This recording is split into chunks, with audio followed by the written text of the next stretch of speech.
Chapter 101 Tom's Rebirth, the beginning of a new era. No, you're lying, you are delaying time, Harry, you must not trust him. Her eyes switched back and forth between Tom and Middle, who was lying on the ground. After all, Hermione chose the bad guess in her heart. Hearing what Hermione said, Harry, who hesitated a bit and put down the gun, once again raised the gun in his hand, and pulled the trigger at Tom again, and a few magic bullets shot towards him. Seeing this scene, Tom couldn't help feeling a little funny when he was angry. Since you don't believe me, then just wait for me quietly. After finishing speaking, Tom waved his hand and used the huge magic power to naturally form a shield to enclose him inside, forcibly blocking Harry's magic bullets. Then, a large number of vines suddenly rose from the ground of Harry and Hermione. They climbed up Harry and Hermione's bodies, and quickly tied them up.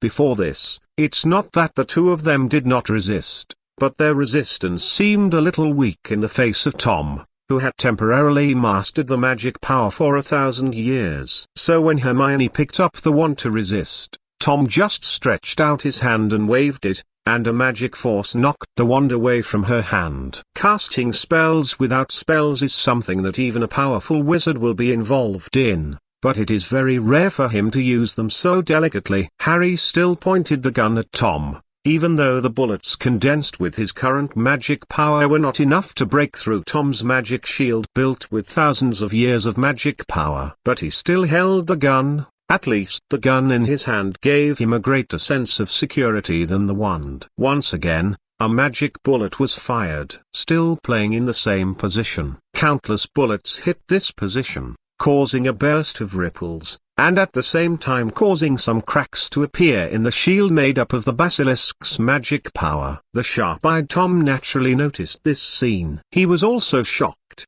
as if he didn't expect that the gun in Harry's hand could cause a crack in his shield. You know, he made it up with a huge amount of magical power. Even in the face of Dumbledore, Tom with this shield can confidently stand under his hands until his resurrection is over. It was also because of this that after dealing with Hermione, Tom immediately used a spell to knock the weapon in Harry's hand away, and then tied him up, making him end up like Hermione. Immediately afterwards, under Tom's control, Harry's pistol slowly flew towards him. Gun, this kind of weapon from muggles, he is not unfamiliar with it. Compared to most wizards who don't know much about muggles, Tom, who has personally experienced wizard wars and muggle wars, and has seen many things, is naturally a wizard who knows a lot about some muggle items. However, he has never seen such a strange gun. Instead of ordinary bullets, it uses bullets condensed by magic power. After holding it in his hand, a smile appeared on the corner of his mouth, and he looked at Harry and Harry, who were tightly bound and their mouths were sealed, with a smile on his face. Seeing the two of them glaring at him, he pointed the gun at the two of them suddenly, and then pulled the trigger. But it's a pity nothing happened. Tom was taken aback for a moment, and then realized that he also knew some of the functions and limitations of the weapon that Harry got. Putting down the gun in his hand, Tom looked at Harry with a smile. He is really in a good mood now. Anyway, he didn't dare to do anything to Harry and the others, so he could just ignore them and leave England after he was resurrected. When the time comes, the sky will be big and the earth will be big, and there will be no chance for them to meet again. Tom turned around pretending not to see Harry and Hermione glaring at him. He raised his head, and the eyes of the Slytherin statue no longer had the holes they had before, and there was a crystal green light inside. Coupled with the basilisk in its mouth, in this dimly lit secret room, it gave people a terrifying and hideous illusion. Tom didn't care either, he just looked into Slytherin's eyes quietly. The miserable roar of the basilisk gradually faded away. I'm afraid it won't be long before this basilisk that has lived in Hogwarts for 1,000 years will die. But Tom didn't feel a little sad in his heart, and he didn't have much emotional connection with the basilisk. Moreover, today is his day of great joy. It is the first day that he is about to be born again and leave his name in this world. How can this not make people excited and excited? That is to say, The sounds made by the two silenced people when they were constantly struggling somewhat destroyed this very different environment for Tom. Fox spread his wings, flapped and flew to Harry's side, tilting his head to look at Harry. He was wrapped around the whole body by vines and tied up, but that only sealed his mouth and body. Harry could still see the surrounding scenery, so naturally he also saw Fox. As someone who often goes to the principal's office, how could he not know the Phoenix next to Dumbledore? Right now, Harry struggled even harder, hoping to use his movements to let Fox help him. How to put it, the two of them didn't know each other once. They were old acquaintances who had met many times. Tom didn't pay much attention to the scene on the ground. The radiance of the green magic bell trapped around his body became brighter and brighter. Under the radiance of magic power, Tom's body became more and more solid. He was dressed in a decent Hogwarts school robe, coupled with his handsome face. Anyone who reads it will subconsciously praise him. What an outstanding wizard from the younger generation of Hogwarts. He looks so handsome. When Tom lowered his head and looked at the Hogwarts school robe and the Slytherin school badge on his body, he had a complicated expression on his face.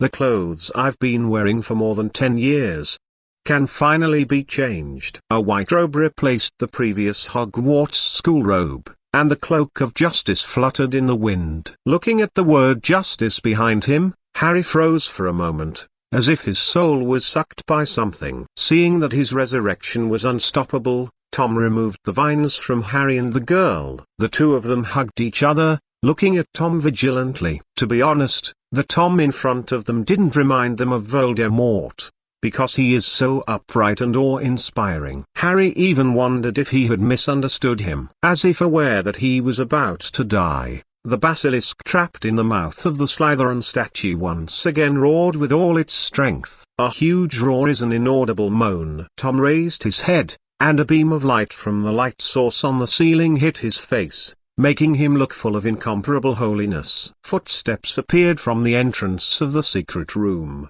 and quickly spread to their location. Surprised expressions appeared on Harry's and Hermione's faces. Under such circumstances, the only ones who will appear in the secret room are those few professors.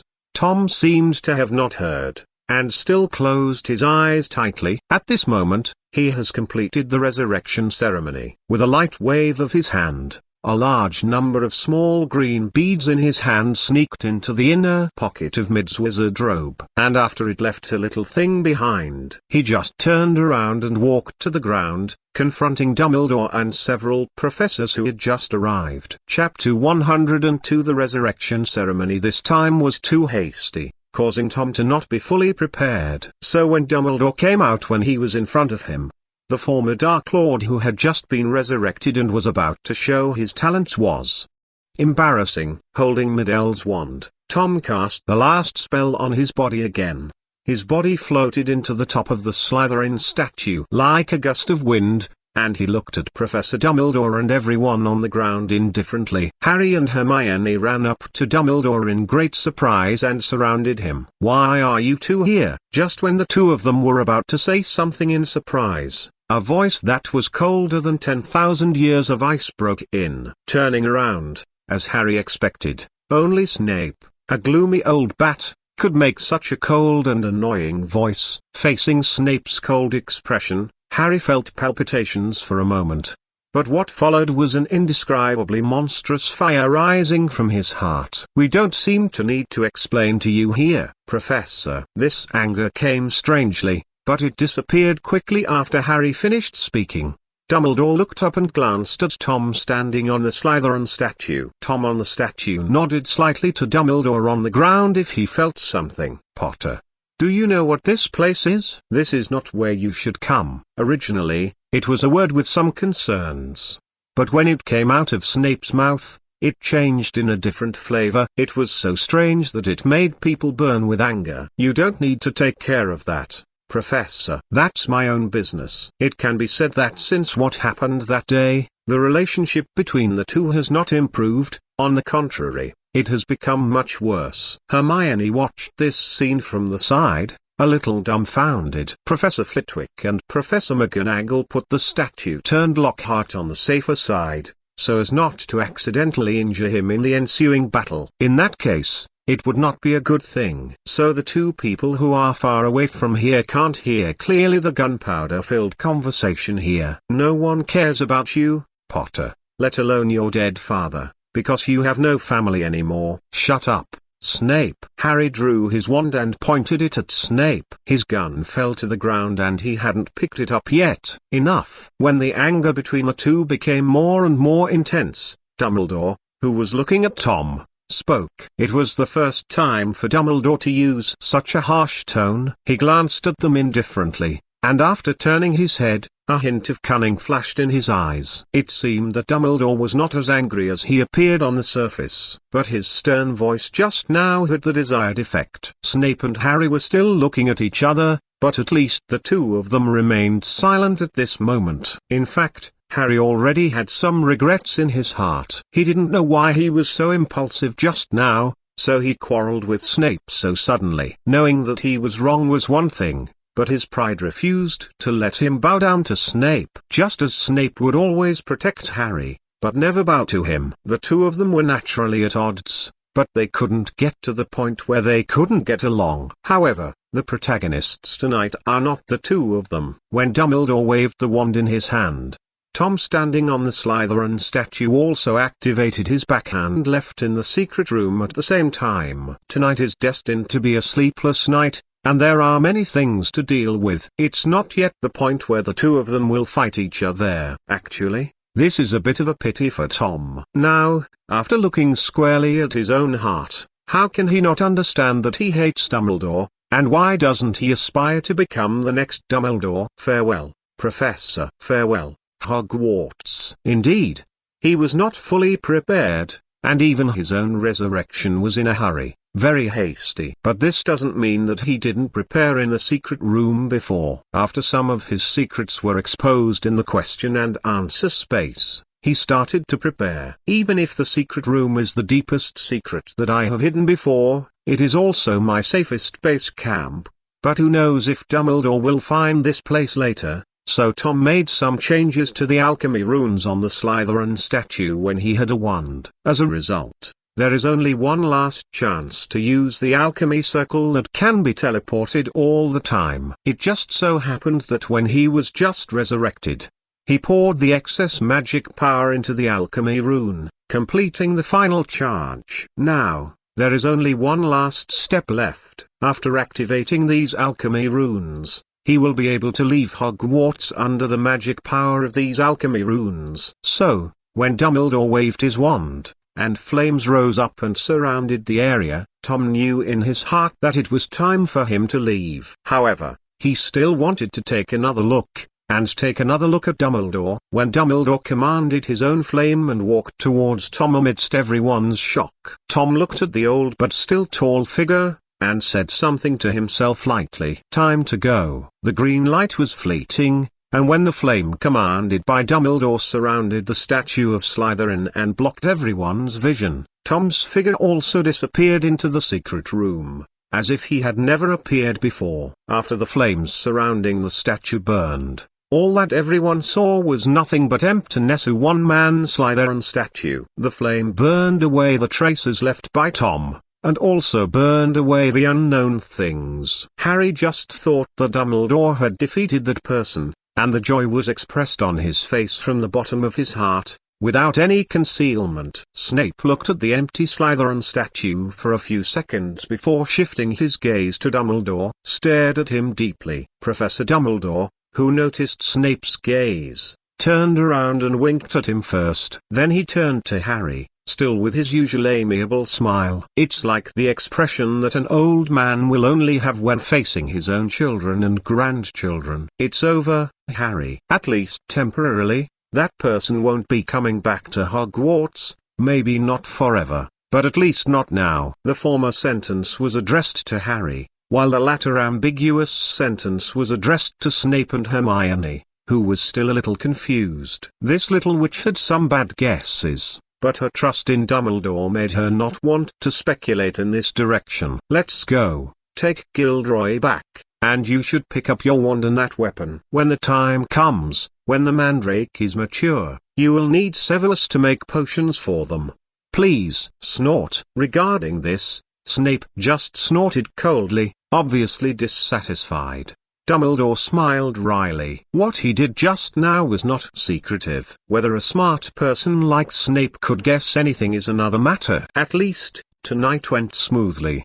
Very smoothly. The smoothness makes people feel unreal. Especially Harry felt that what he encountered today was like a dream. But really, is it over? Chapter 103 Summary. The writing of the first volume is actually not very satisfactory. There are many places that are not well written, and it is a bit watery. What should be written is only partly written.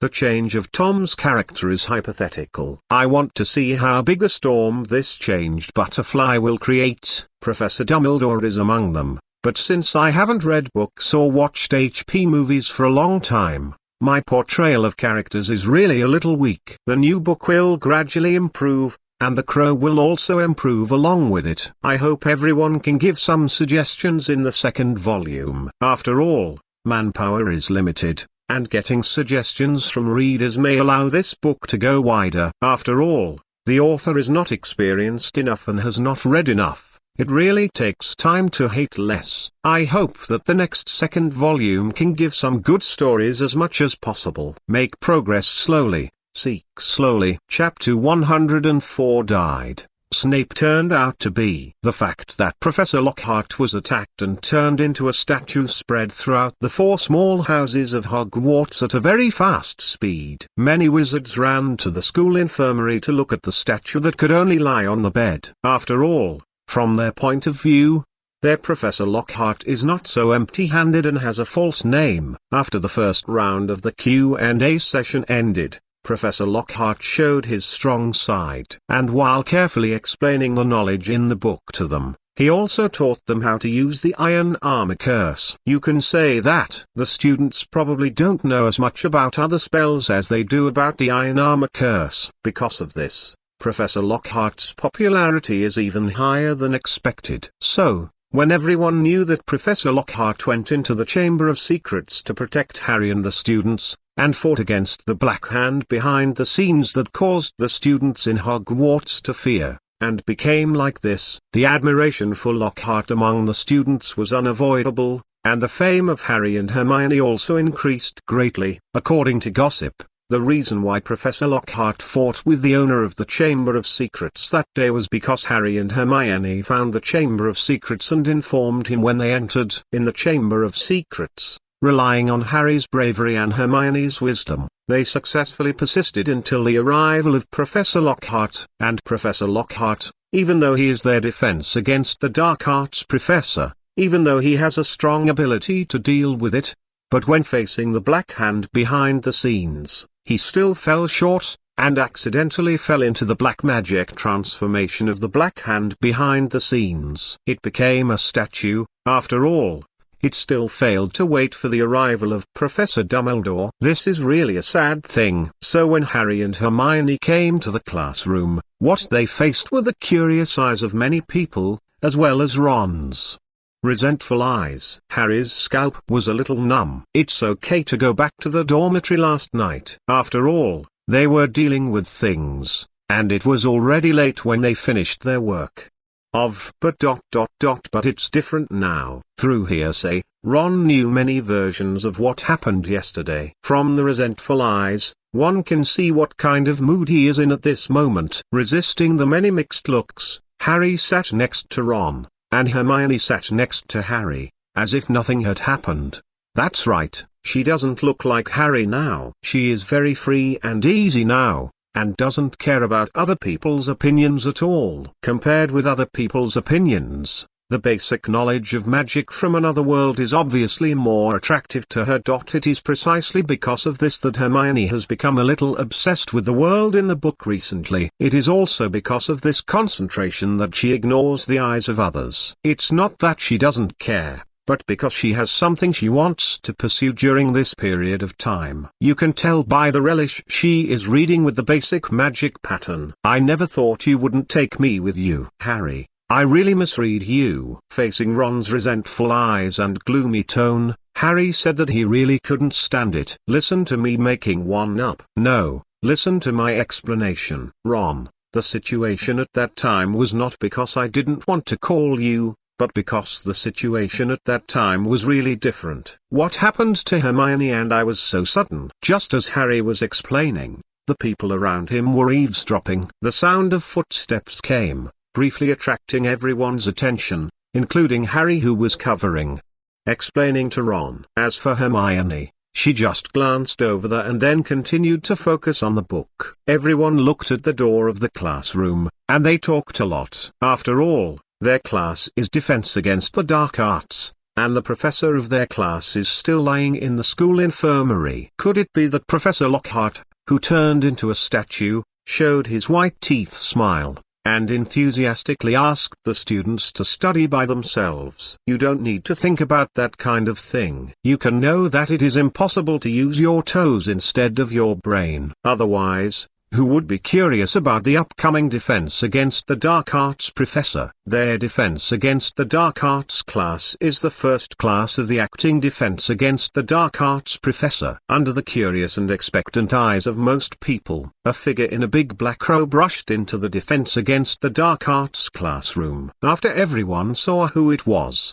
their faces changed. It seems that a great terror rarely seen in the world appeared in front of them. Very well. I don't think anyone will be late for this class, especially when I first came to your class. I think there is absolutely no one who knows more about Defense Against the Dark Arts than I do, especially your Professor Lockhart. Since Lockhart has become a statue and cannot teach you Defense Against the Dark Arts, Dumbledore entrusts me to teach this lesson before he turns back into a human. So, Snape stopped walking back and forth, stood in the middle of the podium, looked at the little wizards who were looking at him, and shouted loudly, "Why don't you take out the books yet? Do you think your Defense Against the Dark Arts professor won't have to attend classes after he becomes a statue? Look, even our savior, Potter, who found the Chamber of Secrets and the real murderer, didn't open the book. After going through this kind of encounter a few times, he thinks he's good enough to deal with most black magic." Snape's angry Harry trembled. Not to mention, Snape was right about one thing. Harry really didn't want to take the lessons he taught. If it was possible, Harry really wanted to leave this classroom, ride his favorite broom and fly around in the sky, to enjoy the sky and freedom instead of having to endure Snape's eccentricity and poisonous tongue like now. The wizards around looked at Harry with complicated eyes. Professor Snape is still the same Professor Snape, and has not changed from the beginning to the end. As long as Harry was around, Harry would be his first target. I don't know if Harry did something outrageous that made Professor Snape take the initiative to be angry with him. That is to say, Professor Snape is still and no one dares to whisper in front of him. They didn't want to die, and they didn't want to be treated so specially by Professor Snape. Therefore, now that Snape was fully fired and Harry was powerless to fight back, the people around all looked up at the ceiling, as if there was something very beautiful on it. Hermione looked at the book and looked very serious, but her trembling body still betrayed her. As a person who knew what happened yesterday, she naturally knew that Professor Snape was taking revenge on Harry. It was rare for Ron not to talk back to Snape for Harry. Part of it was that he was still angry with Harry, and the other part was ... he didn't dare to commit crimes against the wind. I hope Harry can ask for more blessings. Chapter 105 about Gringotts being stolen ... to take care of. Woo! The sound of the ship's engine was heard far away, and the surrounding crowd was bustling. All kinds of sounds actually filled this land with joyful excitement. Sir Canal, the staff member in charge of inspecting luggage, stretched out his hand and waved in front of this overly handsome, young man. It was this wave of the hand that brought the young, handsome man who was looking at the bustling crowd around him, amidst the noisy voices of the crowd, back to his senses. Sorry, what's wrong? The handsome man who came back to his senses looked at the staff member with a kind smile on his face. It's mainly, sir, you have to put your luggage in there and pass the inspection of the equipment before you can bring it in, instead of taking it in directly like now. Canal felt quite a headache when he saw the strangely dressed man in front of him, who was wearing a white cloak in hot weather, and who was still very handsome. During the inspection just now, this man just held him so directly the box in his hand came in. Good guy, you must know that people who do this in the past must have bombs in their boxes. That's what's said in the news, although I don't really believe it. But thinking of the people involved who were described as extremely miserable in the news I watched before, Kanal's face became more and more ugly, and his body trembled. When he walked towards him, he didn't see that the staff around him stood up and put their hands on his waist. If there was something wrong with the person in front of him, blood would be spattered on the spot. And if this strangely dressed and handsome man in front of him also had a gun in his hand, and that bag contained a bomb, then he wouldn't survive today. When Kanal fell into his own thoughts and couldn't extricate himself, Tom nodded his head and said trouble in his mouth. He had already turned around and put the suitcase in his hand on the machine that Kanal just mentioned. But before putting the suitcase on, a point of his wand protruded from the cuff, and he softly chanted the spell and cooperated with the gestures. The noise of the surrounding crowd was louder than expected, and Kanal didn't notice this scene in his mind because of Shinjin. Because of the angle, the security personnel next to him couldn't see his tiny movements even though their view was blocked by the machine. When Tom turned around, Kanal breathed a sigh of relief, feeling that he didn't have to die today. In his heart, he wanted to find the manager and leave after get off work today. He quit a few days ago, something that made the heart beat faster happened, and now it happened again. If he continues to be so suspicious, Kanal is really afraid that he will live in a mental hospital for the rest of his life. And the security personnel who stood up together were still not relieved, but they felt a little relieved when they touched their waists. As long as you don't meet those lunatics who want to rob the ship, then you can talk about anything. It's not unacceptable to dress strangely. After casting a confusion charm, Tom walked back as if nothing happened, and went through the security check to pick up his suitcase smoothly. Really, but also to cast the confusion spell. Don't you know that it's impossible for a wizard like him to have contraband items like moles? His box that was cast with the untraceable stretching curse contained only the items that a wizard with a billion points of view should prepare when going out, as well as some contraband items clearly stipulated by the Ministry of Magic. Others are just a little galleon needed when going outside to develop influence. Do you need to make such a fuss? Really are. After Tom, who kept complaining in his mind, took his box, he followed the signs all the way forward, walking all the way, looking curiously at the pedestrians coming and going around. After so many years, he returned to the mole world with a natural curiosity about most things. When Tom came to the big ship he was about to board with his suitcase, he was shocked for a moment when he saw this monster. After the shock, indescribable curiosity and mixed emotions brewed in his heart. One day, I will return here with a big ship built by me. At that time, new ideas will come to this land, and a little spark will eventually turn into a prairie fire. No one can stop the changes I bring. Wait for me, Professor. Wait for me, Hogwarts. Harry, Harry, shouting twice, Ron walked into the auditorium, walked all the way to Harry and Hermione and sat down next to Harry and Hermione under the eyes of most people. It has been several months since the incident in the Chamber of Secrets, and Ron forgave Harry despite his constant overtures. The three of them are very close friends, so how could they get angry with each other because of a trivial matter? Not to mention, it really will. Having a good relationship is one thing, but before Ron still complained a little about why Harry didn't bring his own when he went. But then he figured it out. It wasn't that Harry didn't want to take him with him that day, but it was ruined by someone's interference. From the very beginning, the main reason was not on Harry. The first thing that happened that day was that Mrs. Pince drove him out of the library, but the original cause was Malfoy's arrival. The smartron subconsciously forgot that he was the one who provoked Malfoy in the first place that day. Therefore, the number one hatred in Ron's heart may have been Malfoy for the rest of his life. However, what is strange now is that every time Malfoy sees Harry, he will show that kind smile to him. Ron is glaring at Malfoy, and Harry feels a little embarrassed. Draco's smile made him a little uncomfortable. After finding Harry, Ron didn't hide the gossip in his eyes, and Harry had already been a little curious about Ron, who called him as soon as he arrived at the entrance of the auditorium. Under Harry's curious eyes, Ron told Harry the news he saw today. "Have you read today's Daily Prophet?" "Not yet." Harry shook his head, and when he said no, the smile on Ron's face became wider. "Then you don't know? Something big happened. Gringotts was ransacked." "Isn't it just being stolen?" "There seems to be nothing to be surprised about." Harry was stunned for a moment, then remembered what happened in his first grade. "No, Harry, this time is different." When he said this,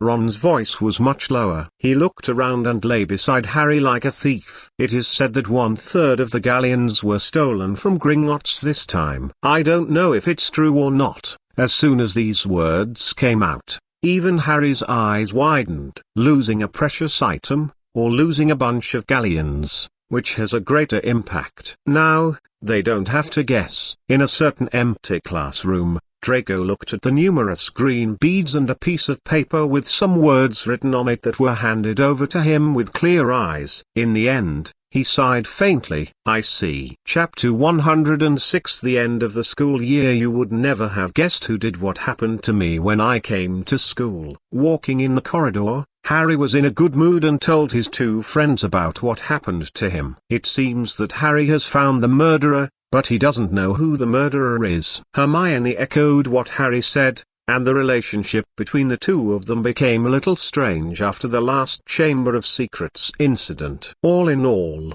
even if it becomes weird, it is still developing in a good direction. "It's a house elf," said Harry. "Its name is Dobby, and it's a very strange house elf." After thinking about his previous conversations and contacts with it, he came to this conclusion. "It's really weird." Unexpectedly, after Harry said that it was a house elf, Hermione frowned. "As I remember, the house elves seem to be slaves of pure-blood families. To be precise, only those ancient families or the Ministry of Magic will have those house elves as slaves, and they are proud of it." Ron pouted, although their family is also one of the oldest pure-blood families. "However, there is a but. Their family is really capable of giving birth, and their family is poor. Otherwise, why would it be regarded as a shame of pure blood by other pure blood families?" However, Weasley was not ashamed of this. On the contrary, he felt very honored. Anyway, they were not the same as those coquettish bastards. That is,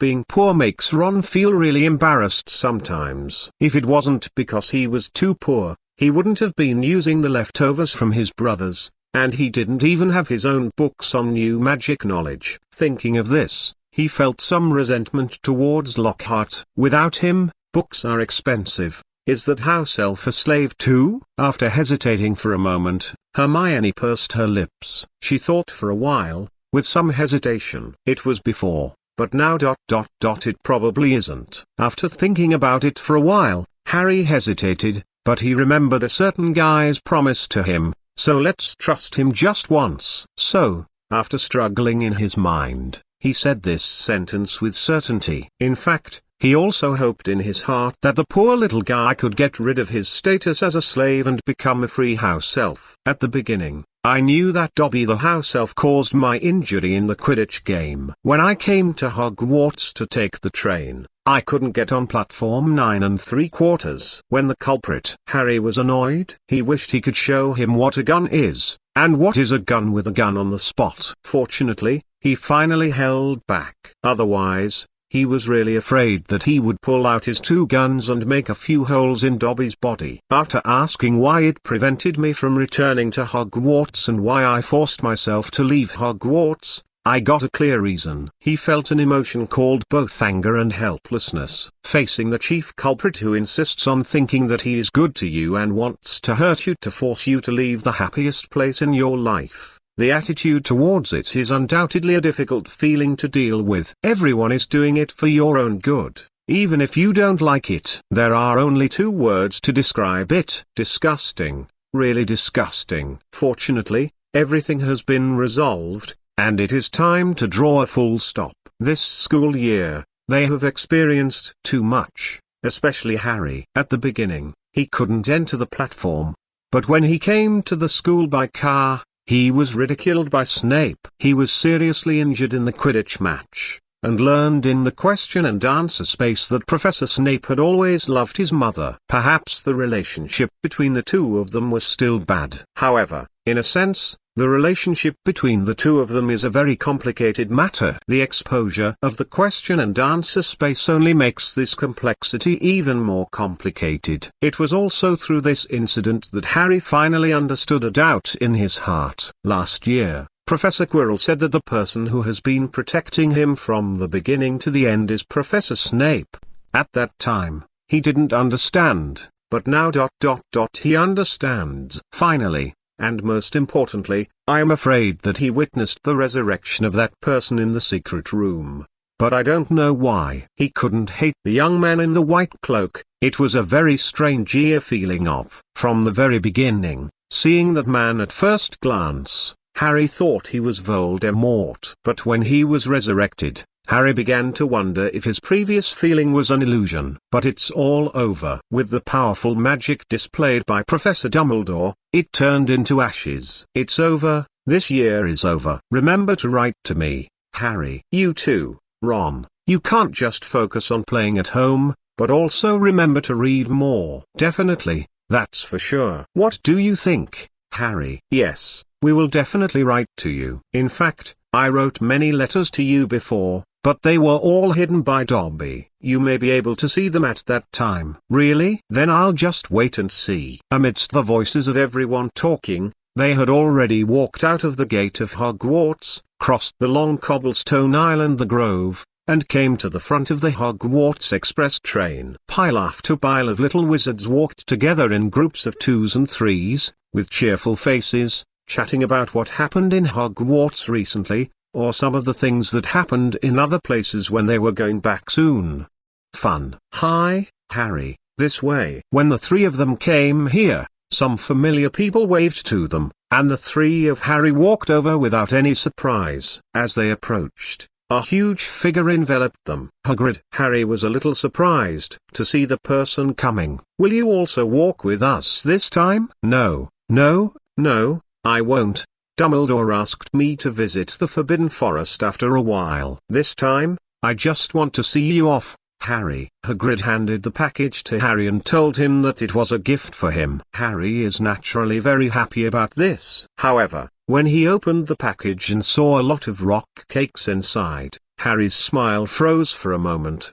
The full rock cakes were carefully prepared by Hagrid for him. If it was possible, Harry really didn't want these rock cakes. The rock cakes that can be used as weapons can't be bitten, and they will rattle their teeth. After accepting the gift from Hagrid, just before the train was about to leave, the three of Harry said goodbye to him and got on the train one after another. The moment before he walked into the car door, Harry turned his head knowingly, and saw a familiar figure. Not far away, a house elf stood there. Harry was taken aback for a moment, then walked into the train with a smile. With a sound, the train is about to start. The next time I come, it will be a new beginning. Chapter 107. Upper Ermengarde. You came. I am coming. It's not like you, Albus. I thought you would never step here in your life. Yes, originally it wouldn't be possible, but now, I'm here. Oh, why? Could it be because of that little guy named Tom Gunter? No, that's not the case, Gellert. I have found a way forward for wizards, an opportunity for us to delve into the deepest mysteries of magic. On the high tower of Ermengarde, one black and one white stood side by side. Grindelwald was wearing a decent and comfortable black robe, which he only put on when Dumbledore arrived. The purpose is not to lose face in front of this close friend and lover whom he hasn't seen for decades. In any case, he was extremely proud in his heart. Trapped on this high tower, he is not so incomprehensible of external information as outsiders can see. You must know that he was trapped in Ermengarde only because he wanted to trap himself here, and secondly because of Dumbledore, the greatest white wizard in a century. But now, it was rare for the Dark Lord, who could stand shoulder to shoulder with the greatest white wizard in the past century, not to control the expression on his face. A look of surprise appeared on his face. "I'm old. Even if you want to tell a joke to make me happy, you have to change it. Maybe you can tell me the story about that little guy named Tom Gunter." Although there was a moment of shock in his heart, he was a Dark Lord who had seen the world, so he calmed down his excitement in the shortest possible time. "No, Gellert, what I said is true." After thinking about it, Dumbledore decided to say more things, such as some things that happened at Hogwarts recently. At that moment, he took Gellert's hand, pulled him a little closer to him, and said mysteriously, "I don't know if you know a thing called question and answer space." Looking at the old face approaching, a trace of astonishment flashed across Grindelwald's face, as if he didn't expect Dumbledore to do this suddenly. Besides, looking at Dumbledore's appearance, for some reason, he suddenly remembered that when he went to Germany decades ago, a wizard who was still a friend held his hand and said something to him like this: "Do you believe in Jesus?" This tone, this movement, and this expression are very similar to the situation back then. In such a trance, Dumbledore had already started to describe some things that happened in Hogwarts some time ago. "Then I heard that Hogwarts is a question and answer space dedicated to revealing secrets, and those who answer correctly can get valuable rewards." He has already followed Dumbledore's train of thought. And after hearing, on the other hand, after Dumbledore found a new path, the eyes of the Dark Lord who had been trapped in the tower for many years burst into a heart-pounding color. "Our era has not yet ended, and it will be accompanied by a new era." This is what he thought of at the time. As we all know, famous people in the wizarding world know that the faint connection between the wizarding world and the Mole world has always been intermittent because of the secrecy law. In fact, it is impossible for the wizard's secrecy law to hide the existence of wizards all the time. It is only because they have a magic spell that can erase memory in their hands that the wizard's secrecy law has continued like this. But with the transformation of moles and the rapid changes, most wizards who saw this were a little panicked, not knowing where they were going. This is why Grindelwald had so many followers back then. The main reason is that he wants to take the initiative to break the secrecy law, make the existence of wizards known to the world, and strive to make all wizards walk in the light, instead of like those mice hiding in the corners and deep in the shadows. It is also because of this that so many wizards believe in him, choose to stand by his side, and work with him to revolutionize the magic world. Although the result was a failure, Gellert Grindelwald, who originally thought that he would stay in Nurmengard all his life, knew that Dumbledore must have come to him for some reason. Before, he thought it might be the Tom Gunter who had gained a little fame in the German magic world and who looked very similar to his student. Or maybe his student who was dead but not stiff might be coming back to life. But I didn't expect that these two incidents were the same incident, and there were so many unknown things that happened in it. Wonderful, very wonderful. It really makes him, an old man who has spent decades in Nurmengard prison, call him an expert. And since Dumbledore learned about the deeds of the Q and A space and those rewards, he wondered in his heart whether he should find an opportunity to leave Nurmengard secretly. Anyway, this place can't trap him. If he didn't want to stay here, he would have left long ago. Then what is your plan, Albus? We can all see that the technology mastered by moles is changing with each passing day, and the International Wizarding Secrecy Act may be broken at any time. When we are discovered, there must be a war between us and them. Then how did you plan, Albus? How did you think about this problem? The same question was asked twice in a row, but the question was not the same. Even in this high tower, you are still advancing with the times, Gellert. Dumbledore first teased him casually, and then his expression gradually turned serious. In fact, he didn't know what to do. To break the secrecy law. He really wants to do this, but unfortunately, he can only do so now. I want to do it, but I don't know how to do it. Unlike the situation back then, the moles now have the ability to destroy them, but they have no way to deter them other than being a little mysterious about them. This has to be said to be a very sad thing. But even so, he still didn't agree with Grindelwald's idea of wizards ruling moles. Perhaps the next time the question and answer space appears, it will give us methods and answers. He muttered to himself. Grindelwald just sneered when he heard what he said, and didn't say anything. In fact, they all know that the current situation is not what it was back then. How could those smart wizards fail to see the disadvantages and backwardness of the secrecy law? It's just that they didn't have the courage to stand up and overthrow it. They just wanted to leave this issue to the later generations, and let the later generations solve the secrecy law. However, it was unexpected that self would become the biggest obstacle to the change of latecomers. People, aren't they all like this? Chapter 108 Tom's Speech! After returning from that trip to Nurmengard, Dumbledore was meditating in the headmaster's office from time to time. He actually knows that the way out of the magic world is difficult. If one is not careful, the entire magic world and thousands of years of history will be burned. It is precisely because of this that he is very bored every time he thinks at a loss. Coupled with the possibility of Voldemort being resurrected at any time, the British magic world will fall into troubled times again.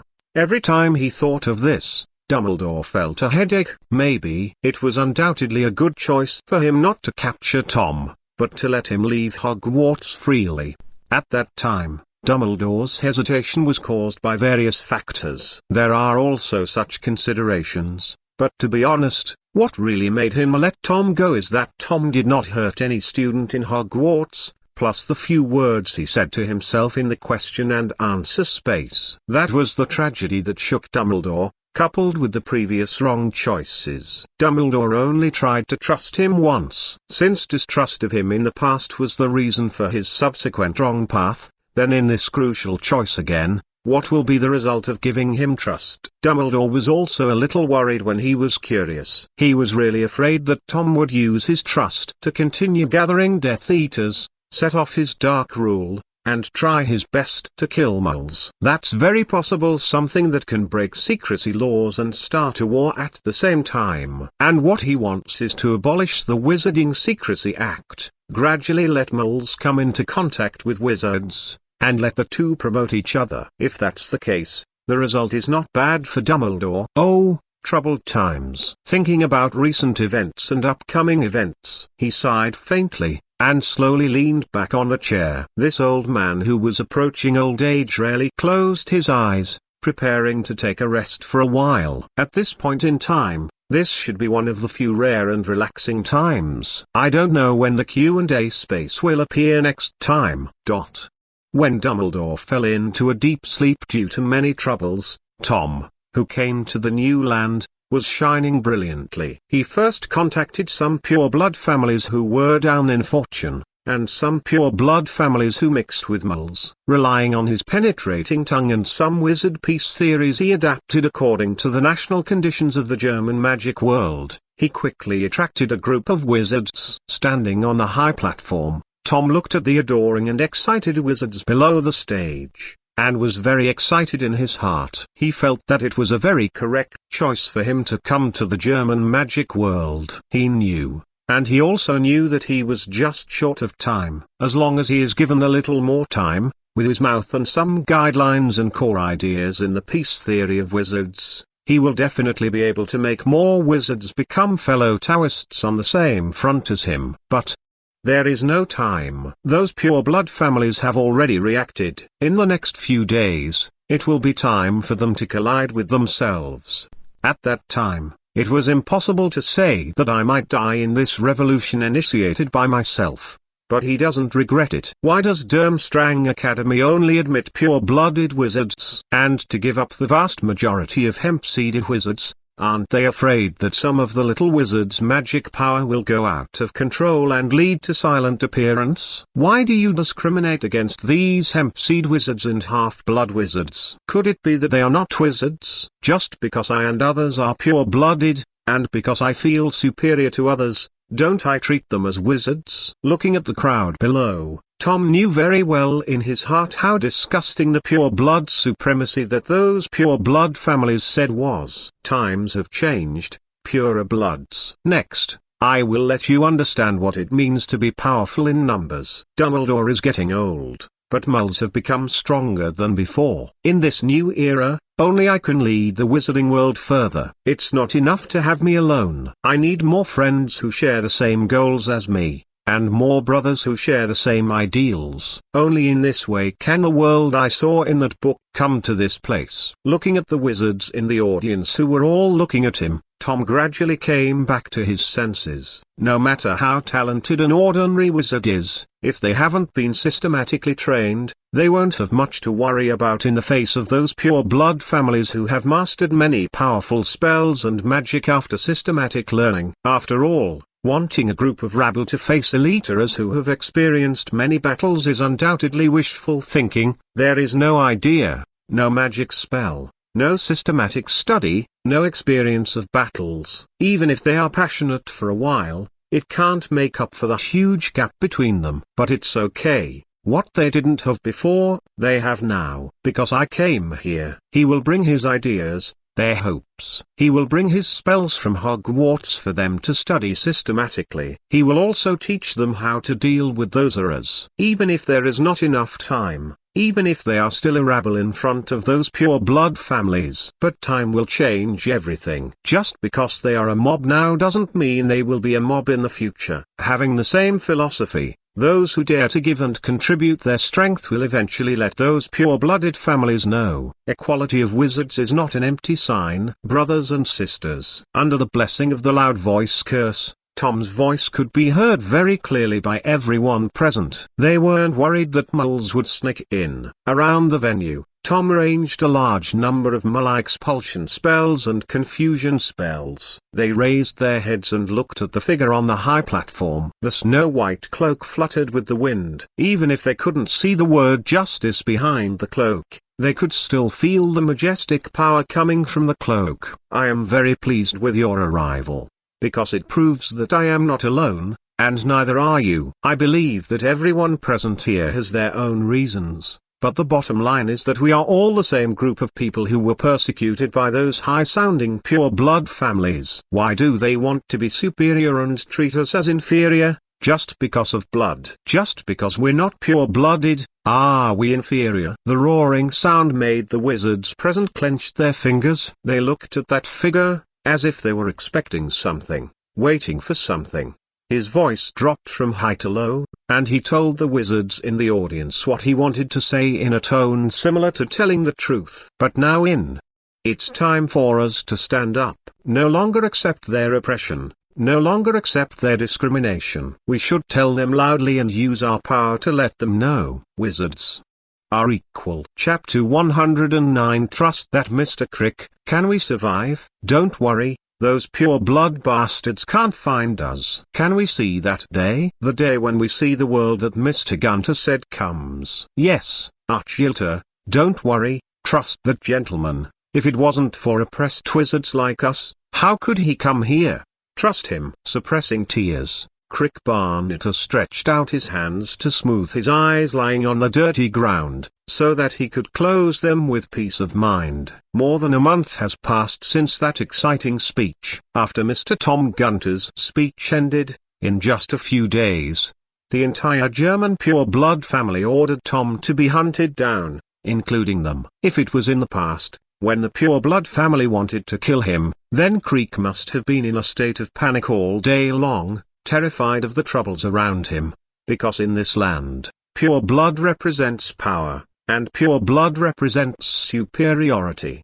But since that speech, Crick Barnett felt an urge to break through his heart. It was suppressed in my heart, waiting for the day when I would release it. He wasn't afraid of those pure blood families as he imagined, but something called anger filled his heart. I can't wait to draw out my wand and fight those lackeys of pure blood families, those damned werewolves. But rationality made him suppress the impulse in his heart. Although he was extremely resentful, he had to at least take Archilter's body back now, bring back the hometown full of cornflowers, in the field full of fragrance of flowers, with the breeze blowing and the crowd cheering. Archilter's soul could rest in peace. After he brings Archilter's body back to his hometown, he will follow in Mr. Gunter's footsteps, and fight against the pure blood family with him, pulling them down from their position of superiority. The wizarding world belongs to wizards, and wizards must be equal. He is a purely male-born wizard,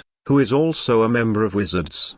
He is also a spellcaster, and no one can be above him. Creek Barnetter carried Archulta's body on his shoulders and looked eastward. Although he couldn't see anything, he knew very well in his heart that that gentleman raised the banner of resisting the rule of pure blood there, and would lead them to create a new world. A world where there is no oppression, a world where wizards can live and work in peace and study magic with peace of mind. What happened to Crick is not uncommon. As early as when Tom decided to give a speech on the high stage, he knew in his heart that after this speech, the pure blood families who heard the news would definitely not let him go, nor would they let go of those who listened to his speech. Wizard. Why? In the past, he might not have understood, but now he is extremely excited.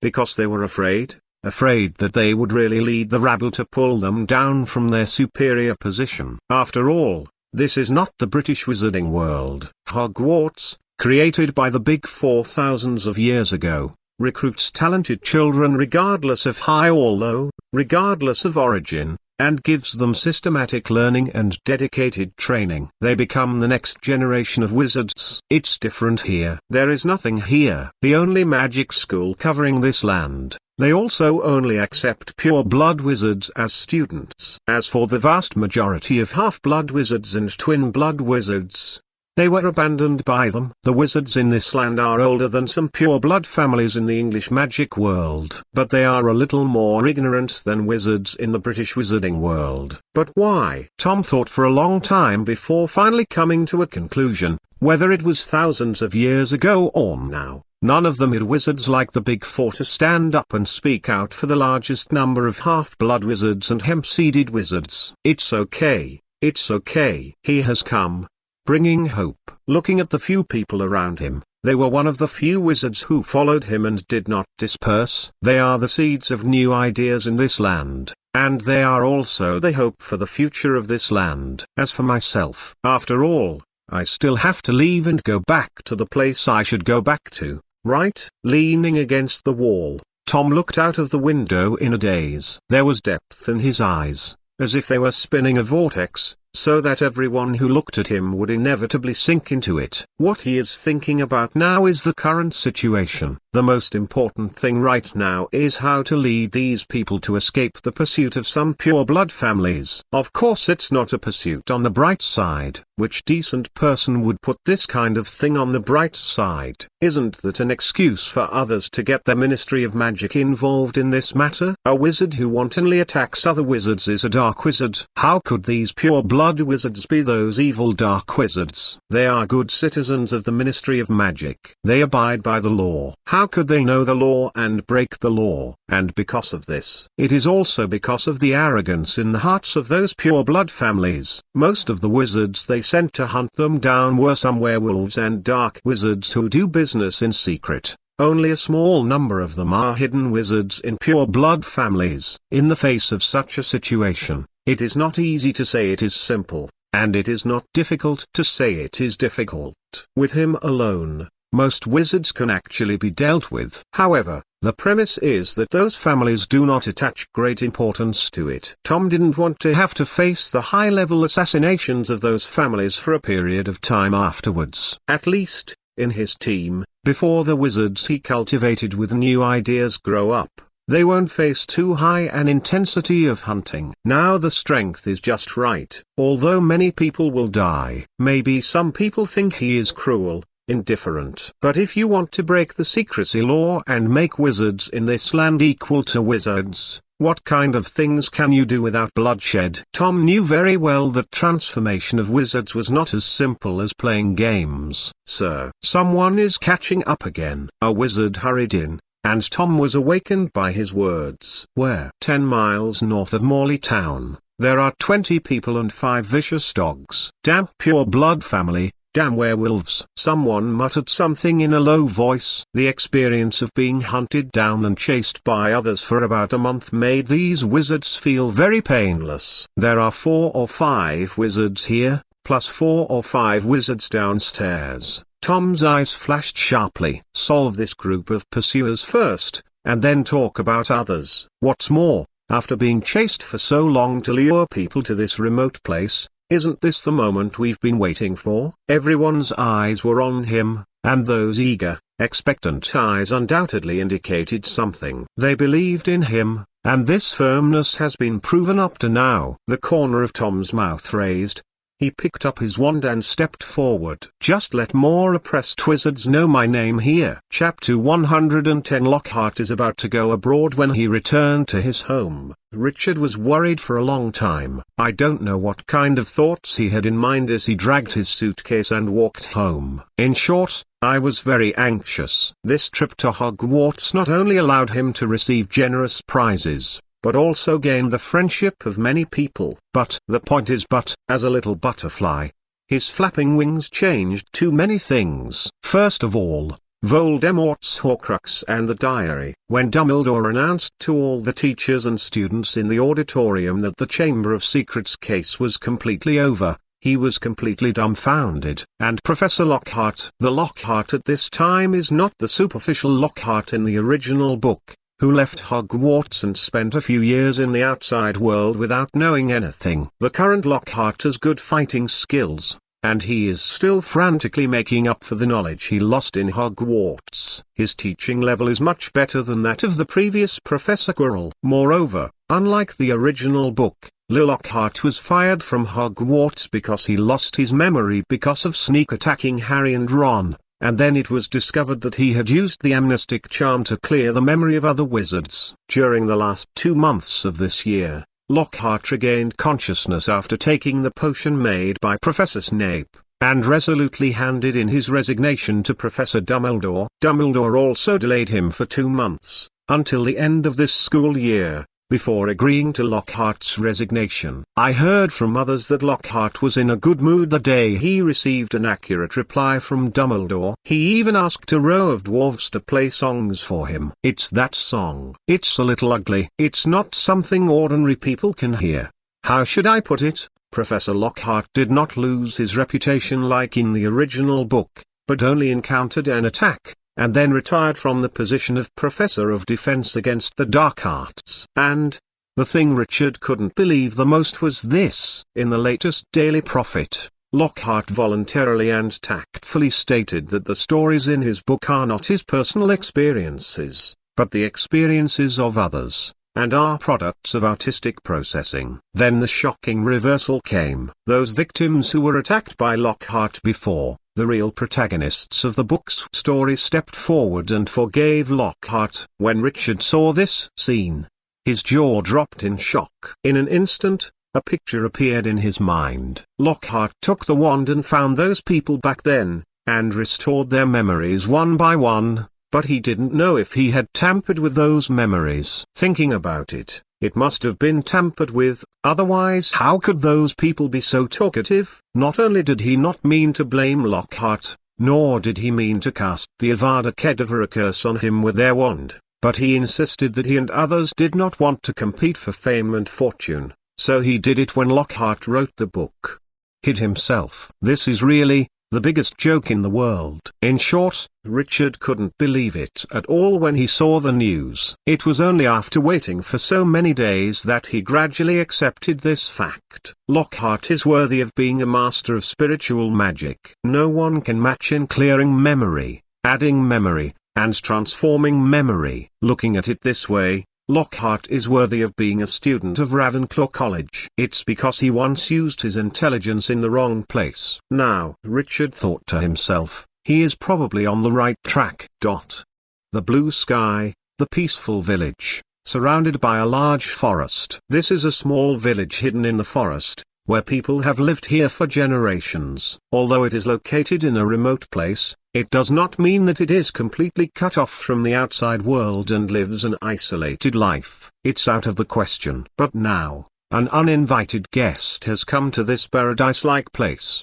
and the local comfort has also been temporarily broken. Lockhart stood in front of a tree, looked up, and cast a resentful glance at the bird's nest on the tree. He was attacked by a bird just after arriving here. The bird droppings fell from the sky, carrying an indescribable smell, and hit his head so abruptly. Let Lockhart, who has always been very clean, explode on the spot, and directly took out his wand and pointed it at the bird's nest on the tree. But when a group of chattering voices appeared, Lockhart hesitated for a moment, his face clouded. "Oh shit!" he cursed, not knowing whether it was aimed at himself or at the bird's nest on the tree. Then he pointed the wand at his hair, and used a cleansing spell to clean the bird droppings from his hair simply.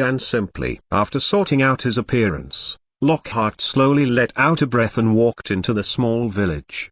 The reason why I came here in the end is because this village also lived in an old wizard whose memory was erased by his sneak attack. That old wizard is different from the wizards he attacked before.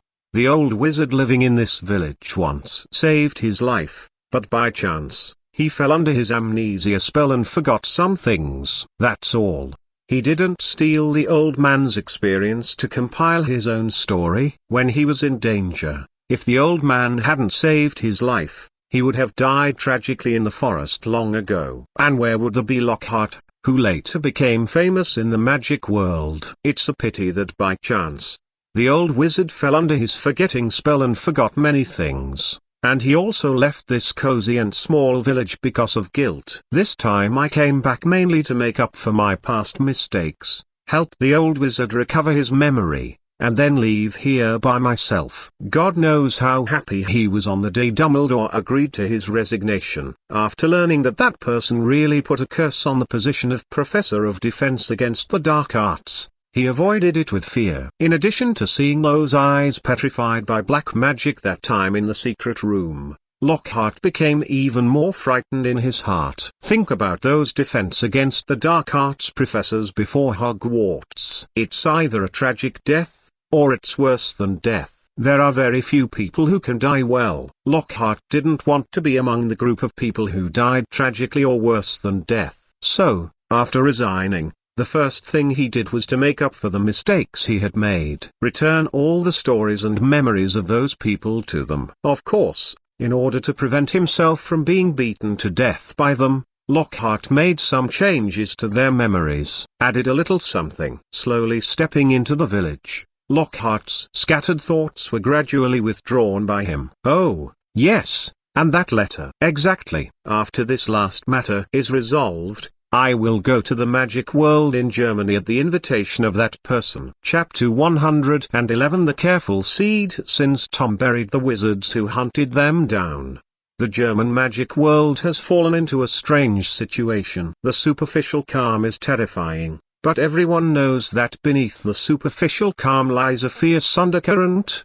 the next wave of waves that is about to come. It was surging and touching. In such a situation, Tom has already got what he wants, time. Although not many, under the current situation, it is already enough. The next counterattack of the pure-blood families will inevitably be more violent and stronger. But before knowing his specific strength, the intensity of fighting each other will not be too high. It is enough for him to cultivate wizards while using war to sharpen qualified elite wizards. Those who survived were all elites. Those who can't survive are already dead. So what can I do? This is the price. Even in the future, even he is not sure enough to guarantee that he will survive. The only thing Tom can be sure of is that when it is his turn to become the price that should be paid, he will choose to pay without hesitation to ensure that new ideas can continue to take root in this land. To die for one's own ideals, to die for the arrival of the world one was looking forward to. It's no big deal. Just die. He is not Voldemort, nor is he Tom Riddle. He is just himself,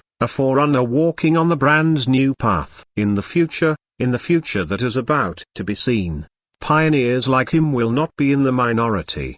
At that time, he is no longer alone, and he has many friends, so what is there to worry about? Thinking of this, a smile appeared on Tom's face. During this period of time, he experienced many battles and killed many people with his own hands. Among them were werewolves, dark wizards, and people from pure-blood families. Wearing a white robe, he looked more mature than usual, and his power was even heavier than before. With the smell of iron and blood, he became much tougher. Without the youthfulness and gloominess of the past, That majestic demeanor also made more people willing to trust him. He is currently in a village facing the sea, and it only takes a few minutes to walk from the village to the beach. And this village was built after Tom arrived. He led a group of wizards to build it step by step with magic, and finally added a lot of protection spells and malign expulsion spells to the village. Of course, there are very few wizards who know these types of spells in this land. To be precise, it is pitifully few of these hemp-blooded wizards and half-blood wizards. These spells were also taught by Tom. From gestures to syllables, it took a week for them to master the basics. Their eagerness to learn is beyond Tom's imagination. After doing all this, he strolled to the beach for a walk. For more than a month, this time was one of the few times Tom had time to relax. Most of the rest are not thinking about the next situation, arranging the rest of the wizards to meet the new members coming here, or teaching the wizards living in the village magic and ideas. Although it has only been 2 weeks since the village was built, there are quite a few wizards living here. Some have been following him, some have joined in the middle, and there are also new members who learned of his philosophy and followed in his footsteps. Up to now, there are more than 100 wizards living in this not-so-small village. Teacher. Two chatting and laughing young men walked up to them. When they saw Tom, they bowed slightly respectfully to Tom. The two of them were convinced, and their eyes were full of admiration and trust. Tom, who was taking a walk, came back to his senses, smiled at the two young men, and then returned the same salute. Here, there is no nominal superiority. In terms of personal dignity, they are all equal, and there is no purpose between each other to use their power to oppress others to serve themselves. Give wizards personality, equality in people, but in name they just follow him as equals. So, even Tom, he didn't interfere with their behavior in any capacity beyond equality. It's just that, thanks to the love of the other wizards in the newly established Wizarding Commandau Society, he took office as the first president of the Wizarding Commandau Society, and was lucky to get the function of leading them in name. At the same time, Tom was the teacher of all of them. He integrated his ideas and learned theories into the basis of the theory of wizard equality, and taught them step by step. This is the study course in the morning. In the afternoon, those wizards in the village, what they have to learn is spells and potions, and at night they will spend a few hours doing 3-3 confrontation exercises to cultivate these skills. The combat literacy of the wizard. In any case, it was me who brought hope to them and made them resist along with me. Then he himself is also responsible for making them stronger and making the seeds with new ideas gradually grow from a small seedling to a strong tree. At that time, perhaps without him, this newly established Wizarding Commandau Society will be able to continue to develop steadily on this land until it completely replaced the German Ministry of Magic. And with his own help, Tom firmly believed that that day would come sooner or later, but it was only a matter of time. Along the way, Tom met a lot of people, and basically everyone he met would salute him, and he also saluted them one by one. The result of this is that Tom still had a smile on his face at the beginning. But after smiling for a long time, his face tended to become stiff, and he formed a superficial smile. He patted his old face, trying to calm down his face so that it wouldn't be so stiff. In my heart, I was thinking about whether it was a wrong choice for me to go for a walk at noon today. He met too many people, and those people basically bowed slightly to him, but he had to keep smiling back. Just thinking about it makes me feel very annoying. I knew that he would not come out at noon. Last time when he came out at night, he didn't meet many people, so this time he came out so early to take a walk and relax. After all, in the afternoon, I still need to talk to those people about the gestures and syllables of a few spells that should be mastered. Because of time, Tom taught some very practical spells. Among them, the Iron Armor Curse has become a spell that all of them must learn. It is best not to have such a huge Ministry of Magic as the British Ministry of Magic, where there are only a handful of wizards who know the Iron Armor Curse. Chapter 112. Encountering Snape. Dumbledore was walking on a deserted road, and since that day was over, he had embarked on a road to find Voldemort's Horcrux. He has many guesses in his heart, but he has discovered and searched these days. Let those guesses in his heart be shattered one by one. Horcruxes can be anything, but judging from Voldemort's later personality, his Horcruxes should not be anything ordinary. It's just that searching directly like this is tantamount to finding a needle in a haystack, and you may not be able to find those Horcruxes. Dumbledore took Tom's understand. Start looking for those things he used to use. According to the description of the little wizard Middle, Tom was lodged in a diary before, although he hadn't seen it with his own eyes. According to Middle's description, Dumbledore boldly guessed that the diary was the one used by Tom. It is also because of this that most of the directions he is looking for now are those small items that Tom used to use. But I don't know if it's because of his bad luck. Some items were either missing, or they were found but there were no traces of black magic or Tom's soul fragments inside. After a lot of searching, I didn't do anything for more than a month. No, I still did one thing. A burst of colorful light flashed in Dumbledore's eyes, the kind that really glowed with naked eyes. From the day it got the smart chip, it has automatically started to deduce the advanced direction of a ring of wizards. During the period, I failed more than once, each time because the required knowledge was not enough. If not, Dumbledore might have used it to deduce a new wizard advancement method. Even if he suffers such a failure, it's not that he has gained nothing. At least his current strength is much stronger than before. Even the magic spell in his hand has been advanced once, reaching a very high level. These are all brought to him by the smart chip. Dumbledore thought to himself, maybe the reason why he has been failing in deducing the advanced direction of elemental wizards is that he doesn't understand what a ring of elemental wizards is. What kind of ability does a ring elemental wizard have? He didn't know this. Besides, the most important point is that he never read that notebook. The main reason is that he has been looking for information about Horcruxes and information about Tom and ignored the notes of a ring of elemental wizards. Perhaps it's time to stop and take a serious look at the notes. After he has studied the notes thoroughly, he will continue to deduce the advancement of a ring of elemental wizards. At that time, perhaps it will be much easier to find the Horcruxes that Tom left behind in this world, instead of letting him be as clueless as a fly like now. Silently stopping, Dumbledore looked at the old house in front of him, as if a stone had been thrown into the lake in his eyes, causing a row of ripples. The old house of the Gaunt family, one of the oldest families, is inextricably linked with Tom Riddle. But now, it may be inherited by someone. The latest Daily Prophet contains news about the magic circles of other countries, and knowing the news, how could he not know that his student is making a fuss in that land where bloodlines are more important than England? I have to say, this is really ironic. Every time he saw such information, Dumbledore felt a strange feeling rise from the depths of his heart. Then, he would take the newspaper and read it again. Could a cloak of justice actually change a person's personality so much? Dumbledore was a little emotional. If Tom was such a person back then, and he had more trust in him and less suspicion, what would the result be like? Step by step, I walked to the door of Gunter's old house. This old house, which had been abandoned for a long time, was covered with cobwebs, traces of the years. For example, the big iron gate in front of him is covered with rust. It is impossible to imagine that this is the Gunter family, which was relatively strong more than 100 years ago. After all, a 1,000-year-old family will inevitably end up defeated. Dumbledore was a little emotional. He had already reached the gate of the Gaunt family's old house, and he only needed to gently stretch out his hand to push the gate open.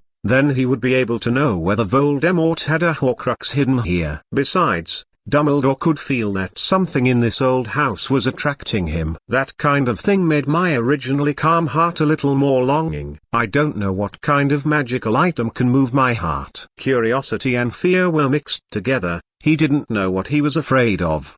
But that wasn't pure fear. There was also an indescribable expectation in it. Want to go in and have a look? Just take a look and then leave? Dumbledore hesitated. A tear fell from the corner of his eye, but he didn't notice it. It's really rare to see such a side of you, Dumbledore. The abrupt voice didn't make Dumbledore react too much. He just wiped the corners of his eyes and returned to the usual kind old man in an instant. "Sorry, Severus. Please forgive an old man who always thinks of his past when he walks to a familiar place." Dumbledore turned around and saw Severus Snape, who was also here. "Why are you here, Severus? Is it the same as my old man's purpose?" "I didn't come here to find any Horcruxes." "Dumbledore, don't think too noble of me." Snape looked at Dumbledore in front of him, and said calmly, "That means you are looking for the legendary Resurrection Stone. But you have to understand that legends are just legends after all. If legends are just legends after all, then how could the Elder Wand in your hand, the legendary wand, appear in this world yet?" Dumbledore. Snape felt very disgusted by Dumbledore's high-sounding rhetoric. Whenever Dumbledore said that, he felt in his heart that he was very hypocritical. Perhaps Dumbledore failed to do what he promised him more than 10 years ago,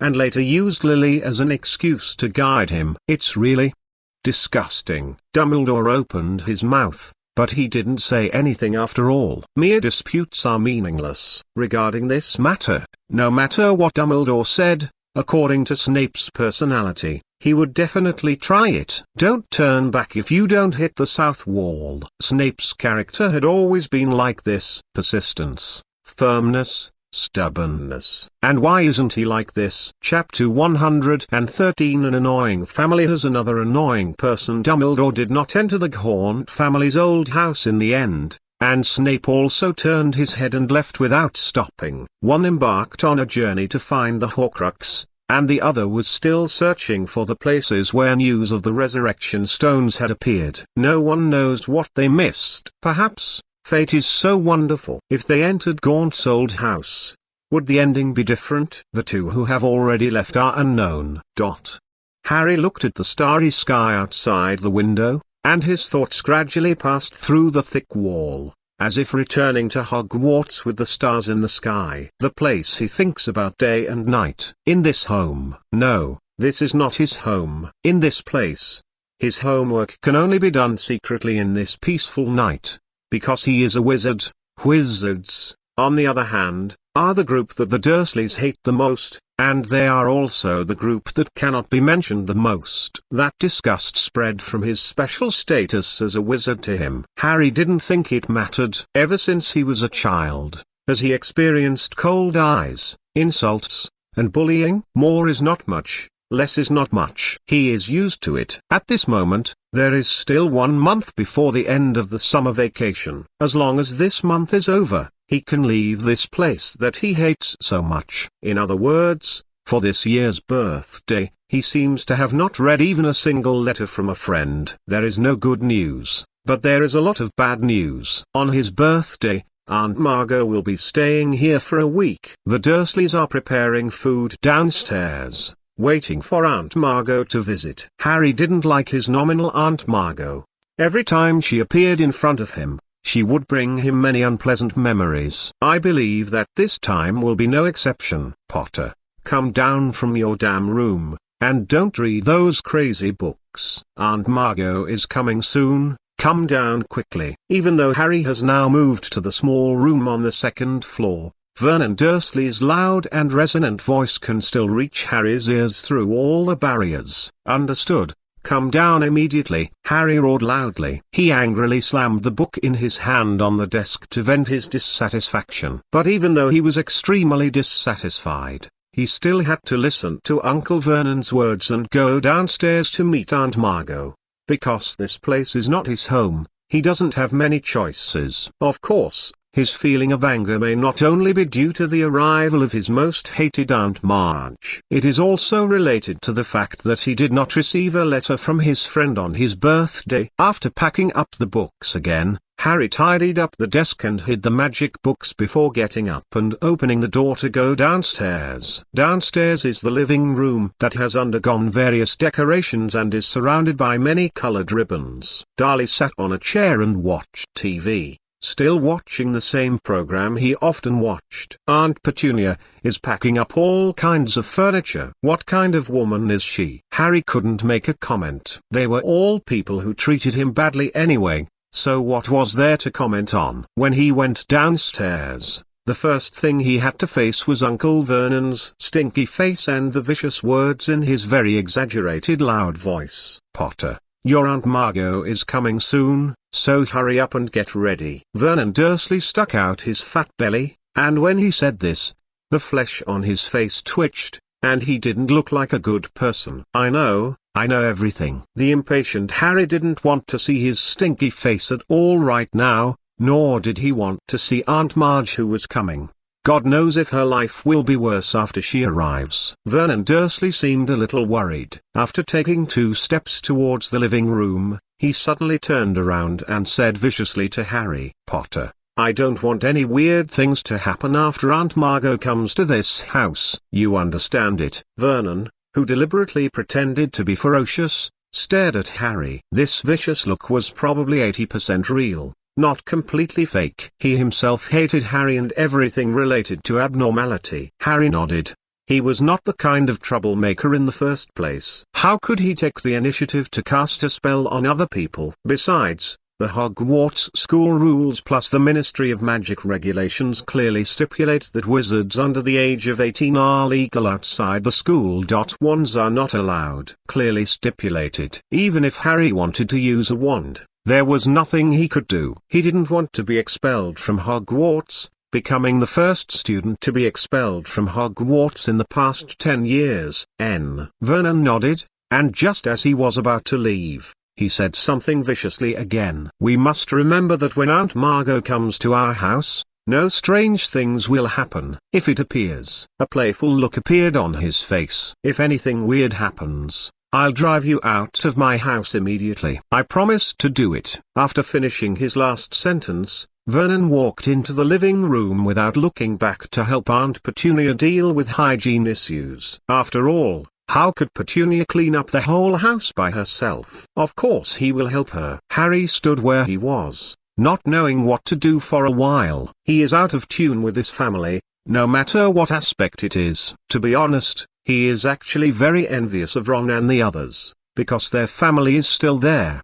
They have a good family, and the atmosphere can't help but sink into it. Pity he is not Ron. Dudley, who was watching TV, had no time to talk to him, while Aunt Petunia and Uncle Vernon were preparing for Aunt Margot's arrival. A little later, that's when the person I hate arrives, plus the family I hate. It's really boring. Time ticked by, accompanied by a ringing sound outside the house and the sound of the car braking. Vernon Dursley opened the door of the house with a smile on his face. Outside the door, Aunt Margot saw Vernon and Petunia as soon as she got off the car, with the same kind smile on her face. "Long time no see, Vernon." "Petunia." Yes, we haven't seen each other for a long time. This time you come to our place, you have to stay here for a while before you leave." "I'm sorry to bother you, it's like this every time I come here." "How can this be troublesome? We are so close."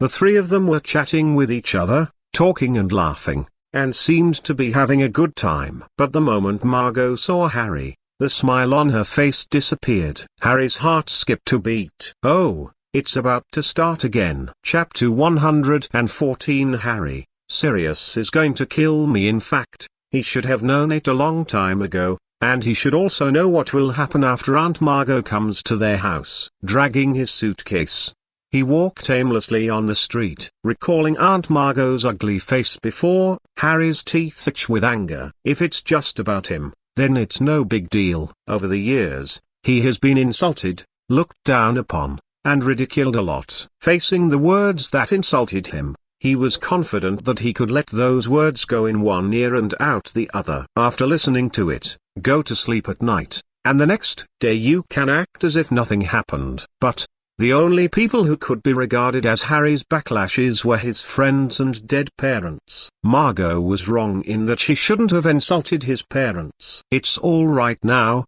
The whole person has swollen into a ball and floated directly into the sky. And he is even better. What he did this time may be known by the Ministry of Magic. "I don't know if I will be expelled from Hogwarts. I guess it will," he murmured in his heart. Suddenly, as if he felt something, he turned his head and saw a big black dog. The black dog's eyes are very spiritual, which also makes him a little different from other dogs. Just when Harry felt that he had read too much and was about to take another look, a car stopped in front of him. He looked up, just in time to see the friendly face of the receptionist. "Welcome to take the night bus. Where are you going?" "Wait, you are Harry." "It must be. I have seen your photo. It seems that you enrolled last year." "Which college is it?" Under the chattering and approachable attitude of the receptionist, even if Harry was in a bad mood, he could only give a smile and get on the bus. It's just that the smile is a little stiff. After getting in the car, everyone in the car looked over. Harry,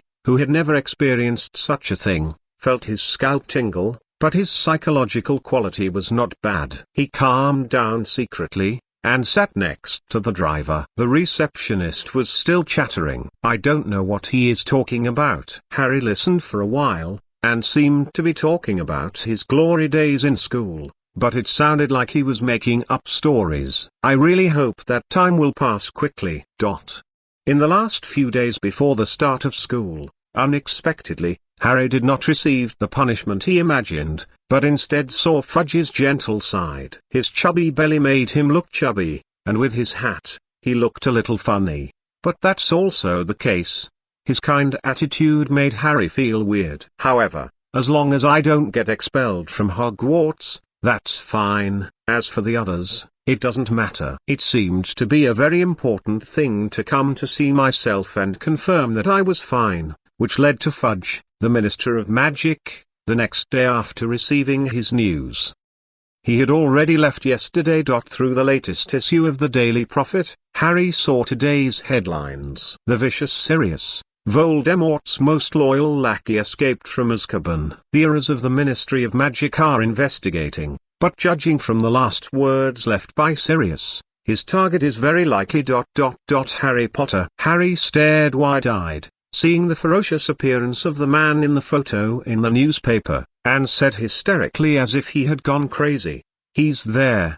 He's there! I'm going to kill him!" For a moment, Harry looked at the man in the newspaper, drips of sweat soaking his innermost clothes. What was revealed in those eyes was only insane hatred to the extreme, without even a semblance of rationality. Snapped. Closing the newspaper with both hands, Harry panted heavily. Why did he want to kill me? Thinking back to seeing the text on the first page of the newspaper, "Voldemort's loyal lackey," Harry had a clear realization in his heart. As the boy who survived, Voldemort died at his own hands, so how could he, the most loyal vicious dog of that man, not find himself to avenge his master? Only Harry knew that the one who killed Voldemort would be his parents, not himself. What would a baby do to defeat the most terrifying Dark Lord at that time? But others didn't know about it, and they didn't know about it. They put all the glory on themselves, and they didn't care whether they were a baby or not at the time. The black and white guns appeared in front of him,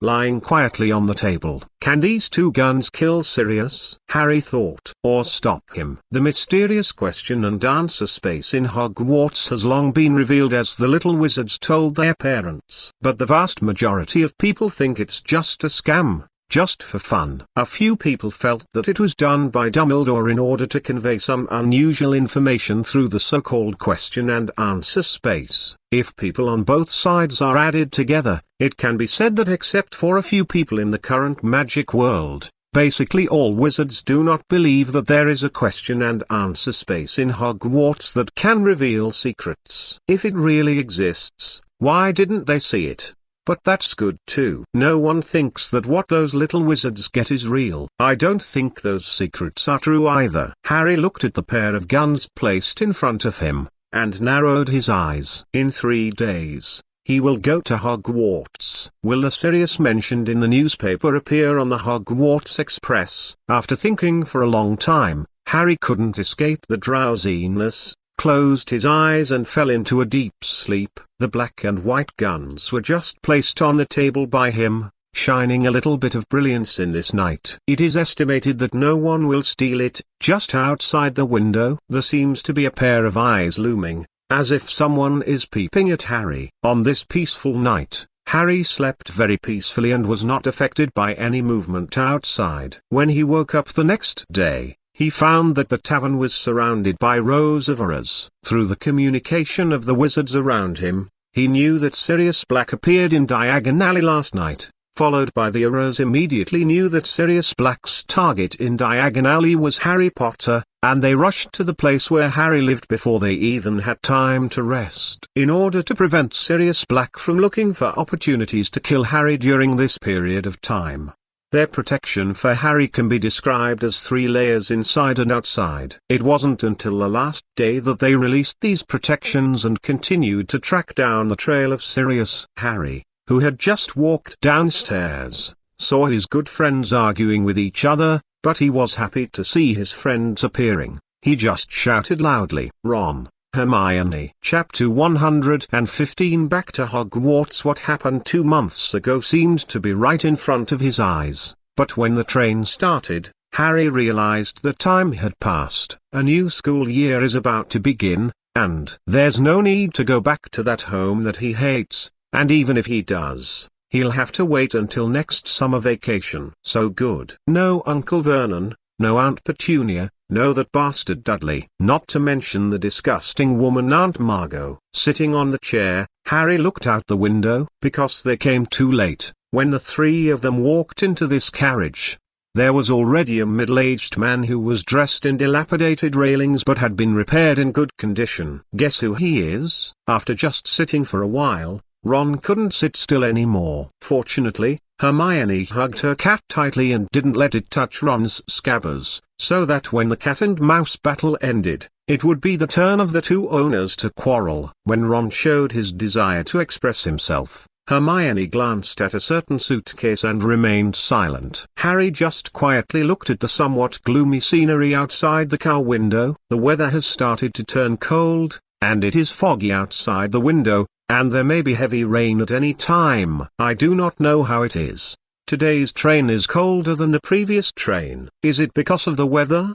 Still, bits of fog and frost began to spread throughout the express train step by step. I'm covering the train with a layer of hoarfrost at the same time. It also brought a little bit of coolness. It was cold to the bone, and I didn't feel much at first, but as time passed, that kind of coldness gradually spread to the whole body. Even if I put on more clothes, I couldn't stop the sudden coldness. Ron is still trying to show himself, but he doesn't know that in the eyes of others, he is nothing but childish. Remus John Lupin. He's probably a professor, Ron. No matter what, it is the most basic courtesy to maintain respect for a professor who may be a new professor at Hogwarts, Hermione said without raising her head. She was flipping through the book in her hand, but the corners of her slightly raised mouth showed that she was still in a good mood. What? How do you know that he is a professor? And how did you know his name? In Ron's blank eyes, Hermione pointed to the suitcase on top,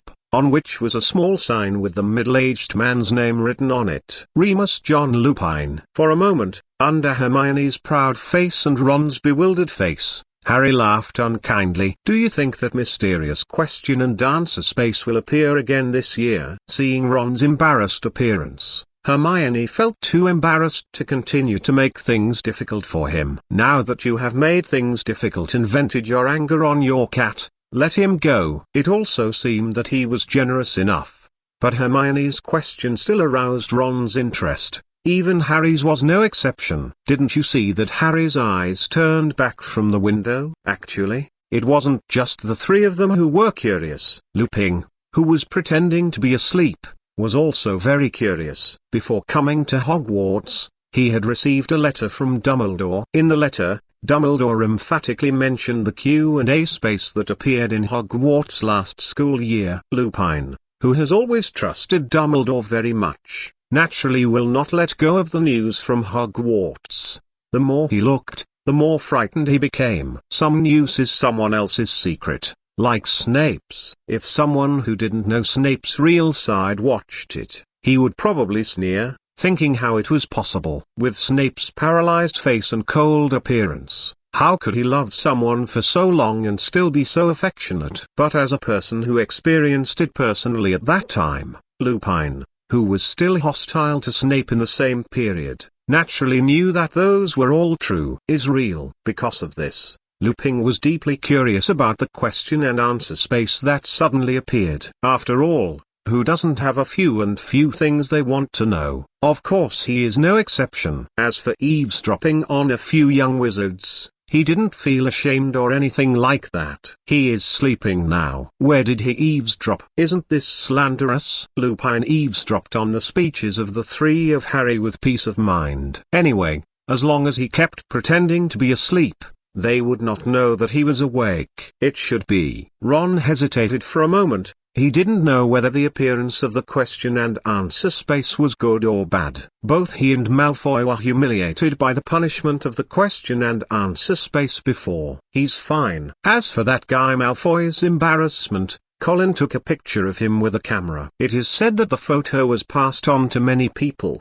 At that time, Malfoy, who was smiling all day long, turned green when he saw the photo of himself in women's clothing. She didn't smile anymore, and stared blankly at everyone passing by in the corridor. It was thanks to the help of George and Fred that Colin was able to return to the Gryffindor common room safely that day. The two of them deserved to be masters of night travel. They led Colin, who was terrified, to leave through a secret passage, and quickly returned to the Gryffindor common room and the Gryffindor family. It was only when Colin arrived at the lounge that he felt relieved. According to him, he was terrified at the time, fearing that he would be eaten alive by that guy Malfoy. Also, since that day, every time Colin went to class, there would be a pair of ghostly eyes in the corridor.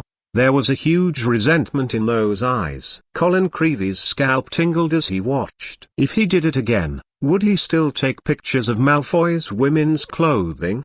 Don't even think about the answer, it's necessary. Ron's answer was slightly hesitant, which is a victim's human nature. But Harry very much hoped that it would appear. He got a lot of news and secrets about himself from it. If it wasn't for the question and answer space, I'm afraid he wouldn't know until his death that the person Professor Snape loved the most would be his mother, and the person he hated the most would be his father. This is really a crime. So I was involved because of the grievances of my parents? Harry thought to himself. Anyway, he and Professor Snape didn't like each other. This is already a stereotype, and it is not so easy to change it. It's just that sometimes when facing Professor Snape, Harry is still a little embarrassed. Embarrassment on the one hand, and anger on the other. He didn't know why he looked like this. Perhaps he and Snape were born at odds. It's just that, in his heart, Harry didn't think that everything Snape did had the purpose of hurting others as he did before. Chapter 116 The Confrontation with the Dementors. Window hoarfrost formed on the outside,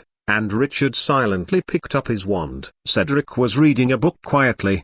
The cold weather made him grab his clothes subconsciously. Apart from the two of them, there were two other Hufflepuff students in the whole carriage. One of them was Exon Peeps, who came from the same dormitory as Richard. After driving for too long, even Exon, who has always been known for being active, became quiet. And the other one is an accompanying senior student, and Richard is not very familiar with him. Richard kept looking at the window. Being familiar with the plot, he naturally knew that the Ministry of Magic was going crazy in order to catch Sirius Black. Not only sent all the Aurors, but also surrounded Hogwarts with most of the Dementors. Of course, that happened later, and the current situation is that the Dementors are about to enter the Hogwarts Express against the original intention of the Ministry of Magic. What will happen next is unknown. At least, Richard didn't think he should make a move. But sometimes, the reality is always surprising, and it always goes against his initial thoughts. If the last school year was a waking up of past life memories, there are not many ways to face the basilisk. So now, Richard, who has spent the whole summer vacation learning to call the gods to protect him, already has enough strength to protect himself and others from the crowd of Dementors. The changes in the last school year were too fast, and the speed was so violent that Richard had already completed it before he had time to react. The Chamber of Secrets was discovered, the basilisk died suddenly, and Voldemort's diary disappeared. It is not known whether the newborn Tom will be resurrected or not. If possible, Richard hopes that Tom Gunter can be successfully reborn, making the muddy waters of the magic world even more muddy. Hoarfrost gradually covered the windows, which was a sign that the Dementors were coming. Richard squeezed the wand in his hand tightly, and the wide armhole covered his hand holding the wand. Therefore, no one noticed Richard's small movements. "Why is it so much colder all of a sudden?" Cedric pulled the neckline of his robe. These words seemed to turn on a switch. The lights in the carriage flickered abruptly. Then there was a snap, and the whole private room sank into darkness after a violent vibration. What happened? Everyone stood up. Richard was no exception, with his wand in his hand, knowing what was about to happen. He wasn't that panicked. "Don't panic, maybe the lights in the carriage are out of order." Richard opened his mouth to comfort him, then took 2 steps forward, preparing to open the carriage door. Looking at Richard's face, Cedric always felt that he seemed to know something. Pushing open the door of the carriage, a cold current blew in, causing the temperature in the carriage to drop a lot. The source of that coldness was nearby, and his emotions began to be suppressed. Richard's eyes were squinted, and the wand in his hand was tightly squeezed. He walked out, and first glanced at the compartment on the left. Nobody. Then, when looking to the right, a Dementor floating in midair came into view, covered by a black cloak, with 2 hands showing white bones. The Dementor found Richard walking out of the carriage door, roared and neighed, and then floated towards him. Richard stood where he was. He didn't activate a Clumency. He originally wanted to experience the ability of Dementors to influence others. Then, he felt the feeling of wanting to know. A cold, inexplicable fear appeared in his heart, and the joy of the past had disappeared. When the Dementor floated towards him, Cedric, who sensed something was wrong behind him, walked towards him. Richard raised the wand in his hand, and a Clumency began to activate, sealing off excess emotions. Then he recalled those happy memories. "Call God for protection." A white light appeared from the top of his wand. First, a cloud of white mist gradually gathered, and then the magic power continued to flow out. A white crow, appeared beside him, tilting its head very spiritually to watch the Dementors drifting towards it. Immediately afterwards, there was a cry, and white ripples emanated from the top of his head. Under the ripples, the Dementor became terrified. It roared continuously, but was hit into the distance by the white ripples. It disappeared straight away at the end of the carriage corridor. After the Dementor disappeared, the lights came on again, and the movement just caused attracted the curiosity of the little wizard in the nearby carriage. They opened the carriage door one after another, poked their heads out to look at each other, and found Richard walking out of the carriage door. "Are you okay?" Cedric walked out of the carriage door. He didn't know what happened. A white light flashed from Richard's wand and disappeared. At that moment just now, it was neither fast nor slow. "No, it's just that the consumption is a bit high." Leaning to the side, Richard took a breath, wondering if it was because of being too nervous. "What happened?" "Dementors. They've appeared on the train." After explaining a little bit, Richard turned his head to look at Cedric. He wanted to say something just now, but he turned his head quickly when he sensed that the surrounding temperature dropped again. At first glance, his face was ugly. At the end of the carriage, countless Dementors are preparing to enter this section of carriage through the carriage door. Cedric, who noticed the change in Richard's expression, looked forward together with him, and naturally saw this frightening scene. "Richard!" he yelled, and walked out of the private room, holding a magic wand, ready to help him. Richard, who had no time to care about him, once again raised his wand, aimed at the countless Dementors in front of him, and roared, "Call God for protection." The white light that was far stronger than before turned into that crow. At such a close distance, the crow shrouded in a mass of white light is like a small sun. It is not very dazzling, but gives people a very soft feeling. The white crow rushed towards the Dementors. While emitting a soft white light, there were ripples visible to the naked eye before it moved towards those Dementors one step at a time. Partly because of the patroness charm restraining the Dementors, all the Dementors swarming towards Richard's body could not get close to his body, but were forced out by Richard Patronus. Most of the wizards in this carriage poked their heads out to watch this disparity in strength battle. On one side was the lonely Richard, and on the other side were countless monsters in black cloaks. Not everyone knows the Dementors and knows that they are the jailers guarding Azkaban. More people regarded them as murderers who suddenly attacked the train, and felt panicked. They looked at this scene as if a powerful wizard was dueling, and gave Richard their blessings in their hearts. Chapter 117 First meeting with Professor Lupin. Although the Patronus charm was used very well and very powerfully, Richard was only one person after all, and there were countless Dementors attacking him. When Richard gritted his teeth and was about to be unable to hold back, a white wolf rushed out from another carriage, dealt a fatal blow to those Dementors, and relieved Richard great pressure. The Patronus charm is very good. If it is in Hogwarts, I think I will give you some points. When Richard wondered who could stand up and help at this critical moment, that gentle voice seemed to indicate the identity of the person who came. Remus John Lupin, one of Dumbledore's most trusted people, a member of the Order of the Phoenix, one of Harry's father's best friends. But most importantly, he is the leader of the Hogwarts Dark Arts this year. The wizard with the position of Professor of Defense also has another identity secretly. He is a werewolf who is hated and despised by all wizards. Speaking of this man, Richard knows him quite well. Professor? The questionable sentence came out of his mouth, and he seemed a little puzzled. I haven't had time to introduce myself yet. I'm your new defense against the dark arts professor, Remus Lupin. You can also call me Professor Lupin. After chasing out the Dementors that rushed into the train with Richard, Lupin straightened his collar before introducing himself to him. Although he was very curious about Lupin in his heart, Richard would not lose his most basic courtesy because of his gaffe. Hello, Professor Lupin. You can call me Richard. The one next to me is Cedric. Professor Lupin was no different from what he had imagined. He was wearing a wizard robe that had some holes but was repaired perfectly. Some places on it look a bit worn out, and I don't know how long Professor Lupin has been wearing this wizard robe. It can be seen that the new professor's daily life should be very simple. Cedric was also full of curiosity about this new professor, although his curiosity is not the same as Richard. The two sides glanced at each other. Professor Lupin looked at the unwilling Dementors outside the carriage, and said to Richard, "Get rid of these Dementors first. These dirty things will affect the students' emotions.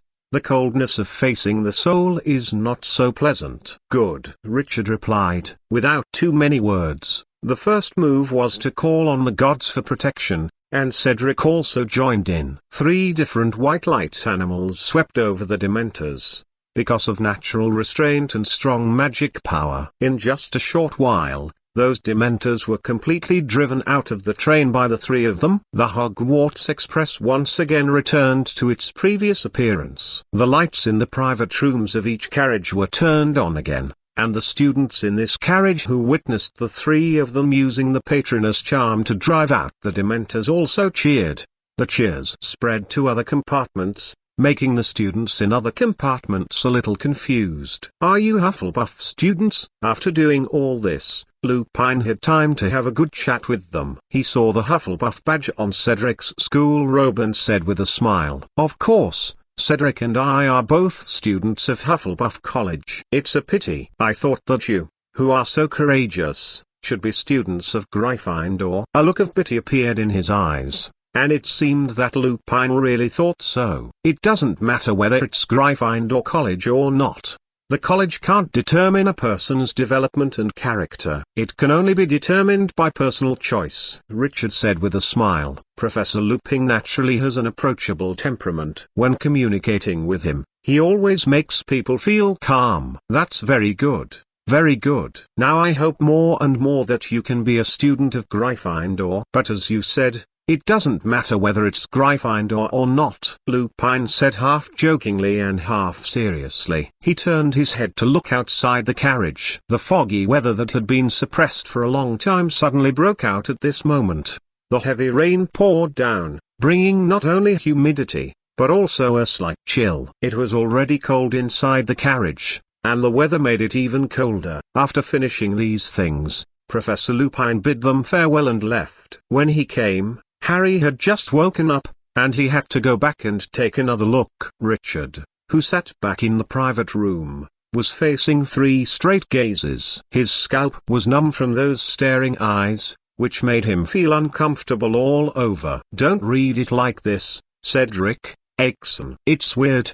I always feel that you guys want to do something bad to me." Richard reluctantly pulled out a smiling face to flush out the somewhat strange atmosphere. "No, we absolutely have no intention of knocking you out, nor of secretly reporting your whereabouts to Filch during your night tour. You have to trust us. We are good friends." Cedric stared intently. The corners of his mouth gradually raised. Looking at the slightly flustered Richard, he seemed to be greatly satisfied. Very comfortable. Listening to Cedric's more and more biased words, Richard's raised smile froze on his face. A black line appeared faintly above his head. Sure enough, Cedric is no longer the simple, kind and handsome guy he was back then. During the few months that he followed me, what did he learn, and how did he become so shameless? Recalling the handsome guy eating pumpkin pie when he first came here, Richard couldn't help feeling that he couldn't go back to the past after all. "If you hadn't said these words, I'm afraid I would still believe you, Cedric. But once you said that, I wouldn't dare to give you a chance now." The two sides joked with each other, and the friendship between the two became better and better after several months of running in. Thinking back to the last school year, when he taught Cedric the way to let him chase Kujang, his funny appearance is still fresh in his memory. That is, why did his method go wrong? It shouldn't be. In any case, they are all things I learned online from my previous life. For people of this era, it should be a crushing situation. It shouldn't be. Richard, who couldn't figure it out, lost his mind in an instant. The atmosphere in the private room was brought up again during this round of jokes. The 4 of them communicated with each other, and the whole box was filled with laughter. Seeing the peaceful scene, Richard's face was full of smiles, and he turned his head to look out the window, with a sharp glint in his eyes. Last year, he was unprepared and could do nothing in the face of a changing future. But this year, Richard decided to find an opportunity to talk to Black first. The condition is that little mouse who is afraid of death. Chapter 118. The new school year and the beginning of the 3rd question and answer. Welcome everyone back to Hogwarts. Before you fill your stomachs, listen to me. Dumbledore, who was wearing a plain grey robe, was a little more majestic than last year. But the peace and kindness in him are still there. Richard in the audience stared at the old man. In the original book, it was this old man who intimidated Voldemort from taking the lead in the wizarding world after his resurrection, so he could only hide in the dark and engage in some conspiracy and calculations. Last year, Richard thought about it for a long time. He didn't know how much wind the arrival of his butterfly could cause. The biggest advantage of every traveler who travels to the movie world is familiarity with the plot. But he personally destroyed this well-known future, making the road ahead blurry, and no one can predict what will happen in the future. Maybe the prophet can,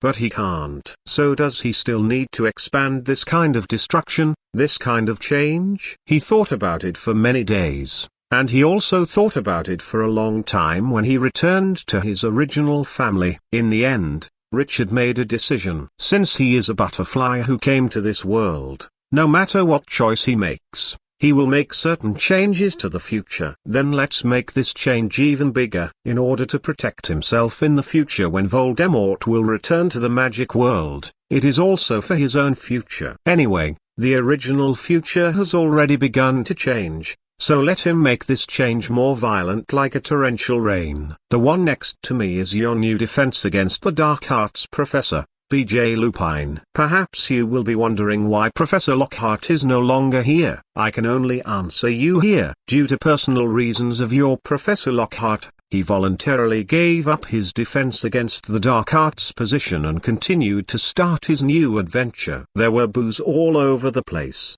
but Dumbledore was very calm. Today is the first day of school. It's not just the students who are very happy, even he has some joy in his heart. Perhaps after a while, you will be able to see the new book written by your Professor Lockhart, Dumbledore said. Richard, who already knew that his arrival would definitely change the fate of some people, had a strange look in his eyes when he heard the news. I knew it, he thought to himself. A liar is ready to stop being a liar? Or is it that Lockhart is going to continue on the road of deceiving people?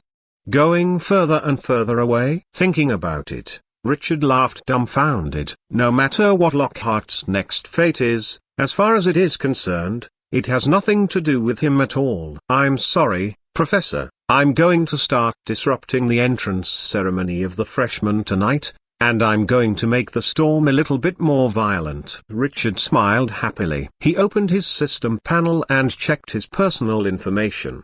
The third round of Q and A will start soon. He can't control the questions given by the Q and A space, but he can personally enter the Q and A space to be a host and participate in the game. Live question and answer system. Host, Richard Ramirez. Talent, magic power absorption, small. The speed of magic power recovery is much higher than that of ordinary people. Skills, lightning storm, 1. God calling guard, 2. Destroy your weapon, 2. All petrified, 1.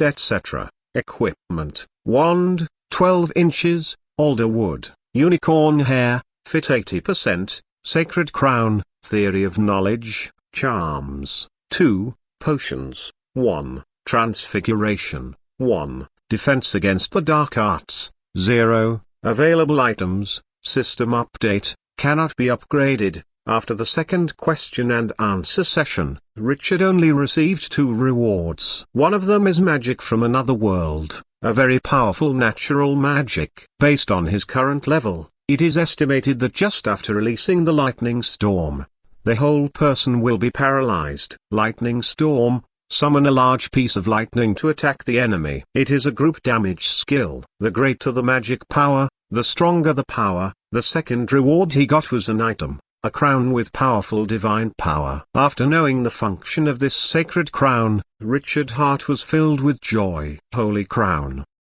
Introduction, items containing powerful sacred power. Level, artifact, worn by a legend. Main purpose, reduce the power of all mental attacks by 50%, reduce the damage to black magic by 50%, and have a certain chance of being immune to deadly black magic. Note, come on, boy, believe in my goddess, maybe she will give you the decorations she doesn't want.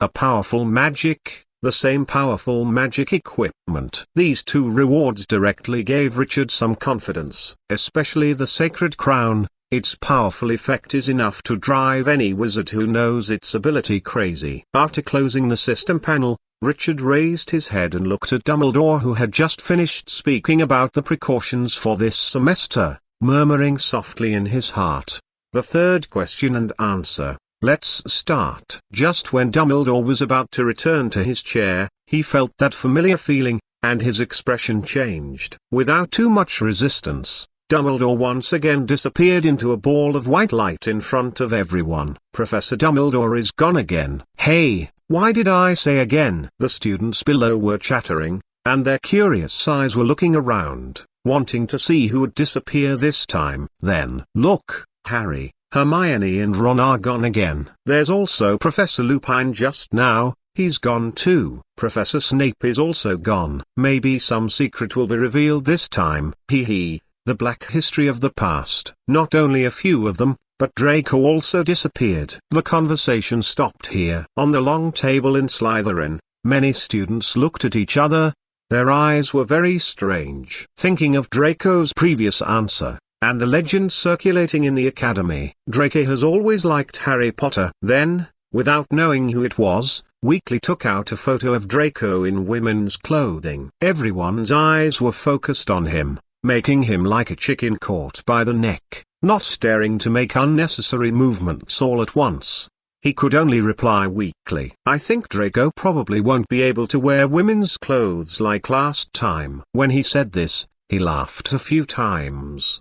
trying to liven up the atmosphere. Then I don't know who said a word. He is a traitor sent by Gryffindor. On the spot, the students at the entire Slytherin table directly fried the pan. Kill him, kill this traitor. How can Slytherin tolerate traitors? Don't grab it, don't grab it, don't touch it. Ah, my photo. In the bewildered eyes of the freshmen, in the eyes of the other two academies watching the excitement, this farce was successfully stopped by Professor McGonagall, who was blown up. As for why the two academies are watching the fun, as a friendly and helpful Gryffindor, isn't it normal to help other colleges resolve conflicts? Chapter 119. Please listen to the question. Didn't you expect that on the first day of school, the question and answer space appeared again, in the normal eyes of everyone? Professor Lupin looked shocked. A peaceful voice appeared. With the sound, the environment around them is changing. When everyone came back to their senses, they were sitting on chairs,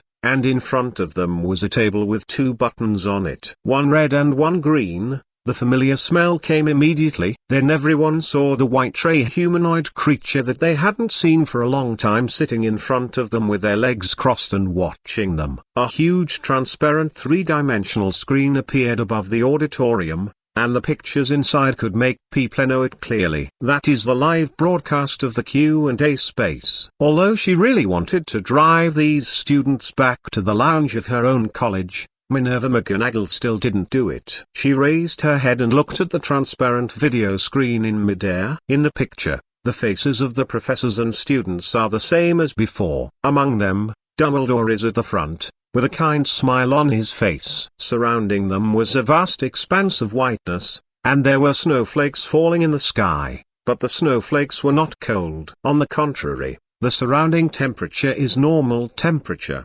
The environment was still changing gradually. After enough space was left for several people, the white mist receded for a certain distance. They were wrapped into a circle. In the middle of the circle is the humanoid creature of white light that spoke before. After doing all this, the positions of everyone began to change, sitting around Richard in the middle. Looking at the 7 people present, Richard was a little surprised. He originally thought that the Q and A space would draw a rat and a dog into it. Originally, he had made such a plan, and was also prepared to welcome the result of the plot collapse in the question and answer space at the beginning of the semester, and the result of a major change in the future. Unexpectedly, the Q and A space still only recruited 7 people this time, just like last year. It was expected, not a surprise. Dumbledore took Richard's words and continued. He leaned on the chair and felt that sitting in this chair was very comfortable. Well,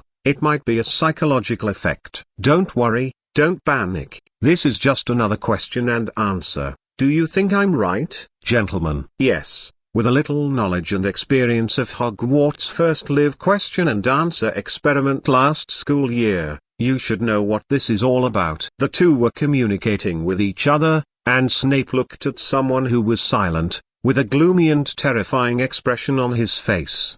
His personality was born. It is more likely that what happened to him when he was a child created his current personality. But the most important thing at the moment is that Snape's eyes are fixed on a person sitting not far from him. No one hated those people more than him. Relax, relax. Damn werewolf. If it wasn't for the express regulations in the Q and A space, I would definitely give you a taste of Avada Kedavra, he said in his heart. But no matter how he comforted himself in his heart, as long as he saw that familiar face, anger and killing intent couldn't be restrained and wanted to come out.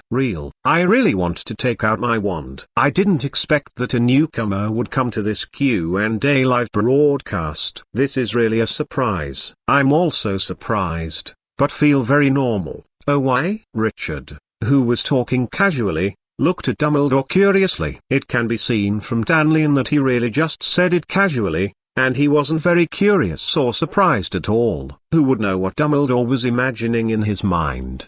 The last 7 people were me, Severus, Lockhart, Harry, Draco and the others. This time Lockhart is missing, but Lupin is added, and Lupin holds the same position as Lockhart. Both of them are professors of defense against the dark arts in Hogwarts. Dumbledore looked at Lupin. The deep meaning in his eyes was unknown.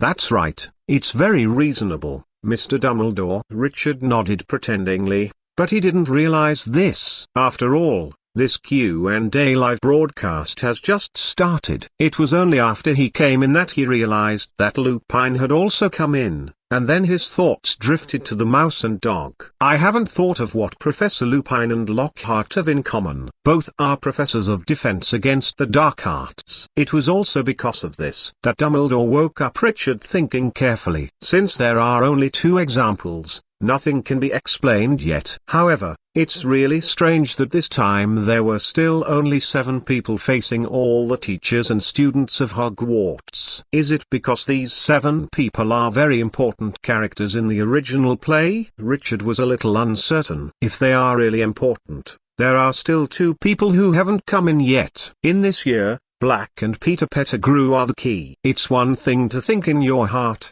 but another thing to do in reality. A card appeared in Richard's hand. But now, the game should begin. This live Q&A session is the same as last time, but this time only the one of you who presses the red button first will be the first to answer. If the person answering the question gets the wrong answer, then continue to rush to answer until the third person has not answered the question. Then skip this question and start the next one. While pretending to look at the words on the card, he said the rules that were transmitted to his mind this time. Richard is about to start this round of Q&A live broadcast, gentlemen. But before he could start, the crisp female voice brought up a question from the clever little witch. The red button is for answering questions. So what is the green button for? The hand holding the card paused. It can't be said that this is his bad taste. How boring it would be if there was only one red button. So, Richard gave them extra money, a green button. This time, the Q&A live broadcast was designed by him. That is to say, what meaning should he give these green buttons? I forgot about this matter. Little witch, if you hadn't reminded me, I'm afraid I would have really ignored it.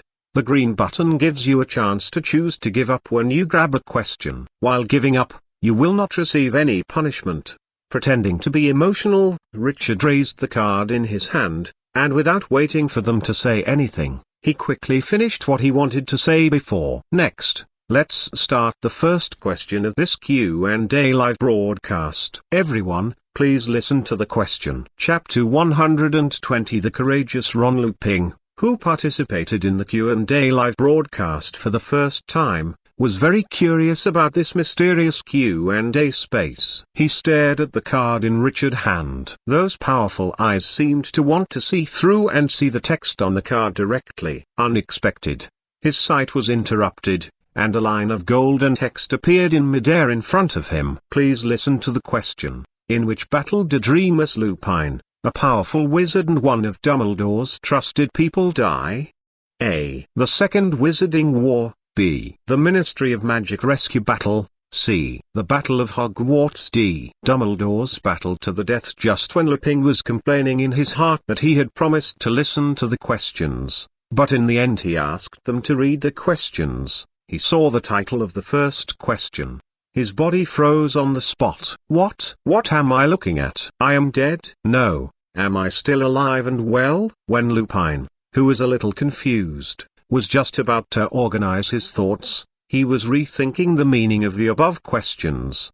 Then I saw the names of the 4 battles, and fell silent. Outside the screen, the little wizards in the auditorium sighed. They don't really care about Professor Lupin or something. After all, it was the first day they met, and they basically had no idea about Professor Lupin's personality and ability, as well as the relationship he got along day and night. Except for what happened on the Hogwarts Express before being known to some young wizards, the rest of the wizards still don't know what he did. As a result, at present, Professor Lupin is just a stranger to them. What everyone really sighed was the last 3 answers, which revealed too much information. According to the information disclosed in the previous question and answer space, there is a real existence behind every answer above. At a certain point in the future, it must have happened. Then the rescue battle of the Ministry of Magic, the defense of Hogwarts and the battle of Dumbledore's death are all possible. Because of this,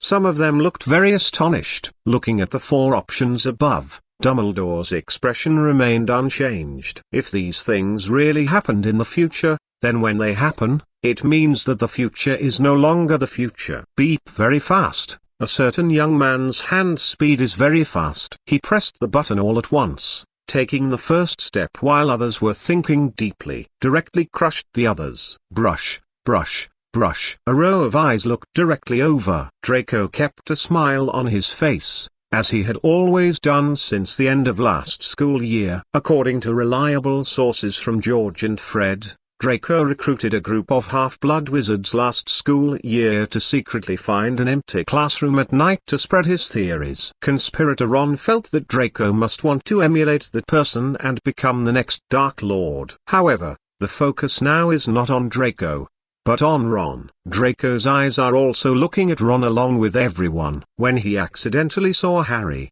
the smile on Draco's face became brighter. That smile made Harry's scalp tingle when he noticed the scene. If it is possible, Harry really wanted to take out his dual pistols and give Draco an answer. Unfortunately, it's not possible. Back to Ron. As the person involved, Ron was stared at by several pairs of eyes, and his back felt a little chilly. Then he heard Richard speaking in a strange tone. I just remembered that those who successfully answer the question only have 30 seconds to answer. Once the time expires, the answering time will be voided immediately, and the next round of rushing to answer will begin, and the person who doesn't answer will be punished. There are 20 seconds left. As soon as he finished speaking, Ron wiped his face, wiping away the sweat that didn't exist on his face.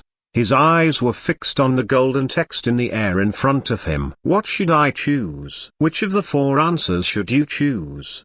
The ghost knows which war Professor Lupin died in. Ron's heart was roaring crazily. Looking down, Ron's heart skipped a beat when he saw the 3rd option. I think this option is still very possible. But he didn't dare to gamble at all. If there was no punishment, he must have chosen one at random. Inexplicably, Ron's memory began to drift back to the time when the Q and A live broadcast first appeared last school year. At that time, Malfoy was not what he is now. He is arrogant, can't I? Very arrogant. Immediately afterwards, Malfoy danced in women's clothing after he answered wrongly. Goosebumps are about to rise. Is there any? 10 seconds left. The indifferent voice and unhurried tone were telling the most urgent moment. There are still 5 seconds. A drop of sweat dripped from Ron's forehead into his eyes, and he squinted subconsciously. There are still 3 seconds. What should I choose? Exclamation mark. Ron stretched out his hand and slammed down on a button. Just when Richard looked down at the card in his hand and sighed in his heart, feeling that he couldn't watch another good show, he heard Ron say something weakly. I choose the 4th option. Richard raised his head sharply and looked at Ron's position. With bitterness on his face, Ron looked at Harry. After all, that punch didn't go down. At the last critical moment, he suddenly thought of one thing. If you choose one of them, if it is right, then everyone is happy. If it is wrong, it means that Harry and Hermione have ruled out a wrong option, which is tantamount to helping them in their next answer. Then what's wrong with doing this? Harry saw Ron's bitter smile, and his heart trembled violently. He understood the meaning of Ron's smile. The 5 fingers clenched tightly. Hermione on the other side looked at Harry nervously, hesitated to speak. After answering, Ron's tense body relaxed, and he lay directly on the chair, not wanting to move. He looked at Richard in the middle, quietly preparing for the upcoming trial. You have great courage, Mr. Weasley, as expected of a wizard from Gryffindor College. In order to make my friend more successful in the next answer, do I use my choice this time to eliminate a wrong answer? It was as if he was talking to himself, but he expressed Ron's thoughts. Richard applauded, just when hope was rekindled in Ron's eyes and he thought he was right. Those light words knocked his courage back into the abyss. But unfortunately, Mr. Weasley, your answer is ... wrong. As a responder, you will be punished for answering wrongly. I wonder if you are ready for it. Ron shivered. His face paled when he thought of Malfoy's embarrassment in Hogwarts. He looked at Richard, and slowly opened his mouth in the latter's playful heart. Let's get started. Chapter 121. Choked Lupin. In the end, Ron didn't accept much punishment. It was only struck by lightning once, and then the red hair was dyed a layer of scorched black, exuding a smell of paste. There were also scorched black marks on his face. His eyes were wide open, and his unfocused eyes showed his current state of being absent-minded. Final punishment, except lightning strike. Maybe he is thinking about the three major philosophies of life right now. Who I am. Where do I come from? Where am I going? There was a hissing sound outside the screen. Global warming has their share of credit. Seeing Ron being struck by lightning like this, their eyes were all weird, as was the expression on their faces, as if they were trying their best to endure something. In the end, I don't know who couldn't hold back and laughed out loud. Loud laughter erupted in the auditorium, and the joyous atmosphere permeated the entire auditorium. Even Professor McGonagall, who is known for being strict, did not look as severe as before, with the corners of her mouth slightly raised. Not to mention in the auditorium, but in the Q and A space. Although he knew that Ron chose this time for them, but he saw the appearance of him being struck by lightning. Smiles flowed from their eyes as if they couldn't stop. Fortunately, Ron hasn't come back to his senses yet. His mind is like a paste, a mess, and he won't be able to recover within a certain period of time. The next answer rush begins. Oh,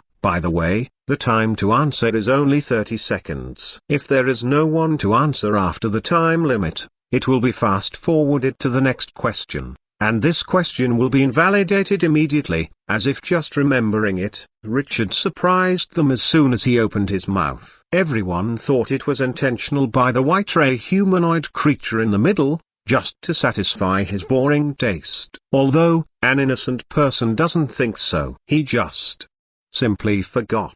In the question and answer space, everyone fell silent for a while. They were not as reckless as Ron. Draco, who was as reckless as him, learned to behave after what happened last time. He won't rush to answer unless he is sure about it. You know, he has worked so hard to eliminate the batch of women's clothing photos leaked from Gryffindor. It's only now that I finally destroyed all the first batch of women's clothing photos that were revealed, so how can I embarrass myself again? If there was another leak of women's clothing photos like this, he would lose his old face. While Draco was thinking about it, someone from Slytherin had already snatched the photo of women's clothes into his hands. It's also fortunate that he didn't know about this matter, otherwise Draco would definitely give that person a smiling Avada to eat a big melon, and let them experience what ultimate fear is like. I'm tired. Destroy it. This is definitely Draco Malfoy's happiest moment when he finds out that his photos in women's clothing are still a true portrayal. Lupin looked at the words on it and thought carefully. Remove the first answer. The Second Wizarding War took place in the past. After experiencing the Second Wizarding War,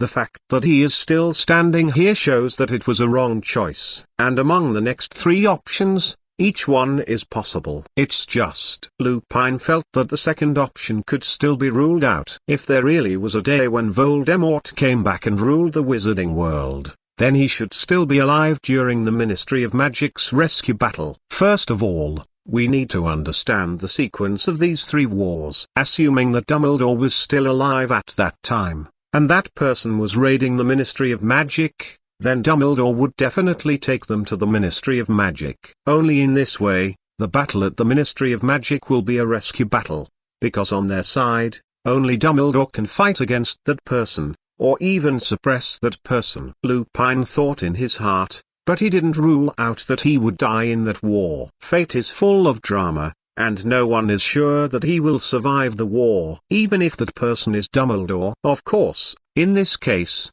I can only gamble. Beep. He tapped the button, and while the others were still hesitating, he decided to give the answer he thought was the most likely to the first question about his own destiny. Mr. Lupin, please answer the question. The loud noise did not interrupt his meditation. When will he die? In Lupin's heart, there are two most important things in this life. One is trust in Dumbledore, and the other is Hogwarts. Only when Dumbledore faced a life and death crisis, or when Hogwarts was about to be ruled by that person, would he desperately go all out? As for the Ministry of Magic, well, what the hell is that?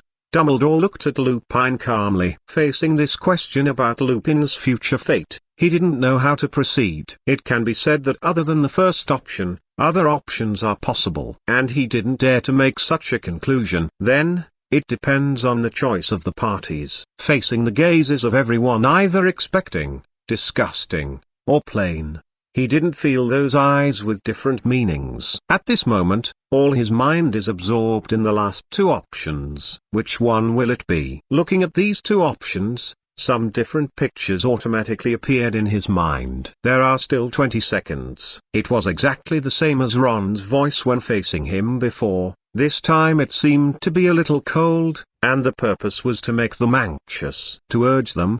The choice under the rush must be the most likely choice under the instinct. Hearing this voice, Lupin's mind was buzzing. Looking at the line of golden text, he seemed to hear the sound of his own heart beating. Dong dong dong dong. There was a seemingly absent heartbeat, accompanied by the buzzing sound coming from his ears, and the countless murmurs in his head. 10 seconds left. Then take a gamble. The only thing I cherish the most in my life is Hogwarts. The days with them are the happiest and most relaxing time in my life. I choose C. Professor Lupin smiled. Only when he made this choice himself could he feel the mixed emotions of tension and fear. I don't know if it will be right, and I don't know if it will be wrong. Are you sure, Mr. Lupin? Richard held the card, with neither sadness nor joy on his face, without facial features. That indifferent voice is enough to make any hesitant person constantly think about whether his choice is correct, and then some people can't bear the doubts in their hearts and give up.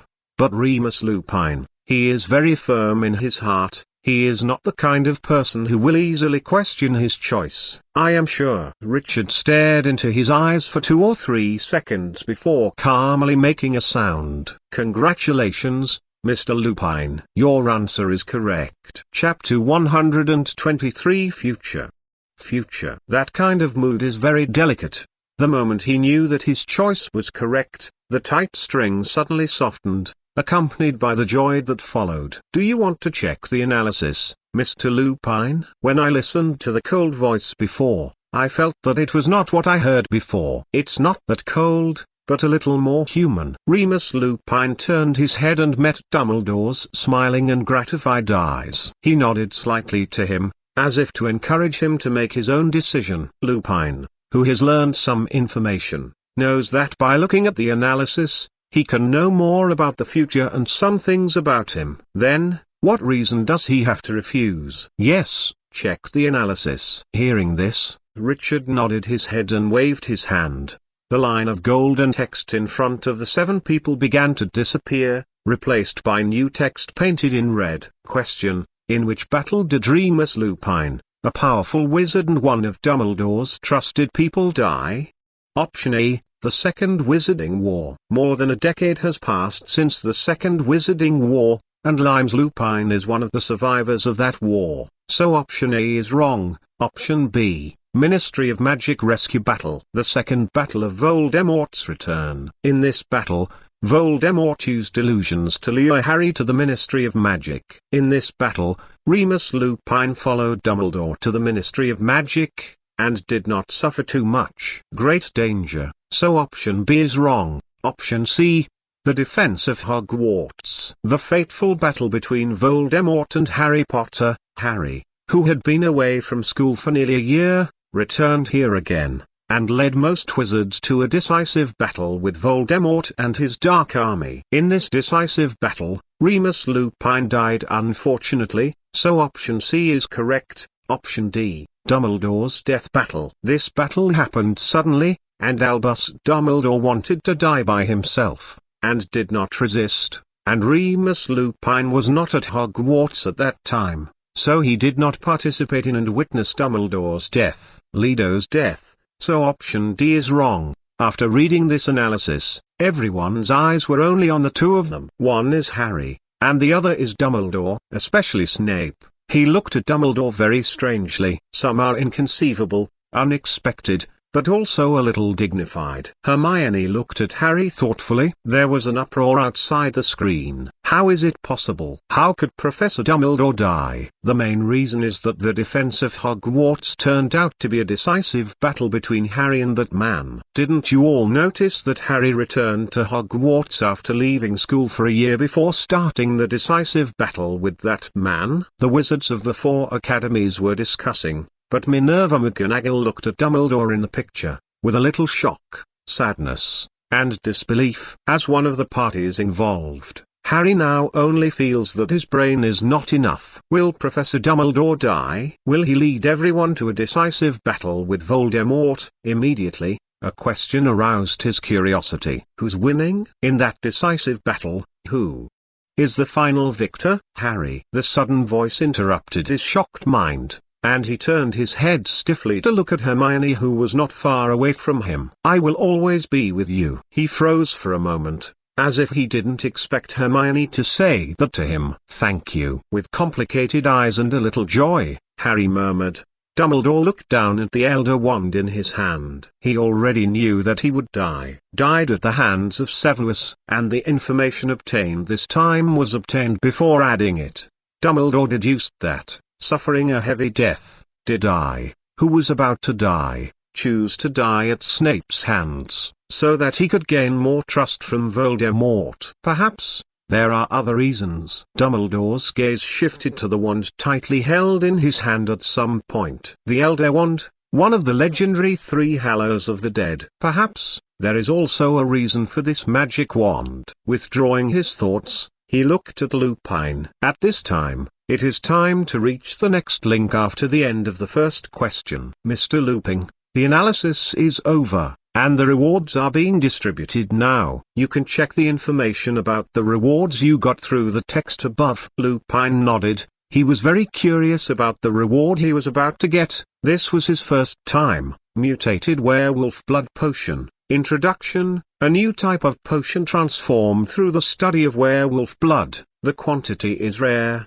Level, excellent, a good blood potion. Owner, Remus Lupin. Main purpose, inject any part of your body, and then you will get mutant werewolf blood, and your physical fitness will be greatly strengthened, which is 5 to 7 times the physical fitness of ordinary people, and you will not be afraid of silver and garlic, and lose the ability to infect others. Keep your sanity after transforming. On the night of the full moon, the battle will get a certain increase.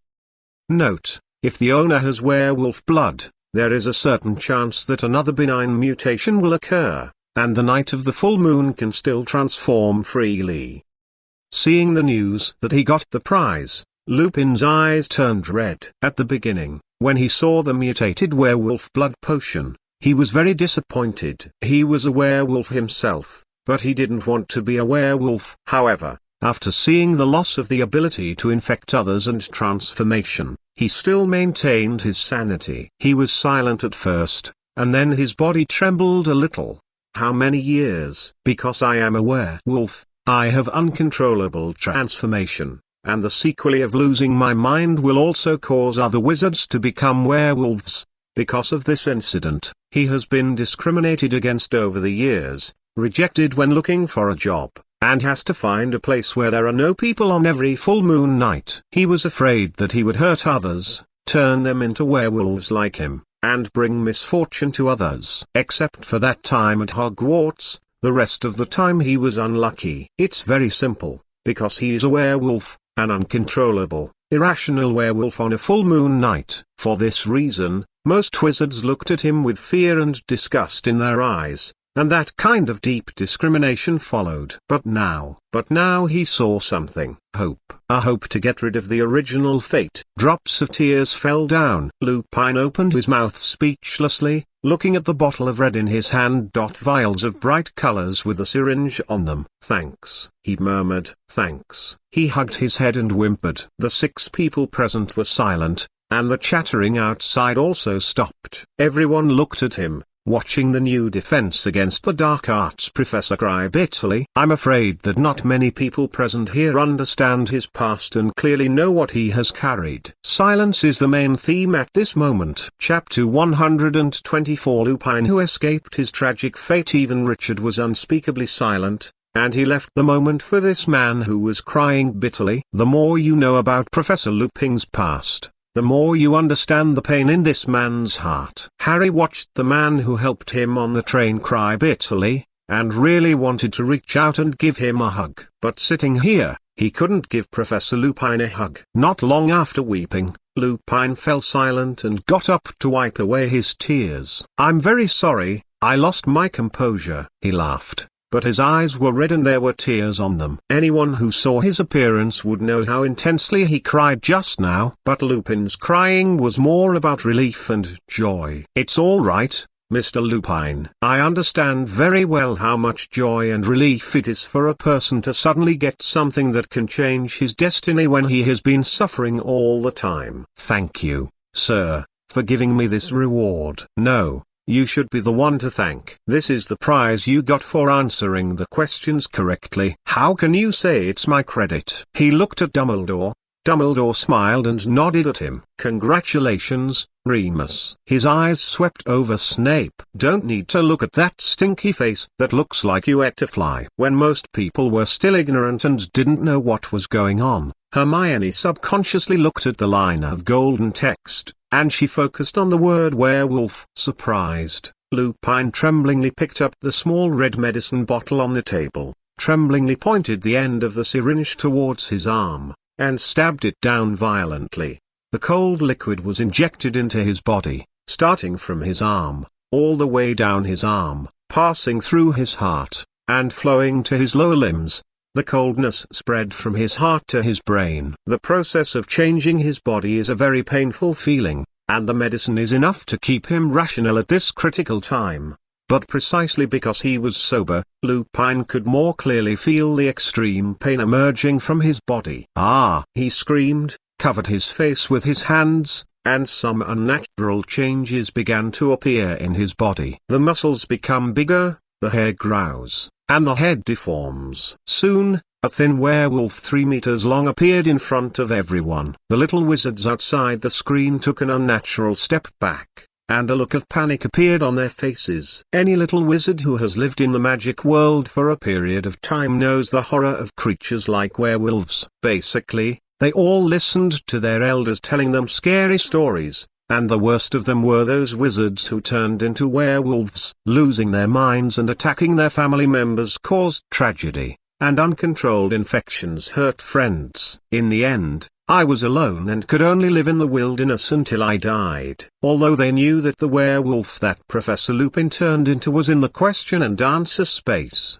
they still couldn't help but feel scared when they saw that hideous and terrifying image. From the heart, from instinct, Snape took out his wand a long time ago, with a dangerous smile on the corner of his mouth, and a strange light in his eyes. From time to time, a look of madness would appear. He has been waiting for this day for a long, long time. As long as Lupin dares to hurt someone in the question and answer space, he will do so without hesitation. He knew he couldn't kill Lupin, but he could still do it if he made him suffer. After transforming into a 3-meter werewolf body, the pain that Remus Lupin could feel was not weakened by half. On the contrary, with the passage of time, the pain has changed from his limbs to pain from the bone marrow. It's dense, intermittent, and even more uncomfortable. And it was even more painful than before. Ah! Exclamation mark. He hugged his head tightly and curled up on the ground.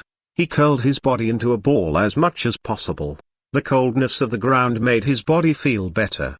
His body was still changing, and the wolf fur that had grown before began to turn into another color. From the previous dim gray to silvery white with a little starlight. The limbs became thicker, and the height broke through the limit again, increasing another 2 meters. He raised his head to the sky and howled. Only calmness remained in his previously frenzied and ferocious eyes. After the madness, it returns to calm. The bursts of pain dissipated, and the body was a little soft. But Lupin could feel the powerful power contained in his body. He lowered his head and looked at his hands. Wolf claws. Then I looked in other directions, and the people who were similar before now looked very short.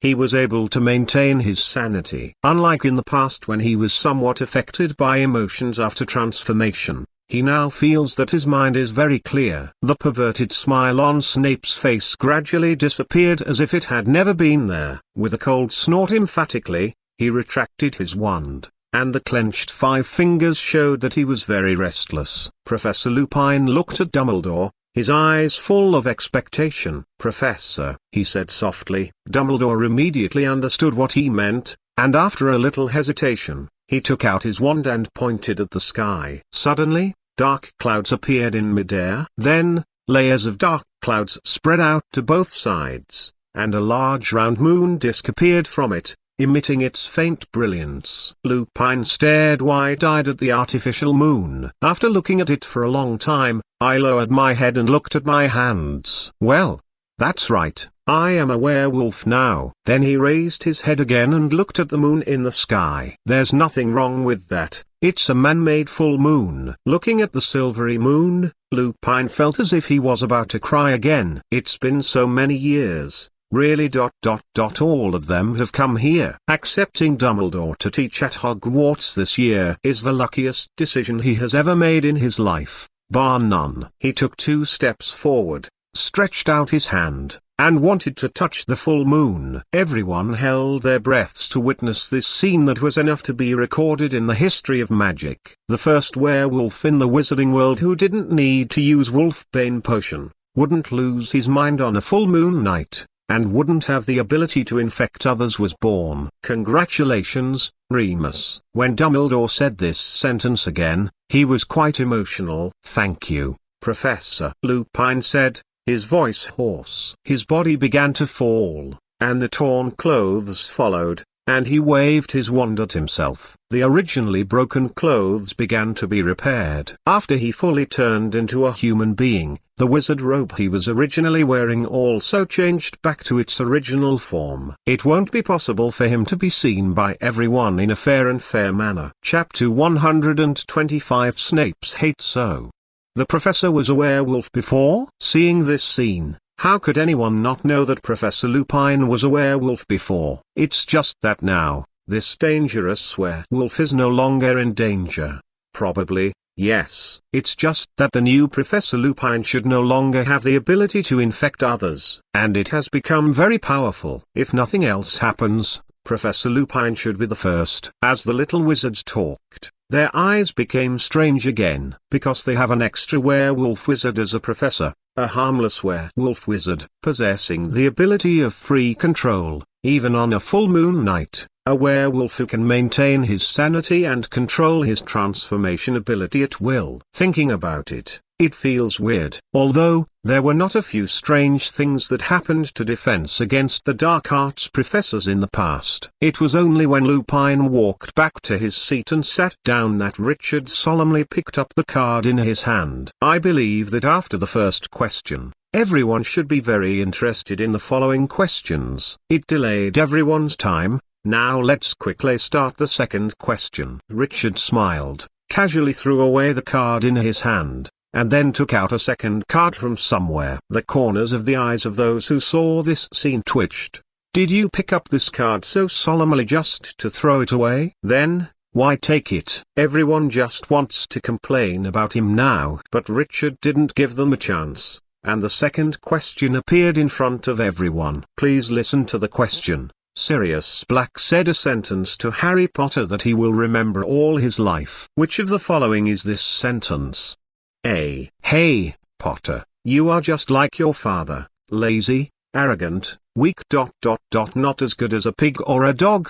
B. I don't know if anyone has told you that I am your godfather. Your parents appointed me to be your guardian in case anything should happen to them. Of course, I can understand if you want to live with your aunt and uncle. But, well, think about it. Once I clear my name, if you want a different home. C. Potter, you are so weak. D. The first time I saw you, I thought of your father when the second question appeared in its entirety. Harry clenched his 5 fingers and stared at the question intently. Something said to him through the Weasleys and others. He also had some understanding of that vicious Black.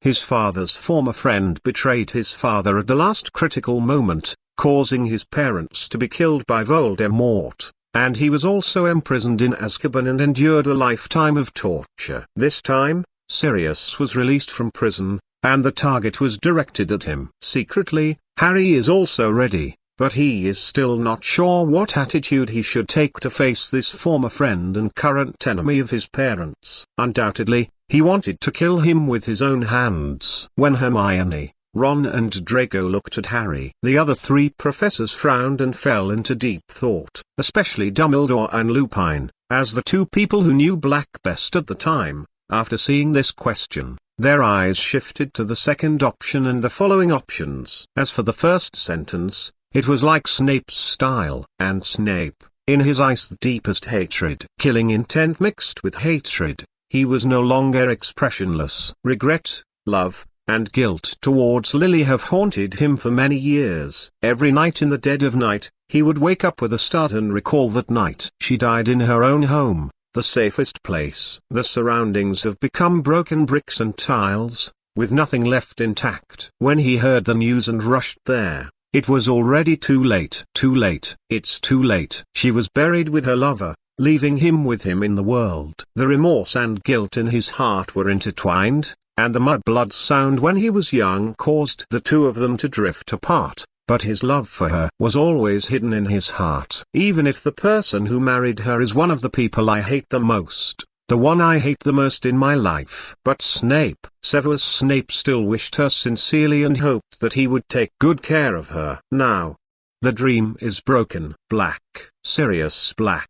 Snape growled inwardly, his hand shaking his wand. He was already ready, waiting for that person to arrive in Hogwarts, then caught him and let those Dementors give him a Dementor kiss. At least this can make up for part of the guilt in his heart. The love has not changed, and it has lasted for many years, but he can still remember that smiling face. Dumbledore was deep in thought, not noticing Snape's abnormal changes. He originally thought that Black was the one who betrayed the Potter family, but judging from this question, if the answer is the second, then there must be something hidden behind it. Then, could it be the second one? He raised his head and stared at the golden spot. Harry was still haunted by memories of the newspapers and the people around him who had commented on Black.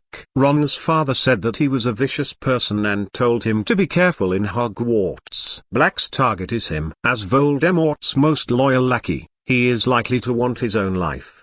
The atmosphere was a little silent, and no one rushed to answer for a while. They are all thinking, although the content of each person's thinking is different. There are still 20 seconds. When the atmosphere was silent and slightly quiet, Richard acted as an icebreaker, taking the initiative to break this layer of ice. His words brought them back to their senses. Off-screen, Professor Flitwick found Professor McGonagall. Do you think he will come to Hogwarts? Who? Sirius Black. I don't know. Maybe the Ministry of Magic will stop him outside Hogwarts and bring him back to Azkaban. Professor McGonagall shook her head. In fact, she had a question mark in her heart about whether the Ministry of Magic could catch Black. After all, Black was the one who escaped from the encirclement of the Ministry of Magic's ground net. And she hasn't forgotten that Black was previously in Azkaban prison, which is known as the most strictly guarded by the Ministry of Magic. Then what do you think the answer will be? The answer to this question? Words that Harry will remember forever? Yeah, I think it will be the second. Why? I don't know. I mean, maybe it's my intuition. You know, he's the godfather of that kid. The conversation between the two was very quiet, and no one could hear what they were saying under the circumstances of deliberately covering it up. And in the screen, the time is almost up. Chapter 126. What is a surprise? This is a surprise. Let me do it. Hermione pondered for a long time before standing up. Hermione, shut up, Harry. I'll come first this time. Harry had just opened his mouth, and before he had time to say what he wanted to say, Hermione interrupted him directly. Looking into her eyes, How could he not know that she did this for himself? Just now, when he was immersed in those memories, the answers he thought of were the first option and the third option. With obvious emotions, such a choice is very normal. And Hermione thought the same as Ron thought before. Trial and error for her companion. By the way, everyone is naturally happy. Wrong. One option can also be ruled out. Harry opened his mouth to speak but stopped. He stretched out first, and quickly slapped the button. Hermione's speed was as fast as his. This time, it was up to which of the two of them to press the button first.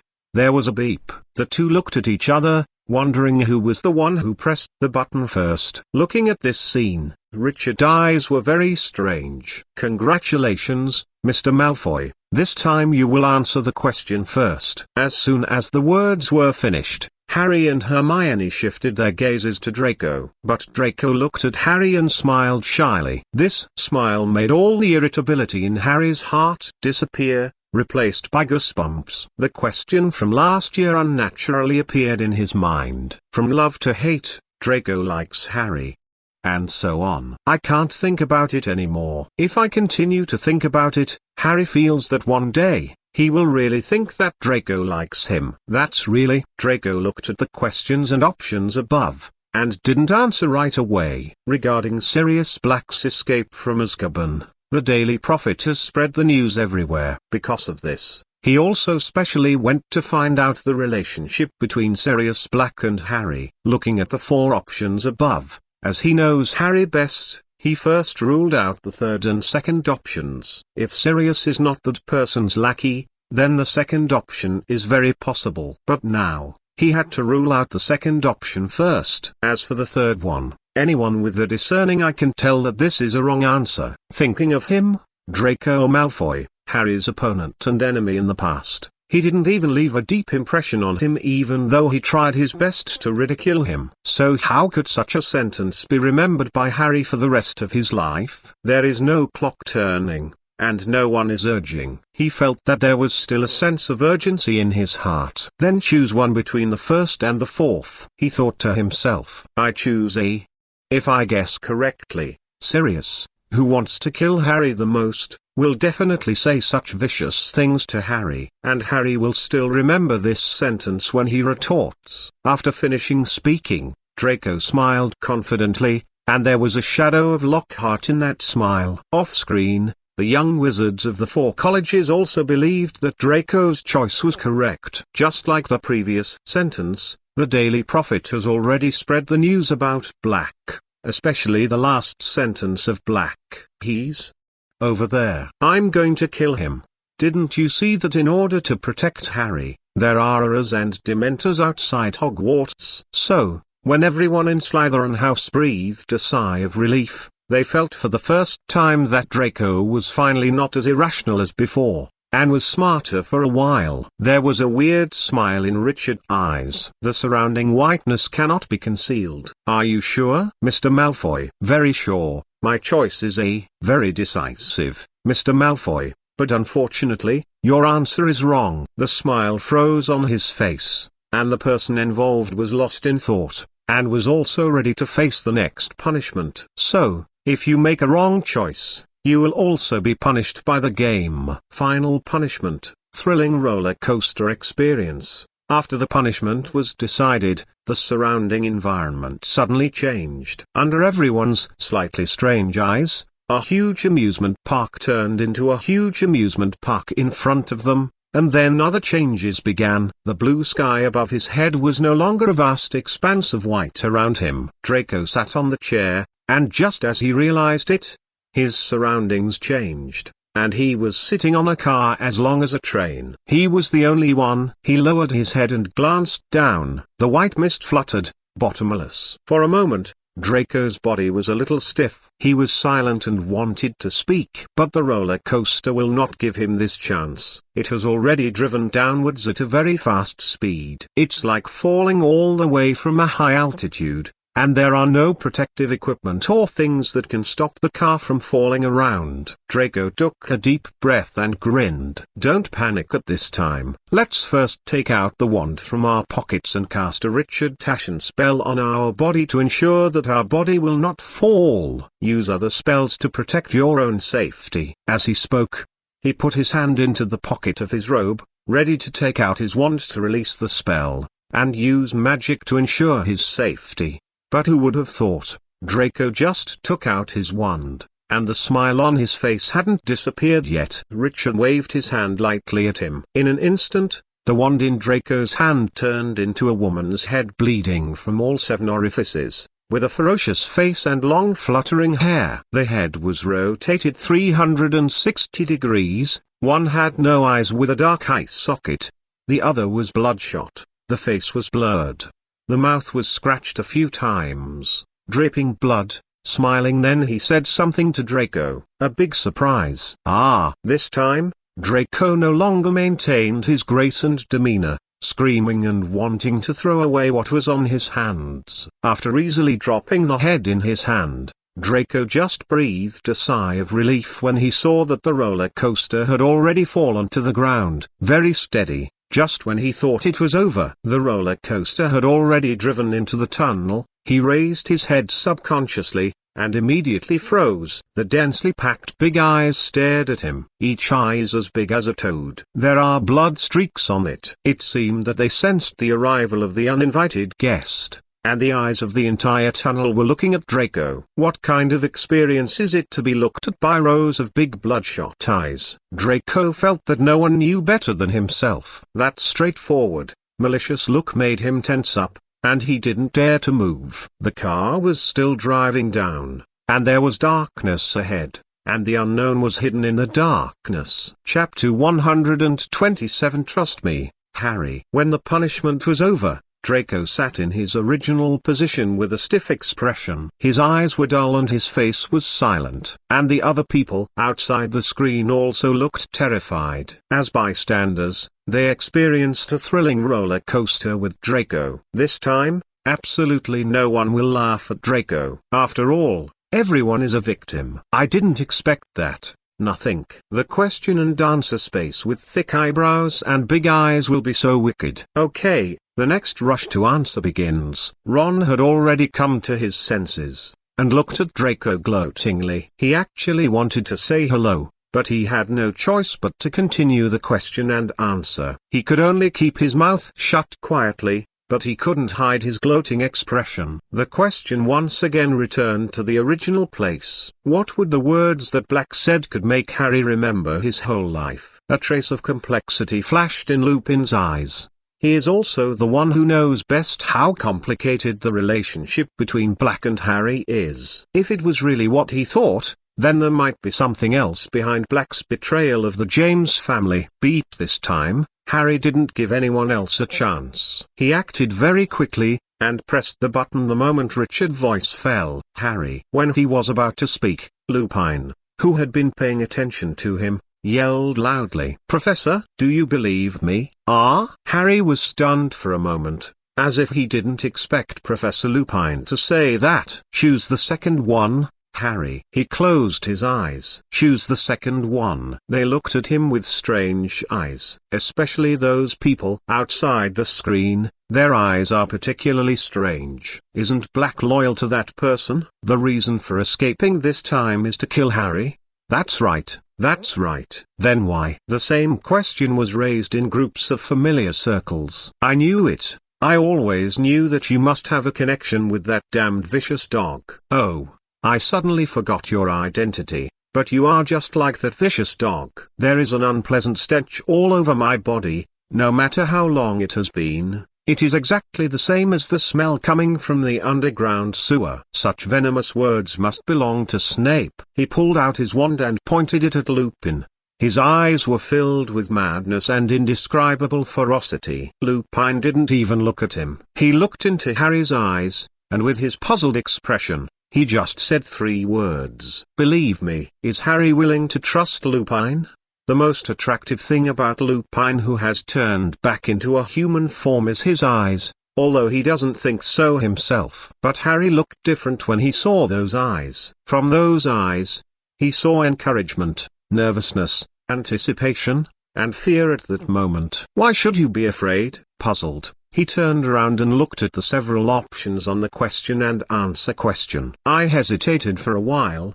Did I believe that Professor Lupin chose the second one, or stick to the third or fourth one? The lesson learned next to him, Draco, was still there. He sat on the chair and muttered to himself in a daze. The mouth kept talking. Why is this happening? It shouldn't be. It shouldn't be like this. Could it be that Harry has changed? All kinds of words. Harry, who was closest to him, almost had goosebumps all over the floor. He didn't want to become like this. Ron over the grinned from time to time, but that smile was a bit strange and looked crooked. It just felt weird. Richard's eyes were on Harry. He had been waiting for him to make a decision, turning the cards in his hand. He just said something for 20 seconds, but the kid didn't respond. He was lowering his head, and it could be seen that he was hesitating in his heart at this moment. Dumbledore was still dressed in that pensive manner, and he might still be thinking about the incident more than 10 years ago.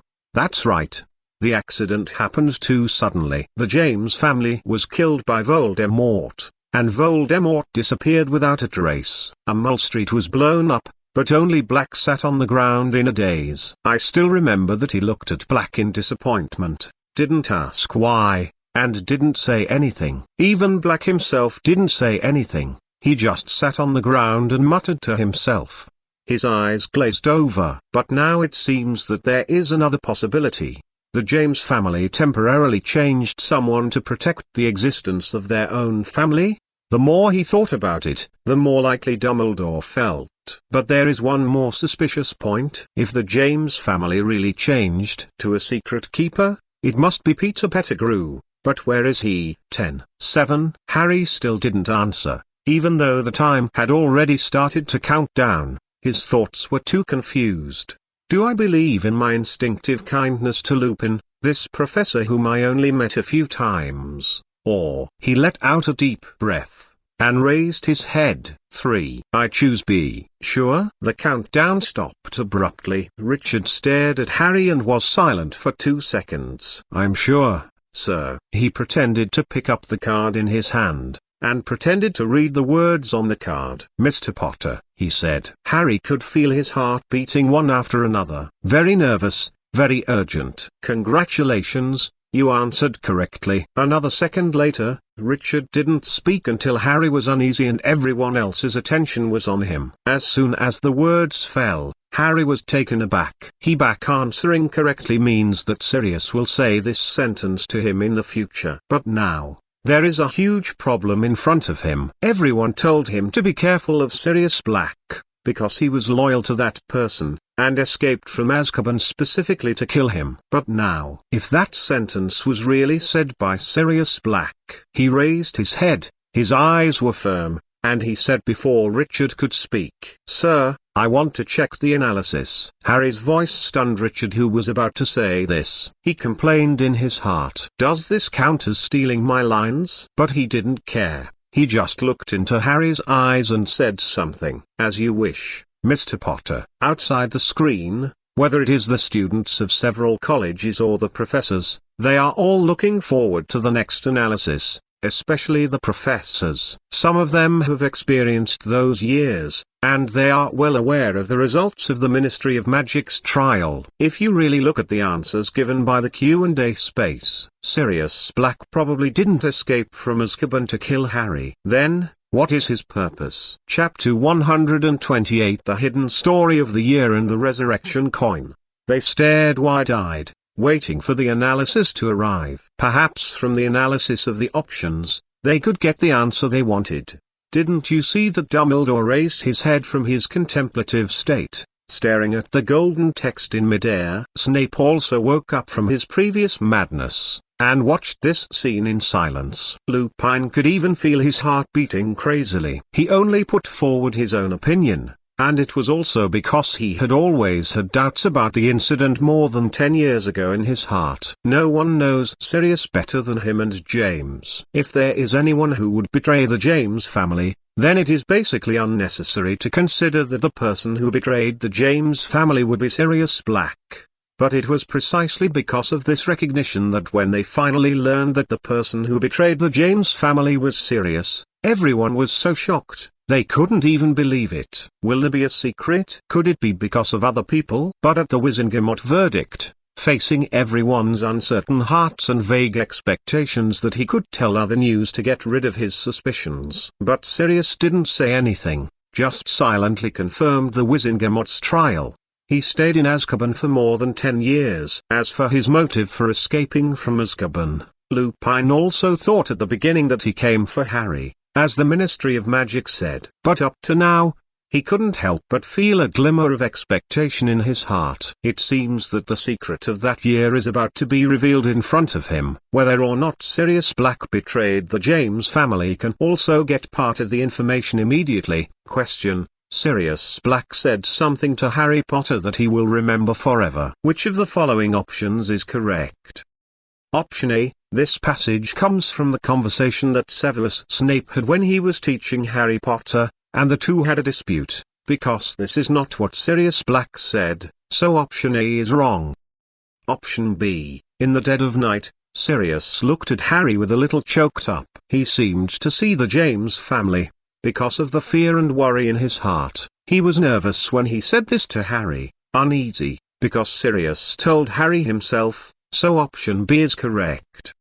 Option C: this sentence is what Voldemort said when he tried to control Harry's brain and use words to break his defense during the Ministry of Magic's rescue battle, but he was later beaten back by Harry, so option C is wrong. Choose D. Although Sirius said this sentence to Harry, he is not the only one who said this sentence to Harry, so choice D is wrong. After the analysis, Harry fell into silence. He no longer knew what the truth was. Is it true that Sirius wants to kill him, which was said by the Ministry of Magic and told by his relatives and friends? Or is it the story behind the analysis questions in the question and answer space? Perhaps he already has the answer in his heart. Looking at the analysis above, everyone's reactions were different. It's another matter outside the screen. At least inside the screen, Lupin's nervous expression suddenly relaxed, and a smile appeared on his face. Is that really the case? There are other secrets to what happened back then, so who is the real traitor? Is it Peter Pettigrew? What the analysis gives is only the answer to the question, but behind the analysis, there is so much hidden information. Mr. Potter, since the analysis is over, it's time to distribute your rewards. As soon as we finish collecting, we will also start the third question earlier. Richard threw away the card in his hand indifferently. A smile hangs on his face,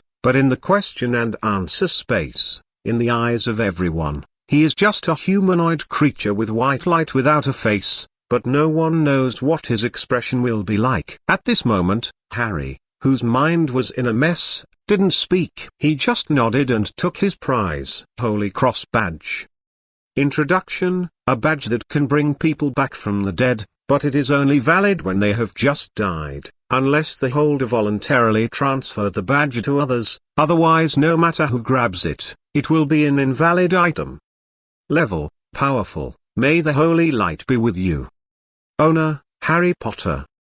Main purpose: when the holder wears it, it will automatically bind the soul and cannot be discarded. When the holder dies, even if the soul dissipates, there is a chance to be resurrected and return to the world from the timeline before death. Note: a Holy Cross badge can only be used once. It is said that it is a gift from God, and the news is not known to be true or not. When Harry's reward appeared, the entire question and answer space, including the auditorium outside the screen, fell into a rare silence. No one spoke. Everyone's eyes were on the evaluation of this reward on the screen, and they reluctantly looked away. A magical item that can revive people without any side effects is enough to shatter the worldview of these little wizards. After all, in their cognition, no one can escape death, not even that mysterious person. Of course, this is also related to their ignorance of Horcruxes, otherwise it wouldn't be so shocking. In short, including Harry, They looked at the glittering golden words over and over again. "I can't believe it's there." Harry's expression remained calm, but his heart was already turbulent, being overturned by waves time after time. In the question and answer space, only two people remained unmoved. One of them is Dumbledore. After so much experience, when he saw the explanation about Holy Cross emblem, he didn't feel much emotion. He just thought that this magical item without any negative effects was very good. But Snape was different. After reading the text explanation, he clenched his hands tightly, feeling excited inside. If the resurrection stone has disappeared for so many years, it is impossible to find it. Then, will the rewards obtained in the question and answer space be able to revive other people? Very good, Mr. Potter. A thing that can play a vital role in your future. Put it on, maybe one day you will use it. Richard was also a little emotional that Harry could get such a thing. After the misunderstanding between him and Sirius Black is resolved, I'm afraid he will give such things to Sirius. If this is the case, it is still unknown whether Sirius will die in the Ministry of Magic in the future. It is very unlikely that Sirius will be killed with a high probability, he thought to himself.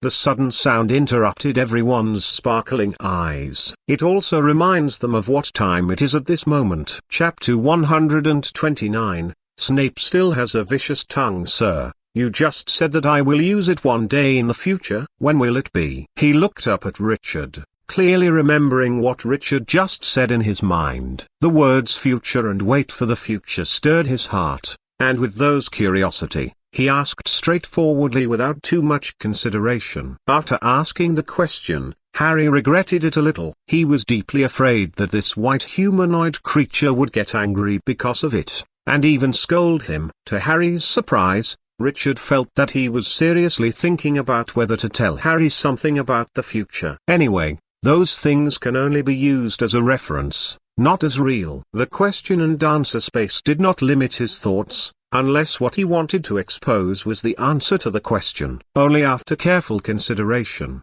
Richard gave up such a tempting idea, and said softly to Harry, "Mr. Potter, although I really want to tell you the answer, but unfortunately I can't. It's really interesting to reveal the future privately. But, do you really want to know?" Regarding Richard's tactful refusal, Harry nodded very seriously as if he didn't understand the meaning of the words. "I really want to know." "Sorry, I can't tell you." Richard smiled. Although he had an expressionless face, it was okay to feel joy in his heart. "Okay, Mr. Potter, let's get over this question and get ready for the next question." Seeing that Harry seemed to want to say something else, Richard could only speed up his speech and ask the next question to shut Harry up. He regained his composure and put his weight back on his body in the auditorium. Outside, the students were still chattering about Black and the Cross badge. No matter which of these two things it is, if it is taken out of Hogwarts alone,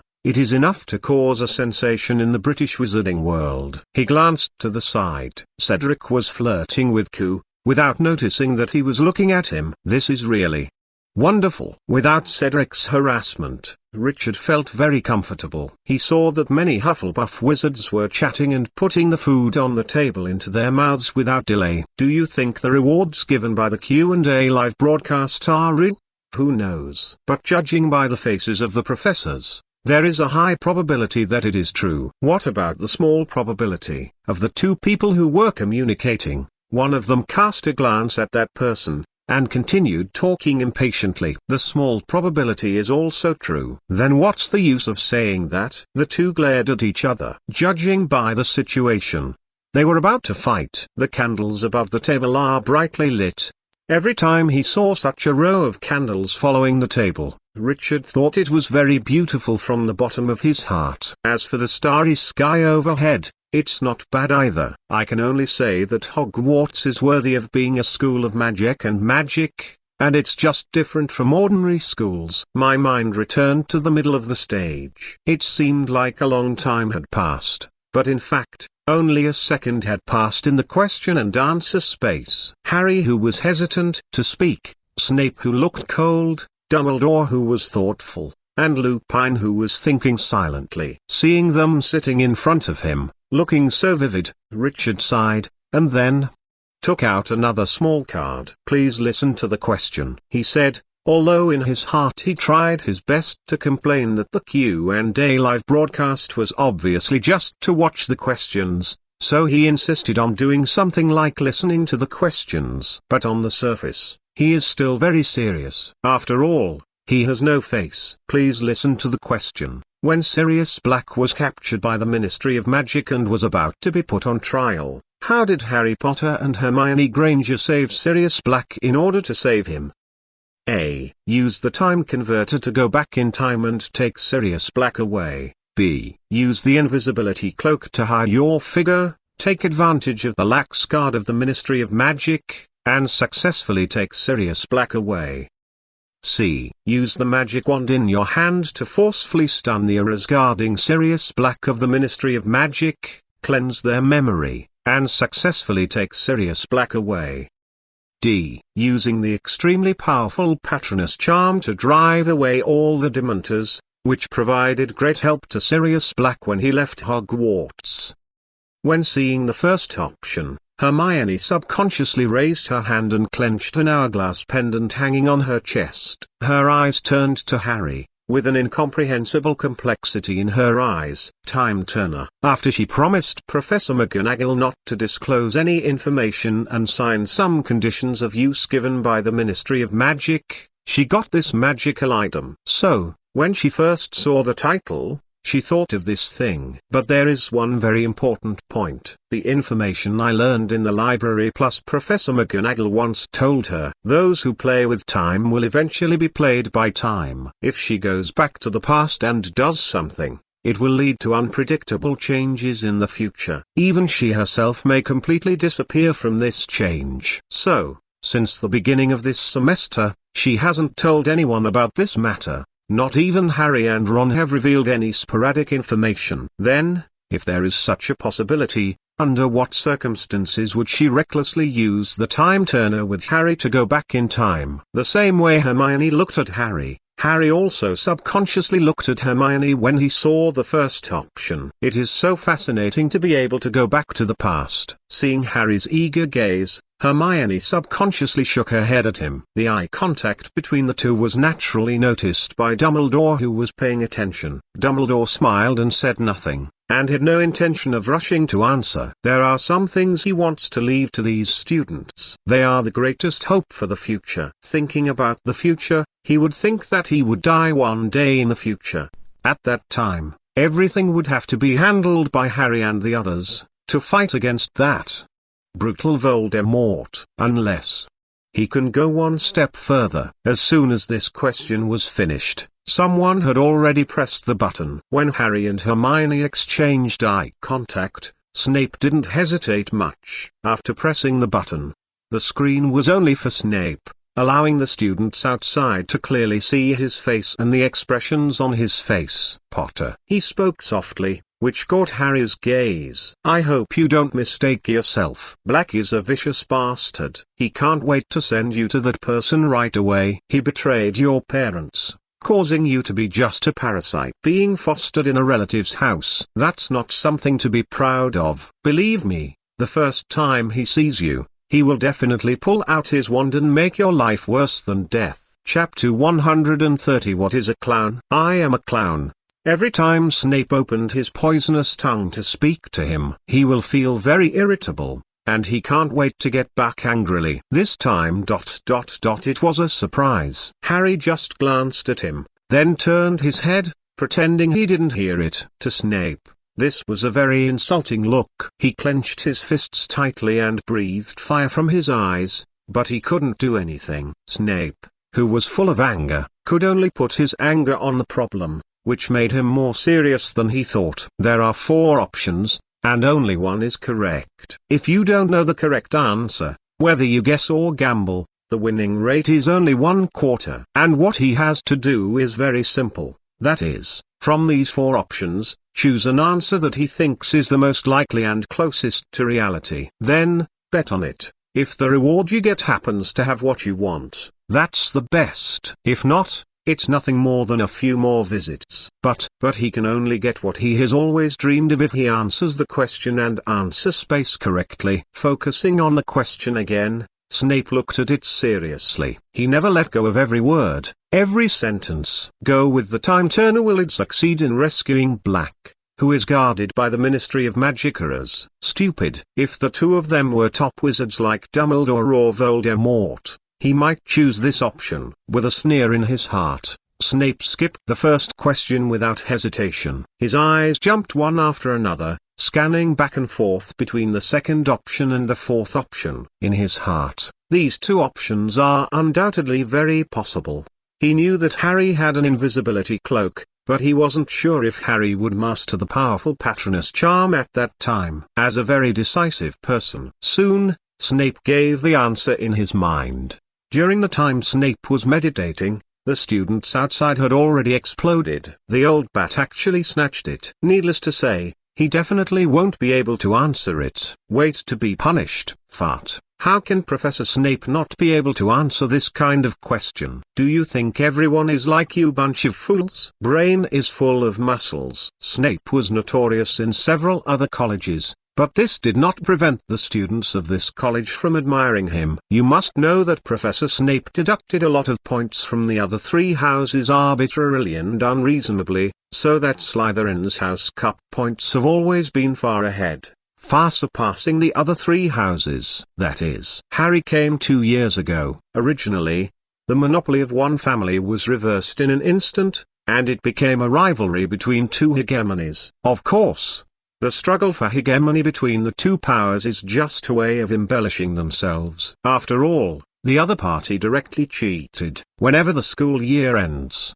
Dumbledore will definitely give Gryffindor College unreasonable extra points. Because of this matter, Professor Snape has approached Professor Dumbledore many times. It is said that every conversation between the two of them must end with Professor Snape slamming the door.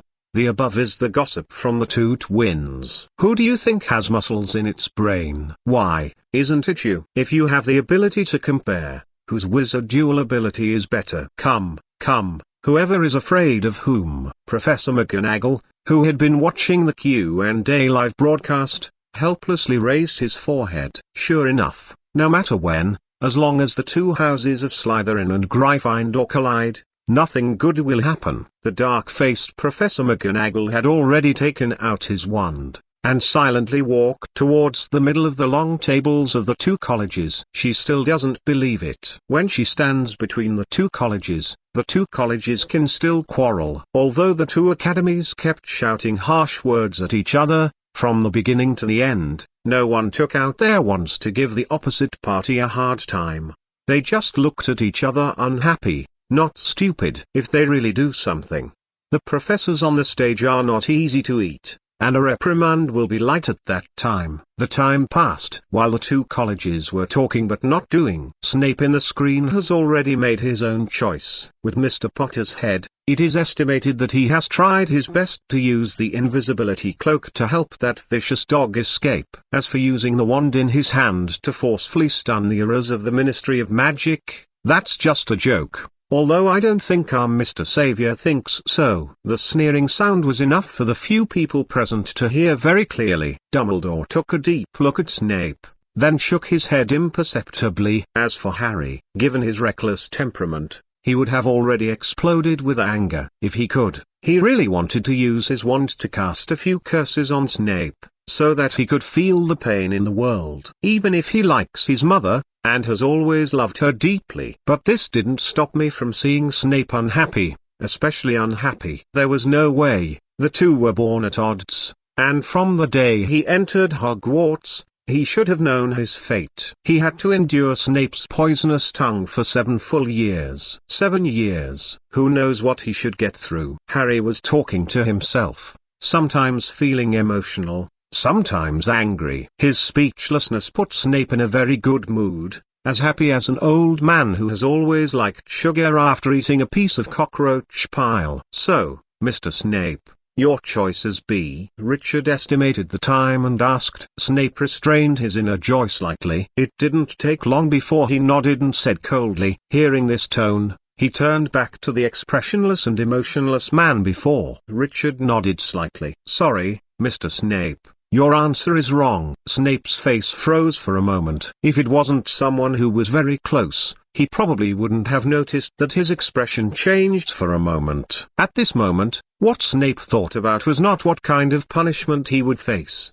but whether he would be ridiculed by Harry after being punished. Thinking of Harry laughing at his embarrassment, Snape felt his heart tremble. Final punishment: put on the clown suit and imitate the crazy smile of the clown once. Before Snape's eyes, a line of golden text quickly appeared. Accompanied by this line of text, the black robe on his body is rapidly changing. Before Snape came over, he had already put on a black suit, and the makeup on his face had turned into clown makeup. It's just that this set of makeup makes people feel a little different from ordinary clowns. Same. This opinion comes from students who have lived in the Muggle world and seen what clowns look like. Originally, the people of Gryffindor College were still expecting Snape to lose face, and even Colin Creevey had already returned to his old job and picked up a camera.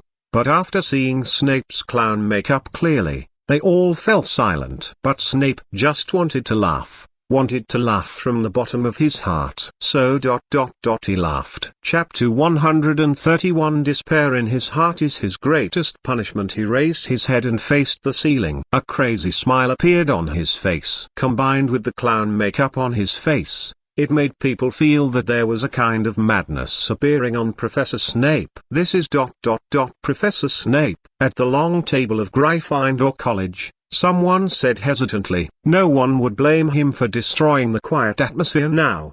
They were all so shocked by Professor Snape's smile. Even Professor McGonagall couldn't take his eyes off the crazy smile of the man in the picture. Sad?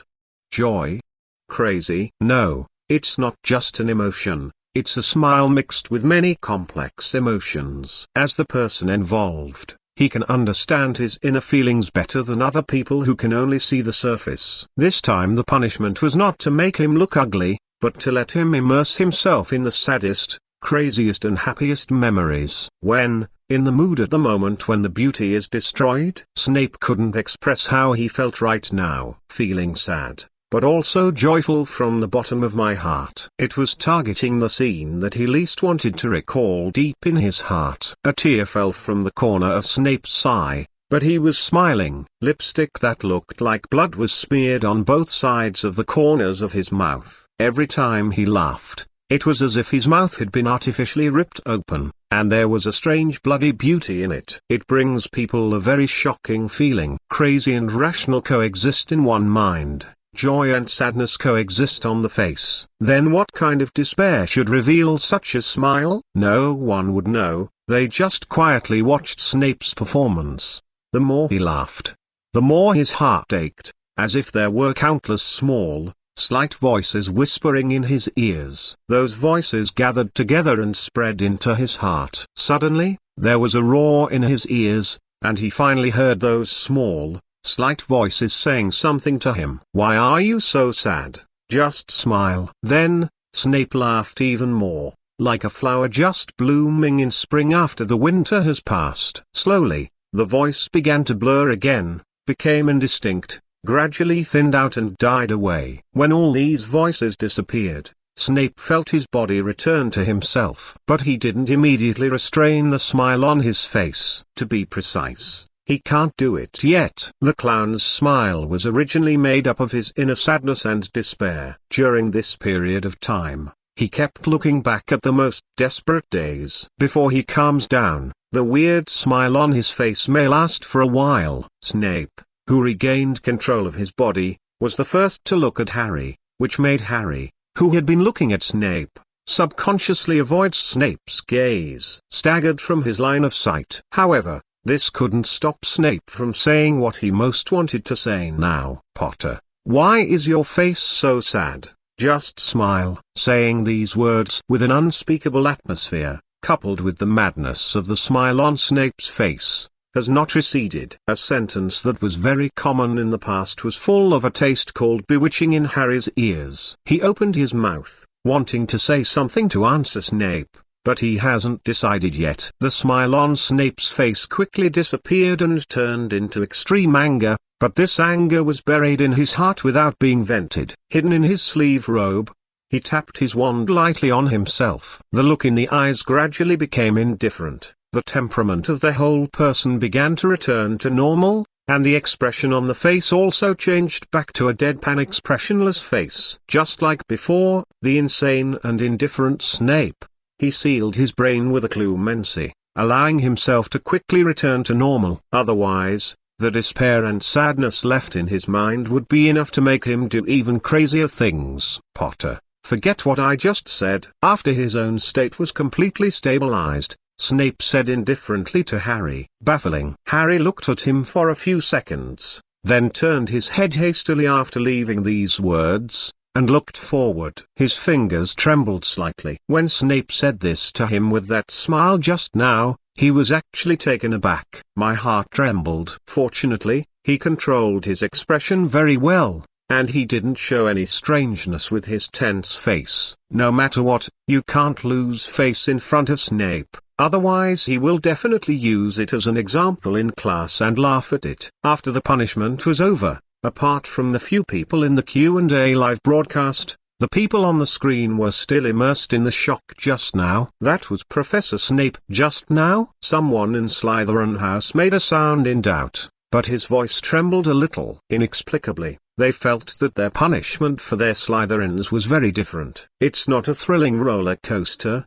There are some strange shapes along the way. The strange creature, which is anti-human to the extreme, is Professor Snape's craziest smile comparable to human beings. Looking at Professor Snape's appearance, he knew that the punishment this time was definitely not as simple as it appeared on the surface. If there is no other person among the 7 who are doing the live Q and A to pretend to be Professor Snape, then he is undoubtedly the one. Someone swallowed his saliva and said cautiously, fearing that Professor Snape would stand behind him and treat him like the way Gryffindor College used to treat him. Colin Creevey took out the photos he had just taken and fell into deep thought. He was thinking, if this photo gets out, will he be played to death by Snape's big bat? With this in mind, Colin Creevey silently wanted to put the photo in his pocket and seal it forever. However, his actions were still noticed by the people around him, and he immediately shouted, "Creevey,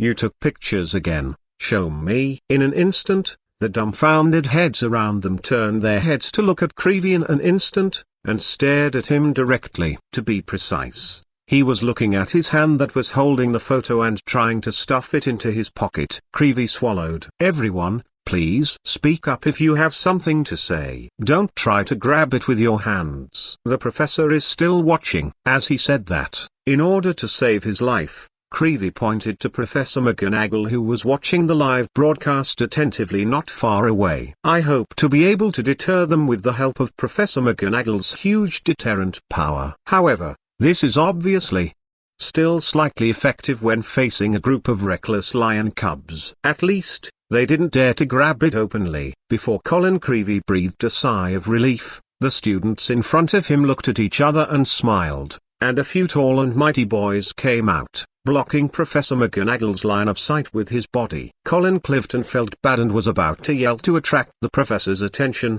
but at this moment a hand appeared from behind him and directly covered his mouth. He stared wide-eyed, watching a few boys walking towards him with ferocious smiles. While laughing, she rubbed her hands together. "It's over," Creevey thought to himself. He could only stare with terrified eyes, shivering like a bird that has been unable to find its way, hiding in the trees. Chapter 132. Chapter 132. Poor Colin Creevey. Fortunately, the final farce is still over. After all, Professor McGonagall noticed the movement at the long table of Gryffindor College. She was already in a bad mood and had no intention of treating the students gently. Directly and severely reprimanded those students who pressed Colin Creevey under their bodies. Can students from Gryffindor College be afraid of power? Of course not. So, they dispersed with great respect and love for the teacher, leaving only Creevey lying on the ground alone,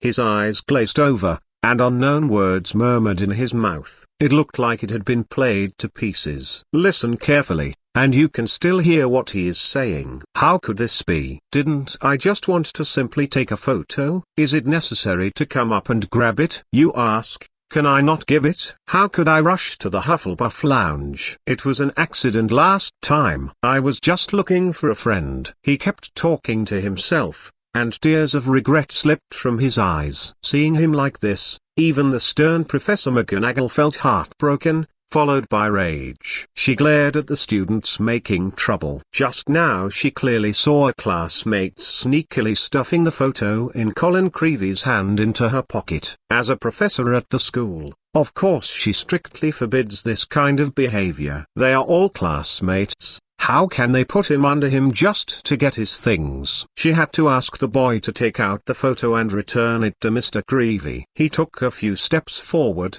and looked at the boy who took Creevy's photo with a death gaze. Professor McGonagall pointed to the tearful Creevy. The speechless stare made the boy tremble. Mr. Newland, give him back what you just took from Mr. Creevy. Facing the pressure from the professor, that Mr. Newland took the photo out of his pocket with trembling hands, endured great heartache, and was about to return the photo to Colin Creevy. Colin Creevy stood up, staring hopefully at the new photo with some creases on the palm, and was full of gratitude to Professor McGonagall in his heart. But when Colin Creevy took the photo, a hand reached out and pinched the photo of Snape. Colin Creevy's body trembled, he raised his head in disbelief, just in time to see the strangeness in Professor McGonagall's eyes. Immediately afterwards, Professor McGonagall returned to his previous stern look, and brought Snape's photo in front of him without changing his face. The students of Slytherin College and Gryffindor College watching this scene looked strange,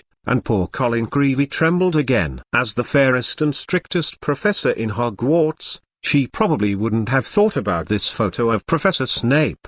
Probably, no way. Taking photos of professors wantonly is a violation of school regulations. I will confiscate this photo, Mr. Creevy. Professor McGonagall put the photo into his robe, looked up at Colin Creevy and his eyes flustered like a fawn's bumping around. Okay. Okay, Professor. Seeing this scene, other people also had very strange eyes. The Weasley brothers were thinking about whether there is such a school rule in the school. As two brothers who often violated the school rules and experienced troubles, the two of them don't remember such a school rule. However, looking at Professor McGonagall's tense face, even if the two of them had some thoughts, they didn't dare to say it. If I express my thoughts, I'm afraid Professor McGonagall will arrest him on the spot and put him in confinement.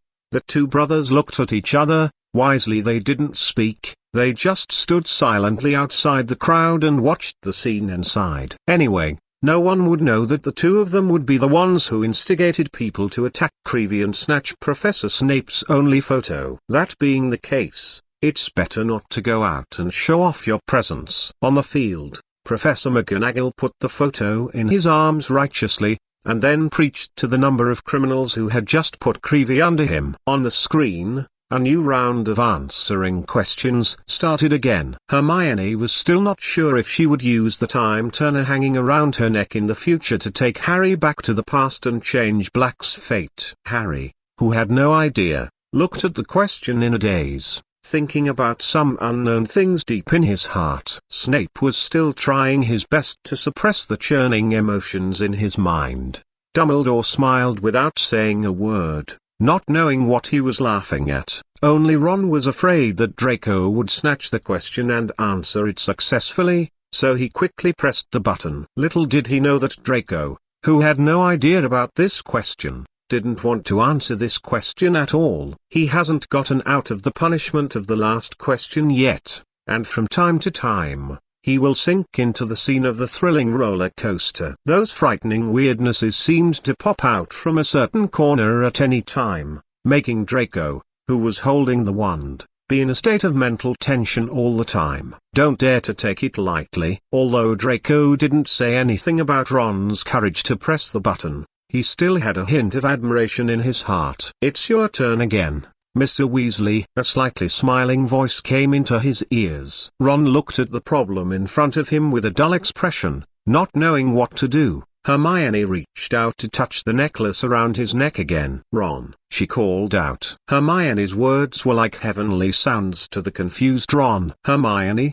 do you already know the answer?" he called out loudly. This kind of mental work is really not suitable for him. Or daily recklessness is more suitable for him. "Well, I have an idea I want to tell you." Nodding her head, Hermione didn't let go of her hand touching the pendant. What she saw in Ron's eyes reflected her own memories. It was the moment when Professor McGonagall handed the time converter to her. Ron's reflection appeared in his eyes, and it was staggered with the time converter. The little witch raised her head and looked at Ron very seriously. "If you believe me, you can choose A. If you have other ideas, you can follow your own ideas." When Hermione spoke, the people around heard them, and they looked at Hermione, to be precise, at the necklace she was holding. Snape looked at the necklace, and the corners of his eyes twitched, obviously thinking of some unpleasant experiences. Subconsciously, he turned his head away. He didn't really want to see the little witch and Harry now. As soon as he saw the two of them, he felt that his face was still smiling. That desperate and crazy smile has always been hidden in his heart. Chapter 133 Snape,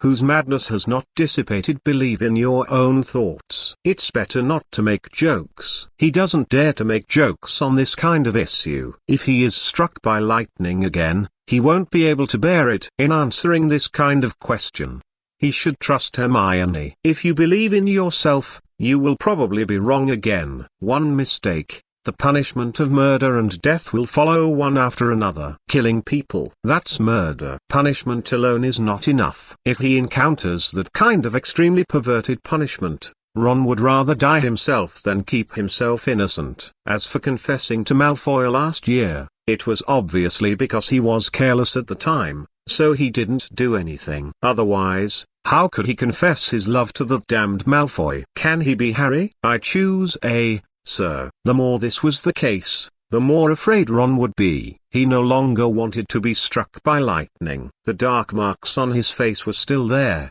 and the messy hair on his head was still there. He didn't have the courage to try a new punishment. "Are you sure, Mr. Weasley?" As usual, I asked. If Ron can't think about it halfway, it would be fun to choose other options. Thinking about it this way, Richard still has some expectations in his heart. "I'll choose A." A slightly hesitant Ron gritted his teeth and insisted. He couldn't believe his own judgment and choice. If he had to make another mistake, it would be uncomfortable. A trace of regret emerged from Richard's heart. It's a pity that he didn't see all kinds of punishments. He hasn't forgotten his responsibilities, and slightly retracted the words that God began to read on the card. "Congratulations, Mr. Weasley, you finally answered the question correctly." Hearing the final result, even though Ron had a strong heart, he couldn't help but smile on his face. In the end, he choked up with a smile and laughed. He really hadn't won. He never answered a single question correctly, and suffered various punishments for no reason. God knows how many stares he received. Every time when those people in the academy discussed Harry and Hermione, they praised them for being smart, witty, and even answering questions so decisively. But when it came to him, the topic changed instantly. "What? Look, that is Ron who confessed his love to the Malfoy family. It is said that he likes men." Hiss. Then wouldn't Harry be in danger? He was so close to Harry. All kinds of topics, rumors spread too far. Even the few people in their dormitory would subconsciously cover their faces with books when they saw him. Wasn't it because he was deeply afraid that he would fall in love with them and come to their bed late at night and do vicious things to them? Really, is he, Ron, really that kind of person? Seeing Ron choked up, Livingston felt embarrassed. Why did the Weasley kid start crying after he said a word? Embarrassment is embarrassment. The procedure still has to go. "Mr. Weasley, are you going to watch the analysis first or get the reward first?" Wiping away the happy tears on his face, Ron thought about it seriously, and decided to do the same as before. Although he can't wait to see the reward he got, more people can't wait to check the analysis. Question: when Sirius Black was captured by the Ministry of Magic and was about to be put on trial, how did Harry Potter and Hermione Granger save Sirius Black? Option A. After Sirius was handed over to the errors of the Ministry of Magic by Professor Snape, when the Dementor was about to perform Dementor Kiss on Black, Hermione Granger used the Time Turner to take Harry Potter went back to the past and successfully rescued Sirius Black, so option A is correct. Option B. Using the invisibility cloak. Although the three of Harry are very proficient in using it, the most important reason they rescued Sirius Black at that time was not using the invisibility cloak to cover up their figure. If they hadn't gone back to the past, nothing can be done, so option B is wrong. Option C, strongly knocking out the regarding Sirius Black of the Ministry of Magic requires strong strength and combat quality. But the Harry Potter at that time was not the Harry Potter who later fought many times with Voldemort. He does not have such a strong strength and combat quality. He is wrong with option C. Option D. At that time, Harry Potter had already learned the Patronus Charm, and successfully used the Patronus Charm to protect the lives of him and Black in the past. But this incident has nothing to do with Sirius Black's escape from Hogwarts. The events are not connected. So option D is wrong. The analysis is still straightforward. After everyone reads it, the first thing they react to is the most important point. Without the Time Turner, Sirius Black might not be able to escape the guards of the errors of the Ministry of Magic. Then it is very likely that the soul will be eaten by the kiss of the Dementor. Wanting to understand this, Snape and Dumbledore looked at the necklace that Hermione was holding tightly at the same time. The corners of Snape's mouth twitched a few times, and he forcefully pulled out an ugly smile. Black, he murmured softly, with some kind of madness flickering in his eyes. A Clumency can't completely ban the live quiz from punishing him, even if he uses it with a magic wand. You have to know that at his level, a Clumency is already a passive skill, and it is used all the time. Sealing memory, blurring the five senses, fabricating false memories, everything is like instinct. Even such a powerful instinct can't withstand the erosion of the punishment of the live broadcast of the question and answer. After the Clumency was broken, many emotions returned to Snape's mind, making him look more like a normal person than usual.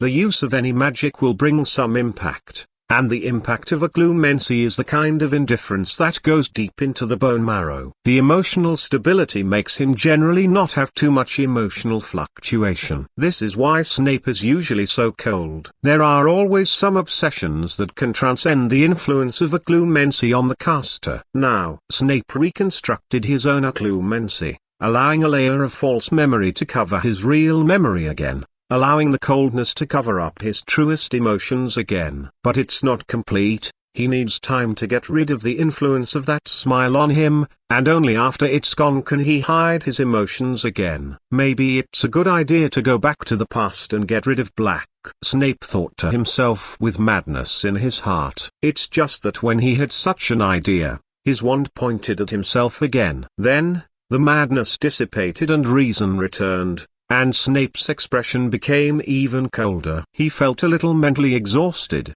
but there was nothing unusual in his eyes, without any ripple caused by emotion. Sure enough, the influence is still and it has to be gradually eliminated. Chapter 134 Time Converter. After analyzing it, Hermione's hand holding the necklace tightened even more. She always felt that there were many eyes watching her. Those kinds of strange gazes made her a little unaccustomed to those who had not gone through such a situation. Even Harry was the same. At some point he turned around and faced looking at Hermione. His eyes focused on the necklace that Hermione was holding. That is the Time Converter. Outside the screen, the students also stared at Hermione in the screen with fiery eyes. Go back to the past and change everything. What a beautiful word. Everyone has regrets in their hearts and things they want to change, and the Time Turner is obviously able to do this. Minerva McGonagall noticed this scene, and her expression was a little dignified. She had to remind these students aloud, lest they go astray. Cough cough. That's not something you should touch. Taking out his wand, he cast a loud voice at his throat, and then attracted those students who were discussing or staring at Hermione in the picture with fiery eyes. Professor McGonagall's voice was like pouring a basin of cold water on their heads. and the slight coolness made their inner heat lessened a lot. "Why, Professor?" Even if Professor McGonagall said no, they still want to ask. After all, Hermione Granger has a time turner in her body. If it's what the professor said, she shouldn't be capable. If the professor doesn't give a reason, then they will succumb to her authority now, and they will feel dissatisfied in their hearts. The dissatisfaction and dissatisfaction buried in the heart will become a seed, which may die with the passage of time, or may grow into a strong tree. Minerva McGonagall looked around. The students around were all watching her, with hesitation, dissatisfaction, and temporarily suppressed fire in their eyes. She pursed her lips, knowing that if she didn't give up their thoughts today, bigger things might happen in the future. "The time turner is what I gave to Hermione Granger." When she said this, the suppressed enthusiasm of the surrounding students once again appeared in their eyes. "But I don't recommend you to use it." Even Miss Granger signed some magic contracts in front of me. "I gave her the time turner only after repeated promises. Do you know why I neither recommend nor let you use time turner?" Everyone was silent and did not speak. They looked at Minerva McGonagall, the professor they respected and feared in the past. "Those who change time will be teased by time." When she said this, Minerva McGonagall had a very serious face. This is what every wizard should remember, and should study time with the most rigorous attitude. Every wizard who studies time knows the taboos about time. That is to say, these students, those who don't know, are fearless. That's why they thought of being daring and wanting the time converter to go back to the past and act recklessly. She looked around and found that there were very few people who thought deeply about her words, and most of them were disdainful and disapproving. They obviously didn't think about the consequences of using the time turner casually. It's okay to say that they are ignorant and fearless, or that they don't take it seriously. In the final analysis, it was because they were curious about the time converter and ignored the hidden danger. As for whether it was possible that they were tempted to go back to the past, Minerva McGonagall felt that it was unlikely that these students had any great things happen in the past. "Except, Harry, maybe you don't take it seriously, but I hope you can remember that any wizard who wantonly goes back to the past and changes the past unintentionally or intentionally will have no good results." A wizard once used a time turner to go back to the past and some tragedies happened. "I can also tell you this story." Minerva McGonagall stretched out her wand, and a light appeared on the tip of the wand, and everyone could hear her voice. "Tell us about it, Professor." "We just love stories." George and Fred were so excited that you spoke out your heart with every word. The same goes for the other students, they really want to hear this story. Seeing that so many people are interested, Minerva McGonagall is also very pleased. As long as these students can listen to their opinions and touch the time in a casual way, then it will be a great thing. "There once was a witch named Heloise Mintab." When Professor McGonagall spoke, everyone listened carefully in silence. Anyway, what was going on in the Q and A live broadcast was to distribute rewards to Ron. When the time comes, they can find Ron to find out more. She traveled back in time in 1899 and was trapped for 5 days in 1402. When she returned to 1899, her body had been through 5 centuries, causing irreparable damage. Soon after she died at St. Mungo's Hospital. But that wasn't the worst of it. The worst part was that during the 5 days she was trapped, time took its toll on everyone she encountered, changing them dramatically. So that no less than 25 of their offspring were lost forever without birth, including her life. With her serious tone and her serious face, the stereotyped impression she gave to other students in the past made these students at an energetic age silent. If they are accidentally trapped in the past, will they find that their parents are gone when they come back? It's not impossible. In the eyes of more students much more sensible, including George and Fred, originally, the two of them really wanted to get a time converter for fun. They also know that it's not realistic to get a time turner through Professor McGonagall, but isn't there a ready-made one in Hogwarts? You just need to find a chance to get that time turner from Hermione. However, under Professor McGonagall's teaching, such thoughts have completely dissipated. The two of them don't want to find that their entire family has disappeared after returning from the past time. Such a result must be a very sad thing for the two of them. So, after decisively realizing that time can't be used as a prank, the two of them put away their thoughts. Maybe some of you haven't heard of the witch I mentioned earlier, and it's possible that you don't know about it and have doubts about it. But the other story, I believe you must have heard of his name and know his story. You should have heard of the name Merlin, right? Chapter 135. Ron's highlight moment when Professor Minerva McGonagall began to use storytelling methods to dispel the students' curiosity and desire for the time converter. In the question and answer space, Ron also ushered in his highlight moment. The only thing that surprised him, and what he didn't think of now, is that the students outside are all listening to Professor McGonagall's teachings, and they don't have much time to watch his award-winning process. They all indulged in the stories told by Professor McGonagall, understood the danger of the time converter, and dispelled the only remaining curiosity and other thoughts about the time converter in their hearts. Of course, he didn't know about this at this time, which also caused him to almost doubt his own life when he learned the truth later. The analysis has been completed, and the rewards for the answerer Ron Weasley are now distributed, and you can learn about the rewards you have received through the text message in front of you. After Richard finished speaking, he smiled and said nothing, leaving this moment to Ron. With one mind and two purposes, he naturally knows what is happening outside the question and answer space. Unexpectedly, Professor McGonagall would suppress the heat of the Q and A live broadcast. This is really surprising. However, he doesn't care. Anyway, the person being broadcast live is not him. And off-screen, Professor McGonagall's narration is coming to an end. It is estimated that after Ron finishes receiving the reward, it will almost be over. Then why should we care about it? Time Hourglass. Pseudo Introduction. The embers of an imitation that failed to time, but even this has various unusual abilities. Level, powerful. In a sense, it can be regarded as an item with some abilities of a divine weapon. But first, owner, Ron Weasley. Main purpose, pick up the Hourglass of Time and throw it on the ground at anyone. The Hourglass of Time that can only be used once can restore anyone to his peak state, whether it is the past or the future, and the duration is 5 minutes. Note, the powerful effect is for a short period of time, not to mention that it only has one chance to use it, but even so it is still considered powerful, although sometimes it is very tasteless.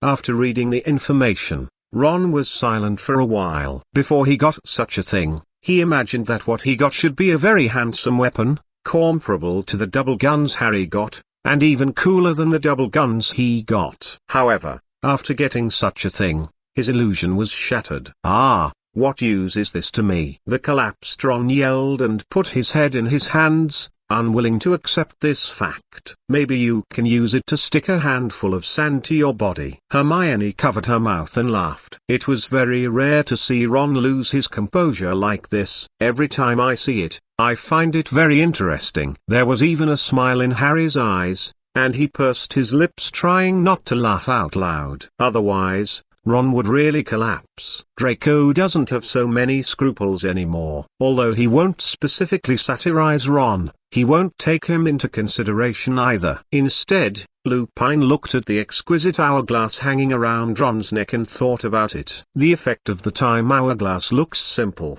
but it is actually very powerful and tasteless. If it's the moment when an ordinary person returns to his peak, it's just a change from old age to youthful appearance. But what if it was replaced by a wizard who had great strength when he was young? What kind of situation would that be? Several thoughts flashed through his mind, and Lupin slightly looked towards where Dumbledore was sitting. From the beginning of this question and answer to the present, Dumbledore has spoken very few times. And I don't know what he is thinking in his heart now. The instinct of the body made Dumbledore notice that someone was looking at him. He looked in that direction, and when he saw Lupin's face, he smiled back at him. As a wizard who has gone through the years, even though he is still powerful now, The aging of his body undoubtedly makes this strength somewhat discounted. If you deliberately made yourself weak to set a trap to trap Voldemort, when Voldemort thought he would win and came before him as a victor, would he be able to sneak attack Voldemort successfully by using the time hourglass? As for whether to talk about feud in things like sneak attack, that's not the case. Dumbledore is within the scope of consideration. To deal with this kind of fearmonger, there is no need to talk about feud, just shoulder to shoulder. After thinking twice, Dumbledore gave up such a tempting idea. The time to use the time hourglass to return to the peak state is too little. If he can't take down Voldemort within 5 minutes, then he will suffer. It's better to focus on the next problem and the wizard's advanced path that he is studying. Hearing Draco's laughter, Ron's face turned red and green for a while, obviously angry. He pointed at Draco tremblingly, wanting to say a few harsh words, but before he could say anything, he heard Malfoy's sneer. "If it weren't for Miss Granger, Weasley, you would have been struck by lightning." Sure enough, it's different to have a companion around, and you can just lay down and win.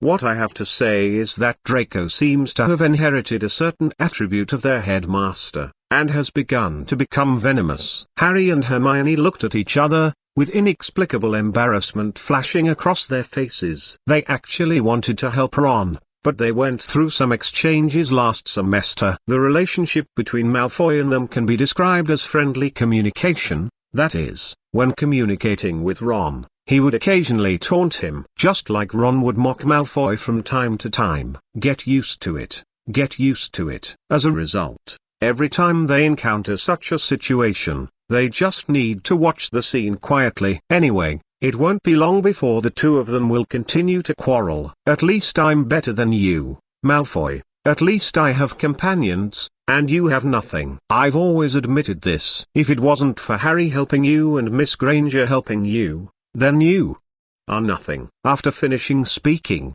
he hummed very proudly. Outside the screen, the story told by Professor McGonagall has ended, and many people turned their heads and continued to watch the content of the Q and A live broadcast. The quarrel between Draco and Ron was naturally noticed by them. These two guys are no longer as simple as once or twice. In the past, Draco's main targets were Harry and Ron. Then now only Ron is left to bear Draco's poisonous tongue and ridicule. Here comes the key. Usually it was Ron who started the war, and then he couldn't argue with Draco, and finally he started to get angry. The next day, he set off a war against Draco again, and this happened repeatedly. As expected, the brash Gryffindor's student. Chapter 136. Professor Snape was beaten again. No, he was knocked into the air. Quiet. Silence. After yelling twice in a row, Richard successfully stopped their quarrel. Seeing the result of the two glaring at each other but being speechless, he felt very happy. Sure enough, I still have to use some small means to ensure that my words can be heard by them. Just like it is now. Okay, stop the unnecessary quarrel. We are about to start the question and answer of the next question. Please get ready, everyone. We will start right away. Everyone nodded towards him, or expressed their agreement. Draco also rearranged his hair to make himself look more elegant. He also nodded solemnly. All right, since everyone is ready, then please listen to the question. Please listen to the question. When Severus Snape successfully controlled the reunited Sirius Black and Remus Lupin in the Screaming Shack, who knocked Sever away with the disarming curse? Lay Snape. A. Draco Malfoy. B. Hermione Granger. C. Ron Weasley. D. Harry Potter. After the question came out, Snape looked directly at Professor Lupin, as if looking at a dead person. No. He was looking at a dead man. He was in a very bad mood now that he was influenced by the clown. He wanted to take out the magic wand in his sleeve robe several times, but he suppressed it rationally. Remus Lupin. He read softly. His eyes were not kind, and there was something called danger in his eyes from time to time. Snape, do you think I brought him to Hogwarts? Isn't it you? I didn't do that. Dumbledore, don't you think that your new professor might bring him into Hogwarts? Snape looked directly at Dumbledore, who didn't believe a word Remus Lupin said at all. "It's anything. You're upset, Severus." Dumbledore's eyes were bright, and he very tactfully rejected Snape's dark thoughts. Perhaps there was something else wrong with what happened back then, and we may have all wrongly blamed him. Besides, I believe that my newly recruited professor will not put Hogwarts in danger. There must be some reason for him to do so. Dumbledore, with a tough attitude, looking at him.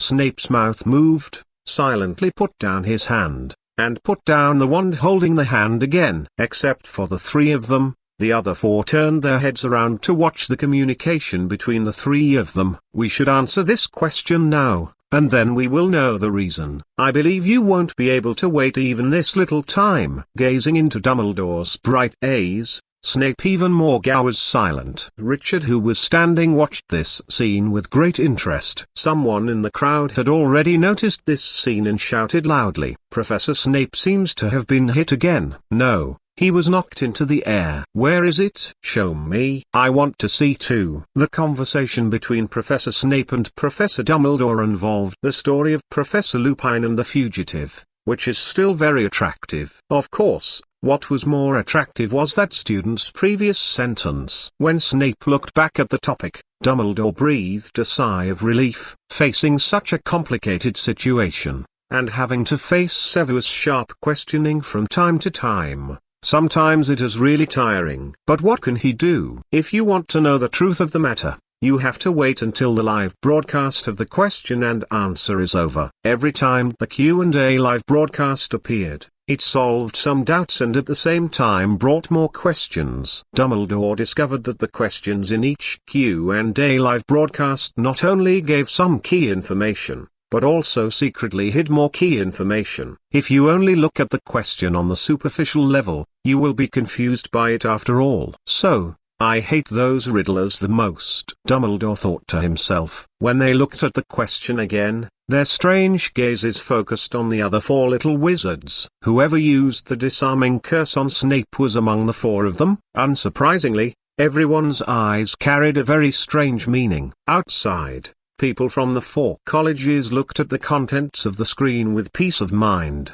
Only Colin Creevey looked up at the ceiling and was still thinking about what he did wrong before, so he let others take pictures of him. After the end, he would snatch the photos in his hand like crazy. "It seems that it all started when I took a picture of Draco Malfoy wearing that little pink dress. Obviously, I just wanted to take pictures of the heroic and sunny sides of professors and students." Why did it suddenly appear like this? Colin Creevey had a mournful face and was still thinking about which question he was wrong, while the others had already started discussing the new question in the Q&A live broadcast. In the picture, the three of Harry looked at each other, and Draco looked at his family's face thoughtfully. He always felt in his heart that the person who would use the disarming charm on Professor Snape must be Harry. And only he would use the disarming curse on Professor Snape when he had the chance. And apart from Harry, the only one who is most likely left is Hermione Granger,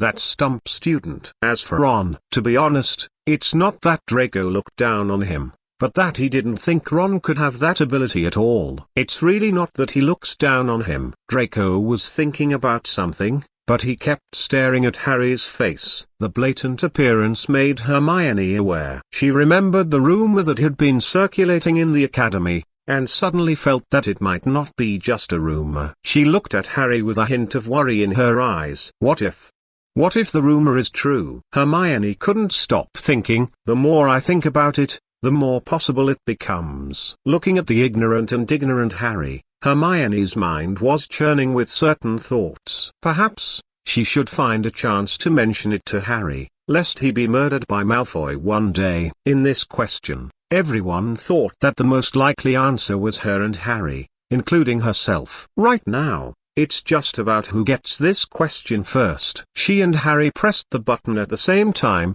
and Ron also went all out at this moment. Professor Snape patted it with a big hand regardless of his image. With a beep, the people who did not answer successfully looked at the position of the person who answered successfully. Seeing so many eyes coming towards him, Draco smiled shyly. How did he do that? I won't cheat. Ron couldn't believe it. and couldn't accept that he couldn't beat the Slytherin student he hated the most in terms of hand speed.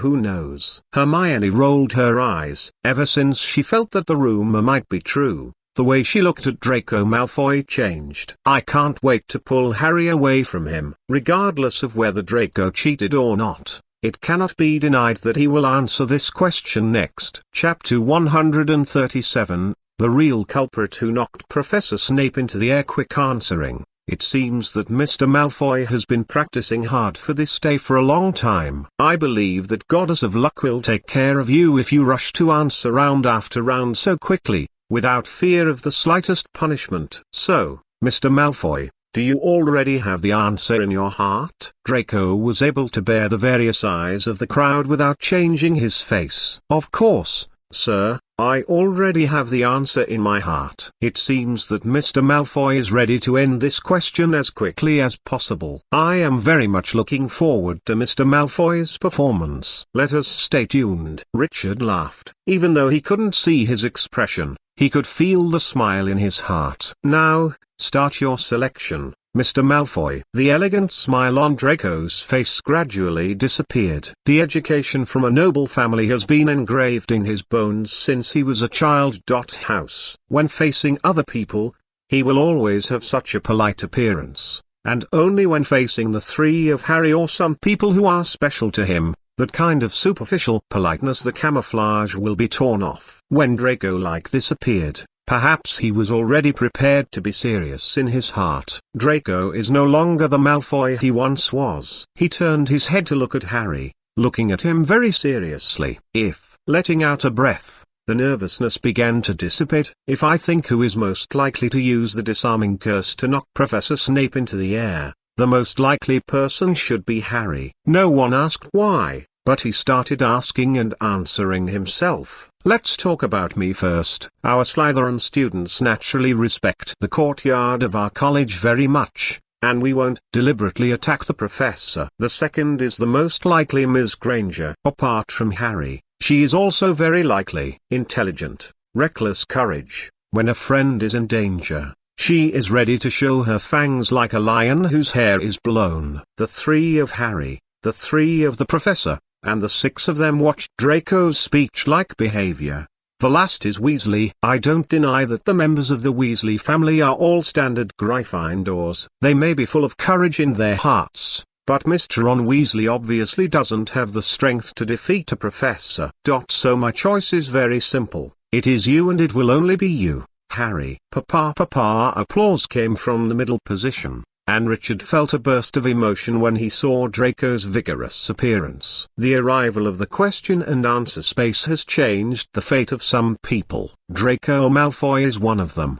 But it will never be the last. Excellent, very exciting, Mr. Malfoy. Are you sure? Very sure, sir. I think there is no more correct answer to this question than Harry's choice. So decisive? So decisive, Draco said seriously, and he nodded firmly to Richard. Then Mr. Malfoy. Richard raised the card in his hand to cover his eyes. Although he had no face, his eyes were still there. He has become used to deliberately covering the question with a card every time it is his turn to create a psychological pressure on the person answering the question. In fact, Draco was really nervous. If he got this question wrong, it might be a New Year's joke at Hogwarts. Just like last year when he was photographed wearing women's clothing by Creevy and became a joke at Hogwarts for a year, it took him a lot of effort to get all back those photos of himself in women's clothing. In the final analysis, it was the punishment that appeared after he answered the wrong question at that time. Will he still be wrong this time? Congratulations, you answered correctly. When Draco kept struggling, feeling uneasy, his hands had nowhere to place them and he was clutching his wizard robe, the answer came out. At that moment, a long-lost sincere smile appeared on his face, not the kind of fake and elegant smile on the surface. At this moment, he felt relaxed in his heart, with a sincere smile on his face, and sat on the chair with peace of mind, waiting for the analysis to appear and end, and then the reward related to himself. Do you want to check the analysis, Mr. Malfoy? Check the analysis first, and then receive my reward. After a slight pause, He looked around, his eyes lingering on Harry for a few seconds before shifting to Professor Snape. At this moment, Professor Snape's expression was very strange. He looked at Harry, his eyes filled with complicated emotions. It seemed to be the kind that he hadn't thought of at all, and it seemed that he was very clear in his heart that this was the truth,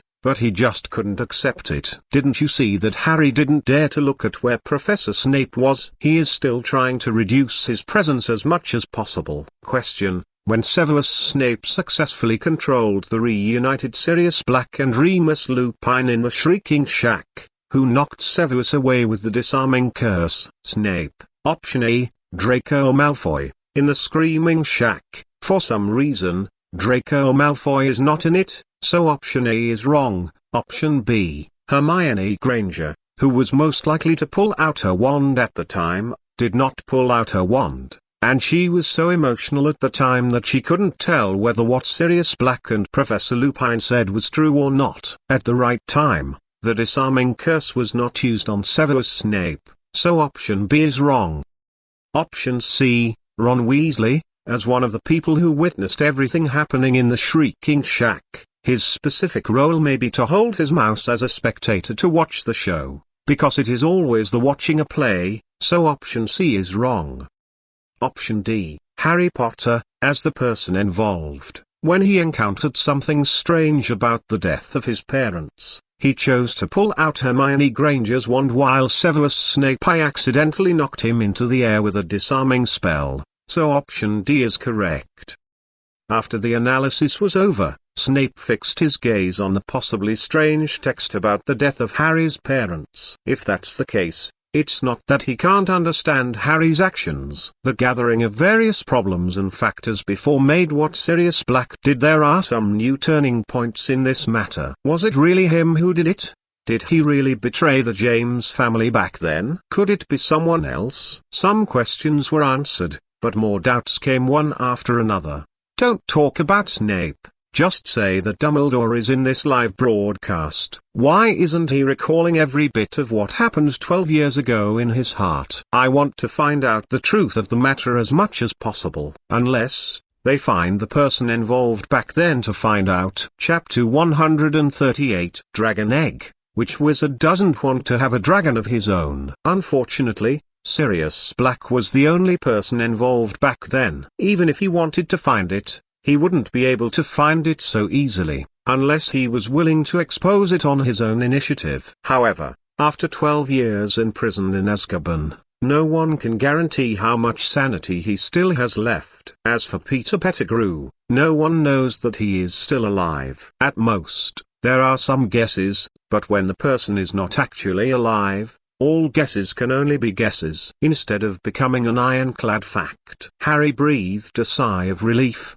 At least he didn't have that weird look on him anymore. My body also felt much lighter. I knew Harry could do it. He literally did something we all wanted to do. Then when Harry comes back, shall we hold a party in the lounge to cheer him up? This is a really good idea. I'm sure Harry will like it. At the Gryffindor long table, all the students were discussing, but their voices were still very small. Wouldn't it be embarrassing if the professor found out? Discussing in front of one professor about celebrating another professor's beating. Although Professor McGonagall wouldn't say anything, but it's embarrassing, isn't it? In the end, the Gryffindor Violators headed by George and Fred discussed going to the Gryffindor common room to prepare a big surprise for Harry this evening. Purely to congratulate Snape. That big bat was knocked away by Harry's disarming curse. Although it's in the future, it hasn't happened yet. It's a pity that the fly in the ointment this time is that the one who successfully answered the question was not Harry and the three of them, nor did they teach them,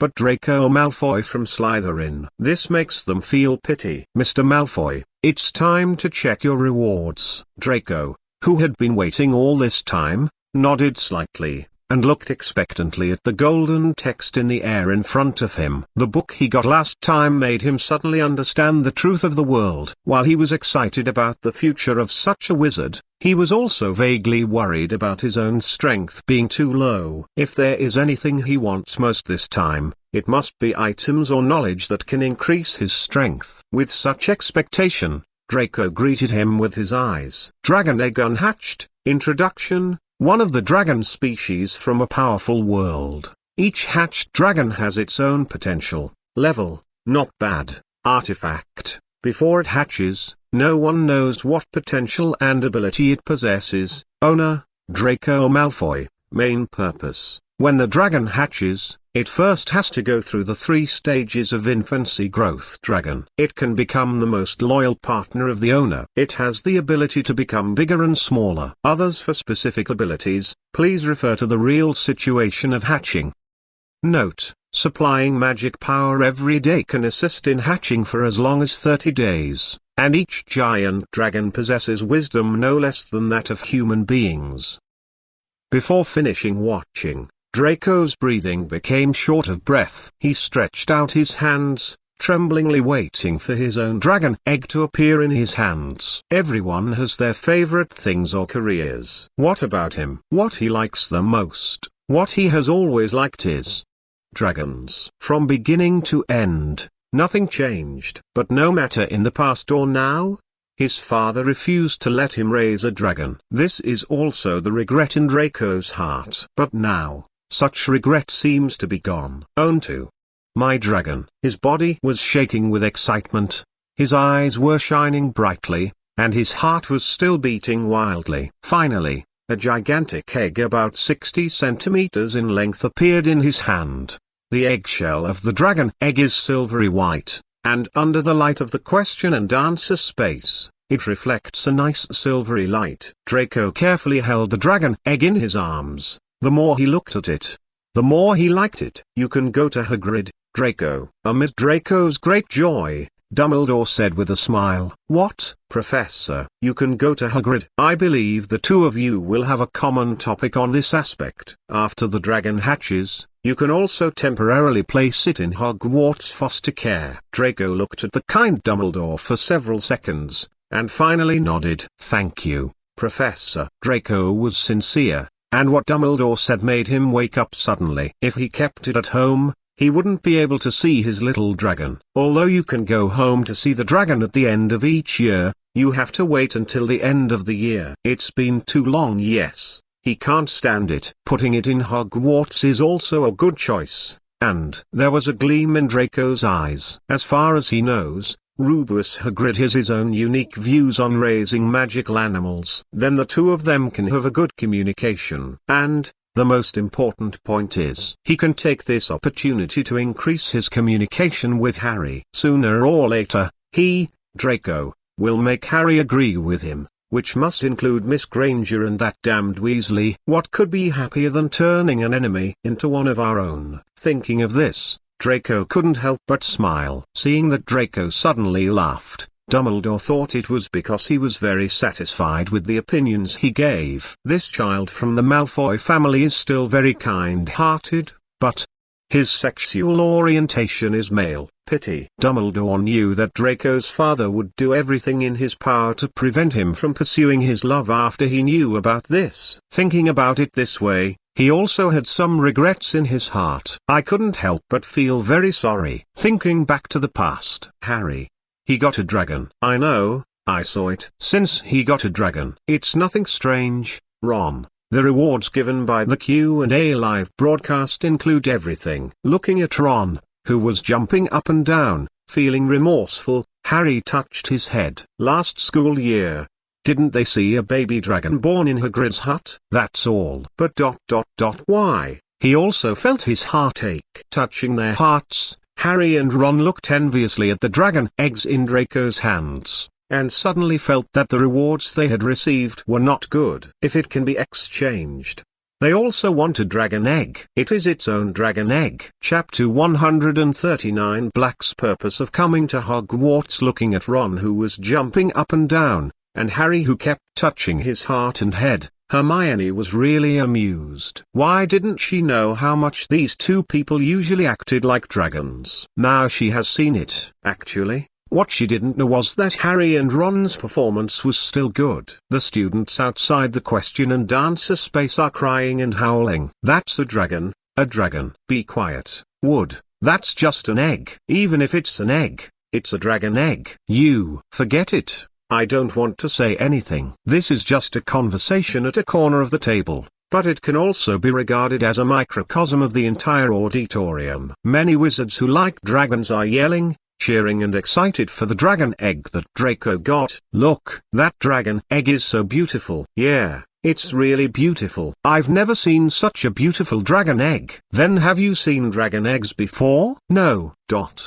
From Ravenclaw to Slytherin, from Slytherin to Gryffindor, and from Gryffindor to Hufflepuff. Students from the 4 colleges organized together, and people kept running from the long tables of other colleges to the long tables of other colleges. During the study time at Hogwarts, some people not only have friends from their own house, but also many friends from other houses. Possibly, apart from Slytherin and Gryffindor, the 2 very hostile houses, the other houses are still very gentle with each other. At least Hufflepuff and Ravenclaw, which seem to have different ideas, are more harmonious and loving than Slytherin and Gryffindor. Although the topics they were discussing at this time were all related to the newly obtained dragon egg by Malfoy of Slytherin College. But this does not prevent them from getting along so well. What's more, the Slytherin students quarreled with the Gryffindor students again. The other 2 academies had to evacuate in groups, and then continue to eat melons. Watching the quarrel between the other 2 academies has become a daily routine for the other 2 academies. A while ago, the students of Hufflepuff College would go up to dissuade them, while the students of Ravenclaw College would use what they learned from books to preach to them. But now, just looking at the other 2 academies making noise, as if they were in Diagon Alley, one can know that the 2 academies have failed. It seems that Ron's fiery eyes looking straight at the dragon egg aroused Draco's vigilance. He turned his body holding the dragon egg towards Harry, avoiding Ron's gaze, and didn't intend to let him see it. But Ron is by Harry's side. No matter how much Draco hides his dragon egg, Ron will see it. That was just his subconscious thought. Mr. Malfoy has already received the reward for this question. And the next question is the last question of this live Q and A. After everyone almost calmed down, Richard stood up. He also tried his best to make his voice louder, so as to bring some people back to their senses. After all, this is the last question. Professor Lupin and others withdrew their idle thoughts and concentrated on Richard. When everyone's eyes were on him, Richard threw away the card in his hand. He no longer needs this kind of thing. It seems that gentlemen and ladies are ready, so let us draw a successful conclusion to this Q&A live broadcast. A magic wand composed of pure light gradually emerged from his right palm. After the wand was completely assembled, the pure white glowed with a soft light. Then the light disappeared, and what was left in his hand was a magic wand like white jade. He raised his right hand, took this white jade-like magic wand, and spelled out the content of the last question in the live quiz one by one in midair. Please listen to the question. Just seeing the first few words, the 7 people present knew that it was still a familiar recipe and a familiar taste, and it hadn't changed from beginning to end. After fluctuating in their hearts for a moment, they settled down and waited patiently for the complete emergence of the problem. Please listen to the question. Why Sirius Black escaped from Azkaban desperately and tried his best to enter Hogwarts? A. Killing the life of the enemy. B. Protect the child of a close friend and prevent him from facing danger. C. Meet my old friend, Remus Lupin, and talk to him about old times. D. See Albus Dumbledore and have an important conversation with him. The last question made Dumbledore narrow his eyes. The last question is undoubtedly what most people want to know. Many people are wondering why Sirius Black has escaped from Azkaban suddenly after staying in Azkaban for nearly 12 years. What is his purpose next? What does he want to do next? It wasn't that the students and professors at Hogwarts might believe what the Ministry of Magic said, that Sirius Black escaped from Azkaban just to kill Harry. But the information revealed by the previous questions made these students curious while they started to think about the questions. What will be the answer to the question? The 4 options revealed a lot of information. There was their Professor Lupin, their respected Professor Dumbledore, and Harry, who couldn't escape no matter what. Although most students usually don't like to read books, They love to play around. However, there are always some students who belong to the level of academic masters. They are serious and hardworking, and they have read a lot of magic history and some spells and potions. Among these people, there will always be one or two who accidentally know that one of Sirius Black's close friends is Harry's parents while listening to their parents chatting. Then came to Hogwarts to protect Harry. Everyone thought. In the question and answer space, perhaps only Harry was ignorant. He had only a half knowledge of his own life experience. Even the news that Sirius Black was going to kill him, he only found out about it from the Daily Prophet and Ron's father, who had a private conversation with him. Before that, he didn't know what friends his parents had. He also didn't know that Sirius Black was once a friend of his parents. To put it simply, Harry knew everything about his parents from what his parents said through newspapers and people around him. So, faced with this question, Harry was really a little dazed. The students outside, some who have heard their parents chatting and know sporadic information, are telling others their guesses. When words spoken by one person are communicated to another, who in turn communicates to others, the message itself has been altered. Chapter 140. Professor Snape who rushes to answer again. Harry, you don't have to think too much, just leave this kind of thing to us. Professor Lupin yelled at Harry, who was not far away from him, sitting in his seat. There is Ron between him and Harry, and Hermione is between Draco and Harry. Besides Hermione, the closest to Draco is Professor Snape. As for Professor Dumbledore, he was surrounded by two other professors. The strangest thing about the question and answer this time was that Dumbledore didn't rush to answer, nor did he say anything when some information was revealed. He just maintained the image of a smiling and kind old man. He stared straight at Richard, who was standing among several people, the person formed by milky white light on the surface. Richard felt that his eyes were very strange. Even though he was kind on the surface, he could feel the sharpness in the old man's eyes just by chance. He didn't have extra thoughts. At most, he felt that Dumbledore's strength might have improved a little after he got those things. If others get those few things, they may only be used in the future, or the current path will be much easier.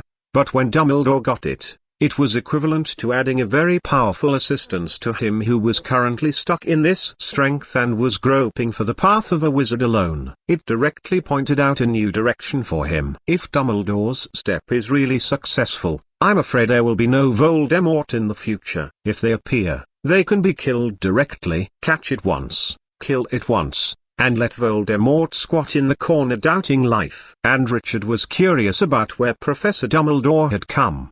But at the moment, the most important thing is to complete this answer. Dumbledore looked at Harry with blazing eyes, but a glimmer of vicissitudes disappeared in a flash. Now he really looks like an ordinary old man, although no one would treat him as an ordinary old man. Hermione, what do you think the answer will be? Harry looked at the topic, his eyes gradually moved down, looking at the four options. His mind was complicated. A feeling of bewilderment filled his head, slowing down his thinking for a moment. What do you think, Harry? I don't know. I mean, if he didn't come to kill me, why would he escape from Azkaban desperately and return to Hogwarts? Perhaps he knew you were in danger and came back to protect you. Could it be like this? With his mouth open, Harry, who hesitated to speak, looked much more melancholy than before. This appearance made Hermione a little distressed. Yes. Do you still remember the analysis of the previous question? Sirius Xin is your guardian, recognized by your parents. He is also your relative. My relatives. Hermione's words made the dazed and somewhat confused Harry gradually excited. On the other side, Snape had already patted his palm. He didn't know if he would be pulled into the question and answer space when the next live question and answer broadcast started. Because of this uncertainty, he felt uneasy. Therefore, he must seize every opportunity to answer questions, trying to get the reward he expects, which may appear. Even if he would suffer some destructive punishment after answering wrongly, but for that glimmer of hope, he was willing to give his all. Mr. Snape, the answer to the last question will start with you again, but I don't know if it will end with you. When Harry was frowning in confusion and thinking, and Hermione explained him, Snape undoubtedly chose a very good opportunity. Draco and Ron have been hesitant to answer questions for reasons they don't know clearly, fearing that they will be punished more cruelly and inhumanely. It's not that the two of them are afraid of punishment, it's because the two of them were afraid that their reputation would be ruined in Hogwarts, and they would become synonymous with funny. The feeling of direct death is not good. Answering questions every time is like dancing on a steel rope. There is an abyss underneath, and there are countless audiences on both sides. They were shouting and cheering. Their eyes were wild, and they waved their hands heartily to release the demons in their hearts. They not only hope that they can dance a perfect dance barefoot on the steel rope, but they also hope that they can fall into the abyss if they make a slight mistake. No matter what it is, they can vent their inner depression and release their fanaticism. Draco is undoubtedly clear about this. He understood these truths very well in his heart. Reading is wise. He has read more than just one book this year. What Ron thought was very simple. He had already answered one question correctly before. Although it was with Hermione's help, he still answered one question correctly. Right? The face has been earned back. If the answer is wrong later, wouldn't the face earned be lost again? It's also possible that it's not as simple as losing face. Because of all these concerns, the two super-fast teenagers didn't rush to answer immediately. Professor Lupin was still thinking about the purpose of Black's return, and didn't rush to answer. So, when he finally saw Snape, who pressed the button first, Richard didn't feel much surprise. Snape didn't give any definite answer to that rather teasing remark. At this moment, he is seriously looking at the several options below the question,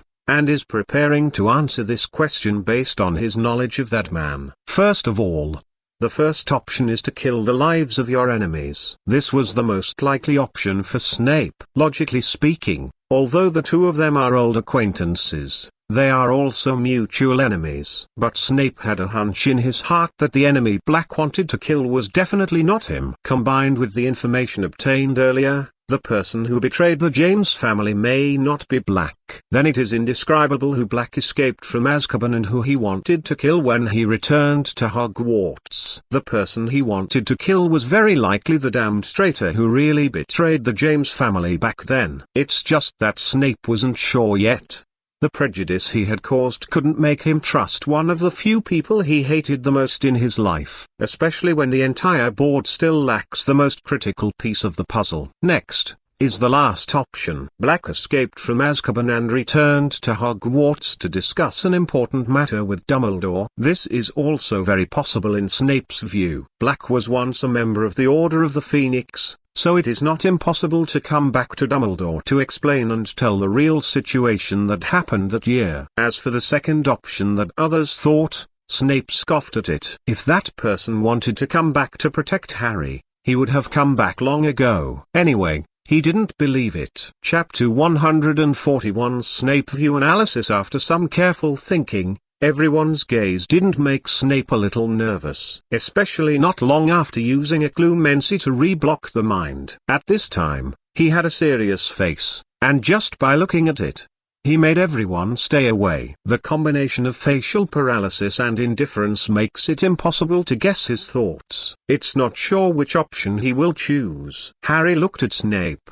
the confusion in his eyes gradually receding. He has learned that Professor Snape may have an inseparable connection with his parents. Even if this connection is not so beautiful, it still means that Snape knows those people. The choice he made may have some prejudice, but as long as that prejudice is removed, it will definitely be the most correct answer. Harry just waited for him to get the wrong answer, and then he could choose an answer that was opposite to Snape's choice. If Professor Snape's answer is successful, well, he didn't have this option in his heart at all. Even if there is indeed some chance, Mr. Potter, you might think that the man escaped from Azkaban and returned to Hogwarts to protect your life. But I think what you think may be wrong. Snape looked back at Harry, meeting his gaze. A hint of sarcasm flashed in his eyes, as if Harry would be shocked when he heard his words. But what upset him was Harry's expressionless face. Harry was very calm, so peaceful that it was unbelievable. Is this still the reckless Harry from before who flew into a rage after a few words of ridicule? Disappointment appeared in Snape's eyes. He turned his head, feeling a little lonely in his heart. Little did he know that Harry was in a daze right now. He did know what Snape told him just now, but Harry wouldn't believe him so easily when he hadn't met Sirius Black.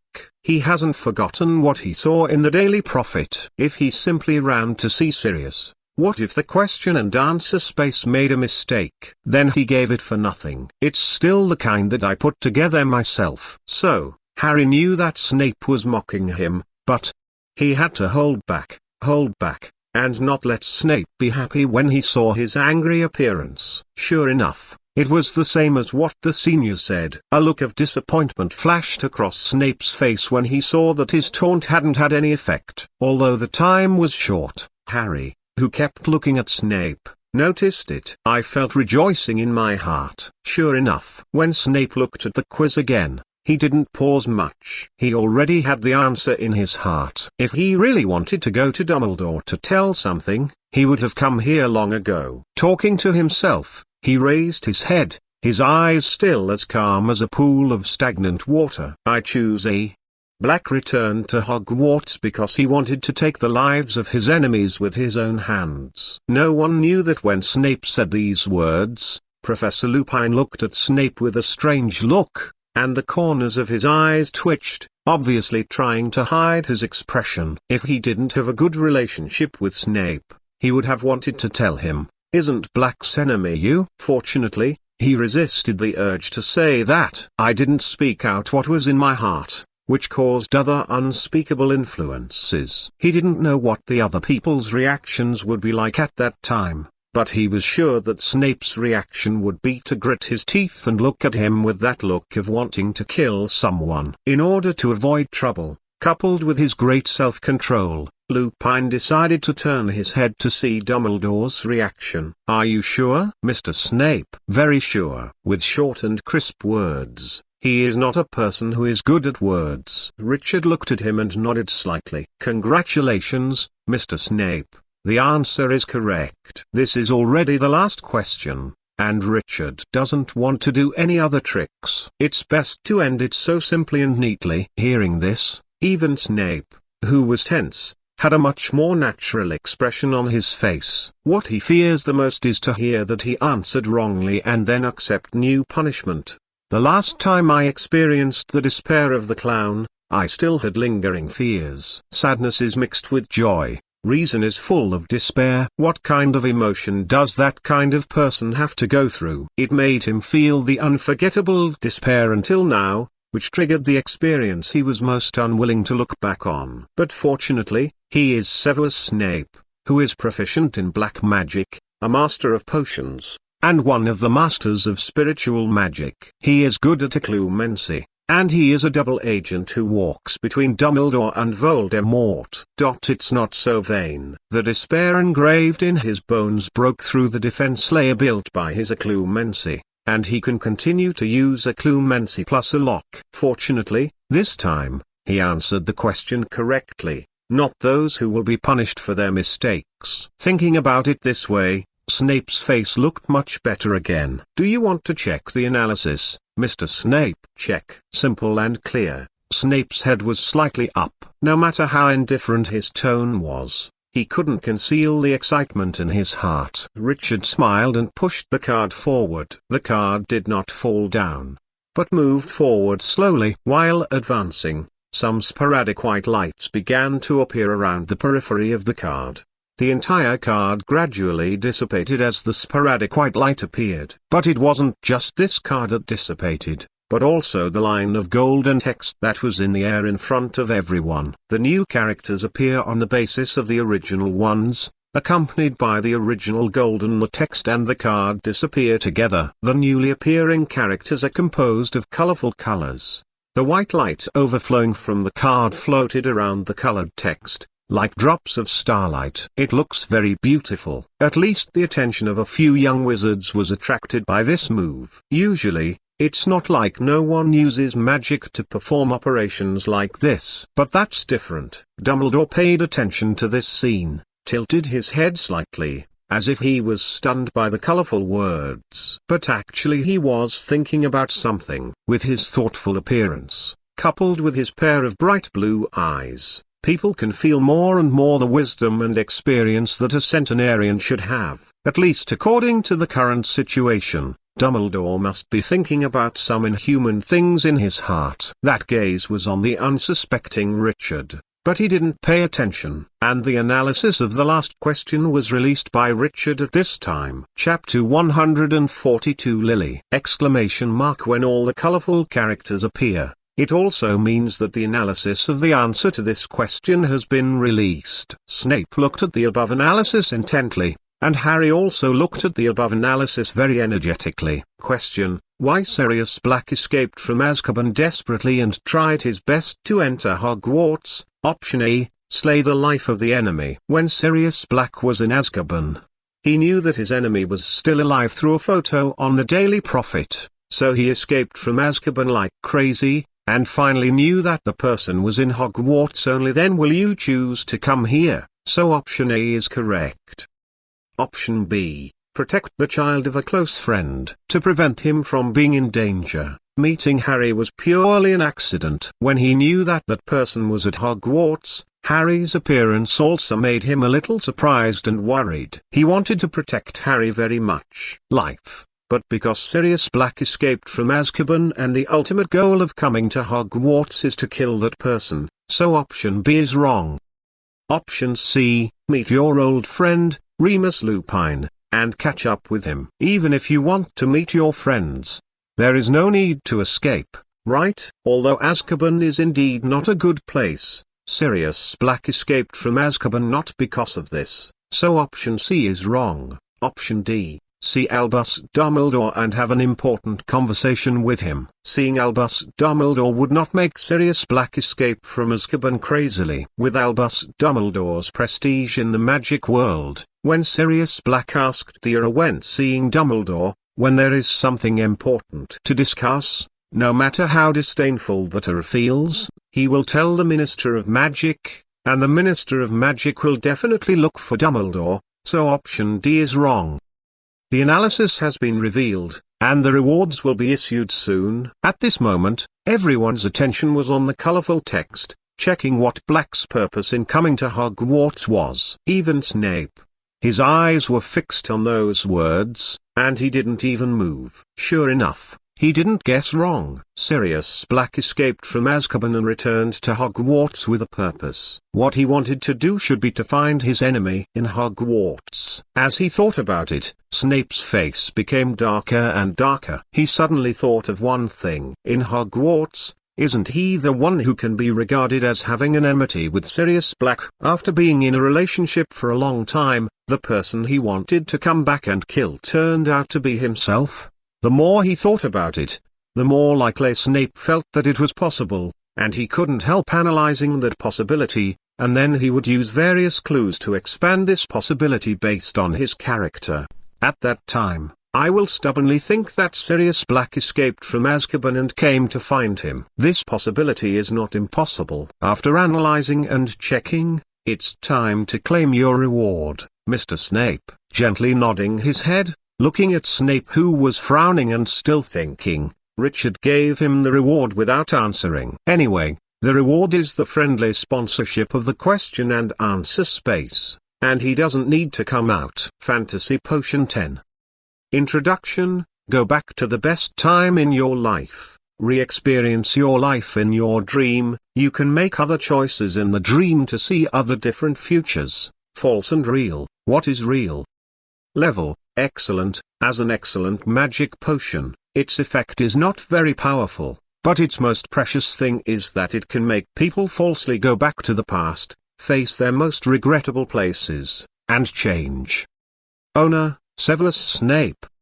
Main purpose: drink it, and you will be able to return to the time you regret the most. Change it, start your life all over again. Note: false and real, fake and real. Sometimes people can't tell whether they are in a dream or in reality, 10 test tubes containing the silver blue solution appeared on the table in front of Snape. They are all packed together in a large container so as not to accidentally drop them. Snape came back to his senses. His eyes were complicated. He stretched out his hand tremblingly, as if what he saw was some kind of very precious treasure. Like Lupin, his body was a little agitated. Legacy Siri? Of course there are. When did it start? It seems that since that sentence, the relationship between the two has been shattered, and they gradually parted ways. The only constant may be his love for her. From beginning to end, from the beginning of time to the end of time. Even if he was on the verge of death,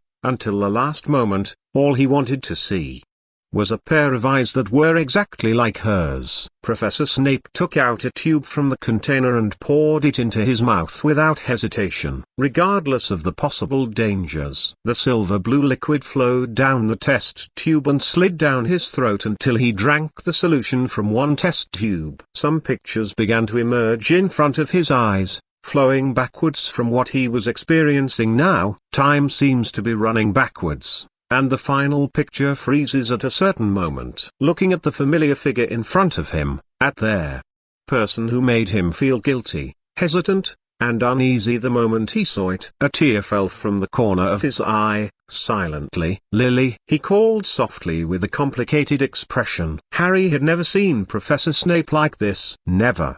The shadow of ridicule, seriousness, and indifference to him that used to be gradually mixed with this man who was overflowing with sadness. For a while, he couldn't tell what was real and what was fake. Perhaps these are all true, part of Professor Snape. It's just that he has never seen it before, and neither has anyone else. He hides his truest side under the mask, and prevents anyone from touching the truest and weakest side of his heart. The former Severus Snape had been dead since the night Lily died. What lives is the body, what dies is the soul. The only thing that remains the same is the guilt and love hidden in the deepest part of my heart. Snape stretched out his hand. He wanted to grab the shadow in front of him. Lily Evans looked at him, with a smile in her green eyes, and the warmth he was most familiar with on her lips. Seeing that Snape was about to immerse himself in a dream, Richard had to interrupt all of this. This round of Q and A live broadcast is over. It is impossible to delay the time in the question and answer space because of him. After saying sorry to Snape in his heart,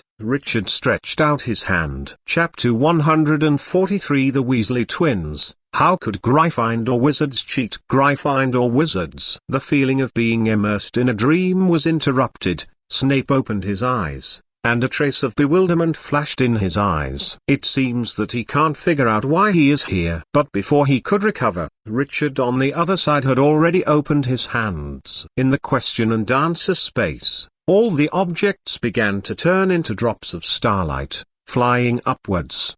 They gathered in the sky, with those white colors, exuding a weak silver glow, like long star rings, surrounding the light source in the middle. Beautiful, mysterious, sacred. It makes people subconsciously immerse themselves in it and is deeply fascinated by it.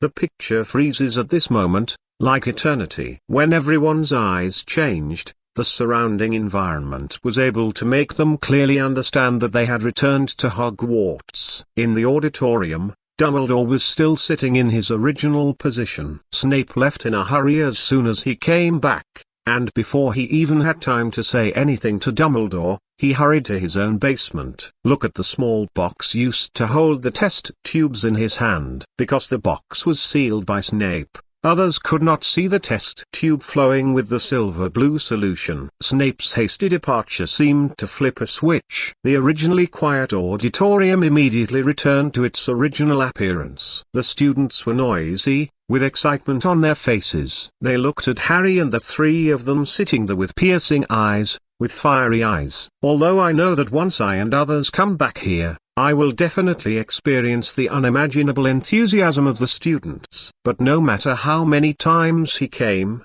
Harry still felt that those fanatical gazes were a little scary. His body trembled slightly, and he instinctively felt a chill. Just when he was in a bad state, two big hands were placed on his shoulders at the same time. Harry raised his head, and two identical faces and identical smiles appeared in front of him. "George, Fred?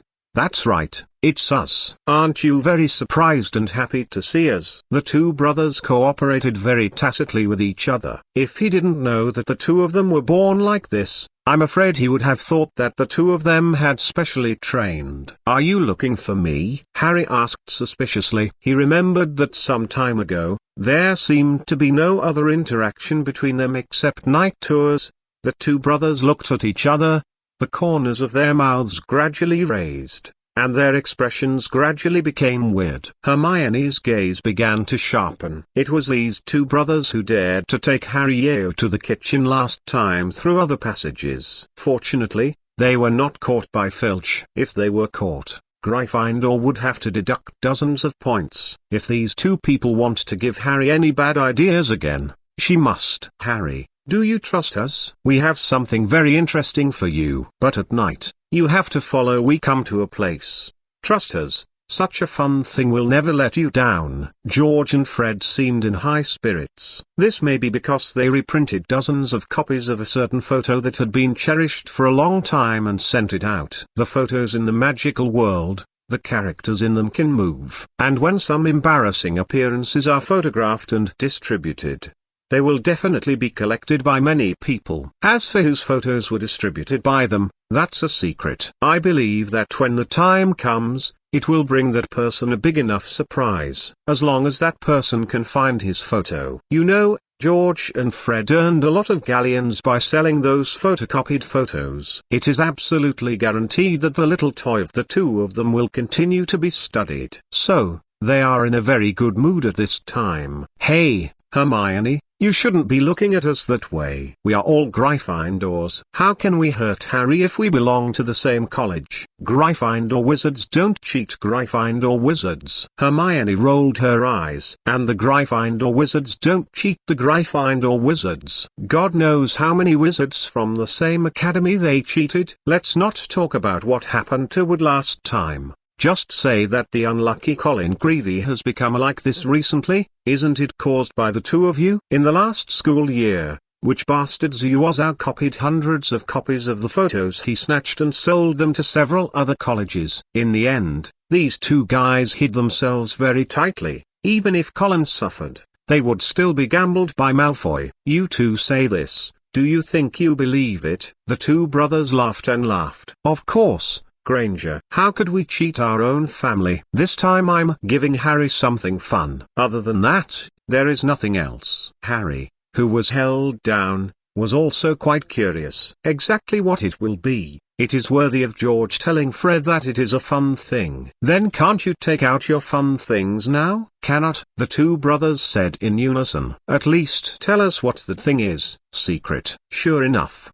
she shouldn't have expected anything from these two people. Hermione, who was so angry, looked at the two of them straight in her eyes, as if she was going to remember them for the rest of her life, and find a chance to take revenge. George and Fred, who looked at each other, were embarrassed, and one of them couldn't help reaching out and touching his nose. After touching and touching, he still didn't put his hand down. After all, Hermione was staring at their faces the whole time. Fortunately, at this time, someone eased their embarrassment. Colin Creevey. A loud roar instantly attracted the attention of the four long table students, and even some professors sitting above were attracted. Then, most people saw that Draco Malfoy had a ferocious smile on his face, a photo in his hand, and his eyes were on the long table on the side of Gryffindor looking for a familiar figure. Colin Creevey's eyes were blank. He seemed to hear someone calling him just now. It's just that why does that voice sound so familiar? His body felt a chill. He slowly turned around, with a dazed look on his face. Then, he saw Draco Malfoy's kind smile. The indifference in those slightly squinted eyes made him feel that the temperature of his body dropped a bit. To suffer? What is he holding in his hand? Why does it look so familiar? All kinds of doubts flashed in his heart, and then he knew what the photo he saw, Draco was holding in his hand. At that moment, Colin's mind was not only dazed, but his face was also instantly pale. Chapter 144 Severus Snape's Dream. What happened in the auditorium was just a small episode. Snape, who had returned to his basement a long time ago, did not know what was happening in the auditorium. He has always ignored these things, unless it was related to Harry, and only then would he get involved. It's just that at this moment, he is at a very critical moment. The clarity in his eyes gradually disappeared, and illusion and reality overlapped at this moment. He sat on a chair and closed his eyes. The environment in reality began to disappear, and the memories of the past appeared in front of him in another form. Severus, an elegant voice came. Hearing this familiar yet unfamiliar voice, Snape's body trembled violently for a moment. He opened his eyes, looked at the girl who looked at him with a puzzled smile, and a line of tears fell from the corner of his eyes. "Lily," he whispered softly. The voice didn't sound that vicissitudes, exhaustion, or hoarseness. Except for the trembling of his voice sounded very crisp, just like when he was young many years ago. After speaking, he froze for a moment, raised his hands, and looked at his immature hands in a daze. "Severus, what are you looking at?" A beautiful figure approached, carrying a scent of jasmine. This action made Snape. No, it was Severus who blushed instantly. "You don't have any. Did you take something? Why are you staring at your hands in a daze?" With a close face, some hair touched his face. He slightly raised his head to look at those eyes. Lily was looking at his hands. The agility in the eyes deeply attracted him. "Lily," he said softly again. This time, because the two of them were very close, she heard his whisper. "What's wrong, Severus?" She also raised her head and met Severus' gaze. Then she saw Severus's reddish cheeks grow redder at a very rapid rate. "Ha ha ha ha ha ha ha, Severus, what's wrong with you? Why are you blushing all of a sudden?" Lily took a step back, bent over with one hand covering her stomach, pointed at Severus with the other and laughed. She laughed exaggeratedly. Tears came out of her laughter. Severus was at a loss when he saw Lily look like this. To be precise, he was too nervous and too excited, and he hadn't turned his head around all of a sudden. "For a while, I didn't know what to do, so I could only look at her and smile at myself." After laughing enough, Lily raised one hand to wipe away the traces left by the tears from the corner of her eyes just now. "Severus, is it because you are about to go to Hogwarts that you are so nervous?" "Don't worry, the two of us will definitely be in the same academy." Severus couldn't listen to what Lily said later. Now his mind is full of what she said just now. "I'm going to Hogwarts soon." Hogwarts. A variety of complex emotions were mixed together in his heart. There, he spent the saddest period of time, a period of humiliation. It was also that he and Lily would break up because those three words. There was the beginning of everything, the end of his happiest time, and the beginning of the whole tragedy of his life. "Hogwarts, Hogwarts," he murmured twice in his heart.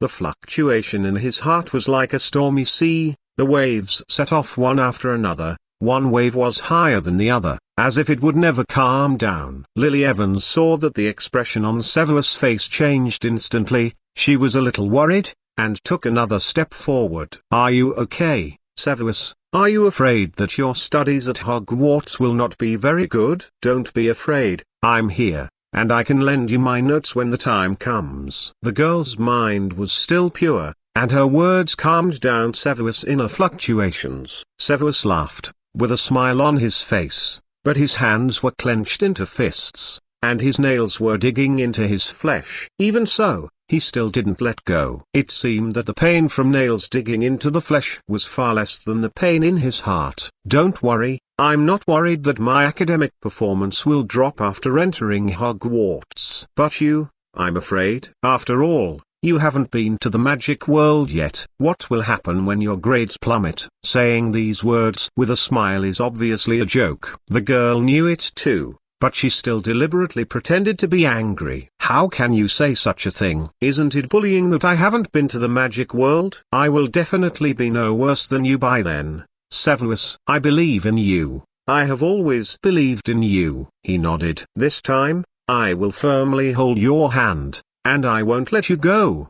The abrupt words made the girl blush instantly. Severus, she murmured softly, glared at him in embarrassment and ran away. Gryffindor.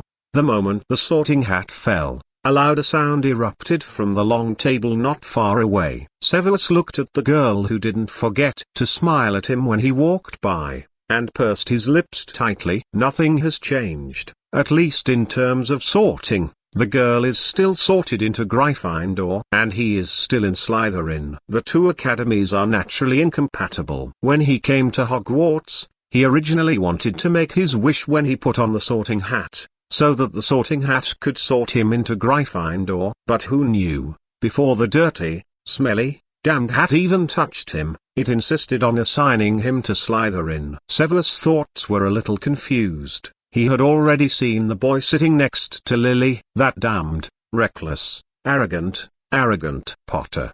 The boy seemed to sense something, and turned his head to look in Severus' direction. But at this moment, Severus had already looked away. Before coming to Hogwarts, he had tested his spell level in advance, and found that the spells he had mastered were still there. The potion science skills are still there. At that moment, Severus knew in his heart that this time he would not be humiliated by Potter and the others again. And, he will return all the humiliation brought to him by the Potters. No. It shouldn't be that simple, Severus thought to himself. At the grand wedding scene, Severus was smiling. He was not wearing a traditional wizard robe, but the most popular suit in the Muggle world. Lily Evans stood beside him in a white dress. Smiling and should come to join him wedding crowd. After getting along for many years, the love is beyond words. Today, the two of them finally came to this step. From now on, Lily Evans will be called Lily Snape. They will have a child, a perfect family, and a perfect life. During these beautiful days, Snape always felt that he seemed to have forgotten something. But, never mind him. He now has to think of a name for his child. What should I call it? Let's call it Harry Snape. I don't know if it was his illusion, but he always felt as if he had heard the name Harry somewhere. Probably, I heard it by accident. Chapter 145. Another Dumbledore. After eating and drinking well, and incidentally preventing the two academies from fighting, Dumbledore quietly left the scene and returned to the office. When he walked into the office, he was very happy to see the candies on the table. Stretching out his hand, he picked up a piece of Honeyduke's new honey stuffed toad candy and put it in his mouth. Dumbledore closed his eyes and raised the corners of his mouth, showing a satisfied expression. He likes to eat these candies very much, except for the pile of cockroaches. To be honest, even though he knew that those moving cockroach piles were made of chocolate one by one, he felt disgusted when he saw cockroaches. I don't know why that person likes to eat cockroach piles. It's very impolite to eat candies that others put on the table. An old man wearing a wizard robe with patterns of stars and moons came out from the bookcase next to him. He wore a pair of half-moon eyes, and wisdom flashed through his eyes. Looking carefully, the old man's eyes were full of kindness and tenderness. Dumbledore looked at Dumbledore, who was decorated differently from his own, and smiled softly. Aren't the candies on the table just to greet the guests? Besides, it's nothing to eat. You don't you buy candy every day? Besides, I didn't touch your favorite pile of cockroaches. Standing beside Dumbledore, who was wearing the Xinayu wizard's robe, laughed when he heard this. Gellert, your character is still very bad. Oh, can it compare to you? Albus, the Dumbledore who walked into the principal's office. His appearance gradually changed, and finally settled on an old man who was old but still sharp. Gellert Grindelwald! Even after so many years, his eyes are still aggressive. The sharp eyes are enough to make some timid guys stop. The one who got the wand was a great wizard comparable to Albus Dumbledore. Even after decades, his saints still worship him, love him, and believe in him. They are all waiting for this man's return. I'm afraid the magic world never imagined that Gellert Grindelwald, who had been imprisoned for decades, would walk out of the prison he had prepared for himself alone. Ermengarde hasn't collapsed yet. But the day when Gate collapses will definitely be the most sensational day in the entire wizarding world. Are you still unsuccessful? No, Gellert, this is not so successful. Dumbledore shook his head. Look at everything, analyze everything, and use everything with the most rational eyes. This in itself conflicts with our current path of magic. Hearing what Dumbledore said, Grindelwald's face became solemn. Is it because of emotions? Our spellcasting, each spell requires different emotions to mobilize the magic power in our body. Grindelwald was thoughtful, put his fingers on the table, and tapped. The crisp voice was a little loud in the slightly quiet principal's office. Yes, Gellert.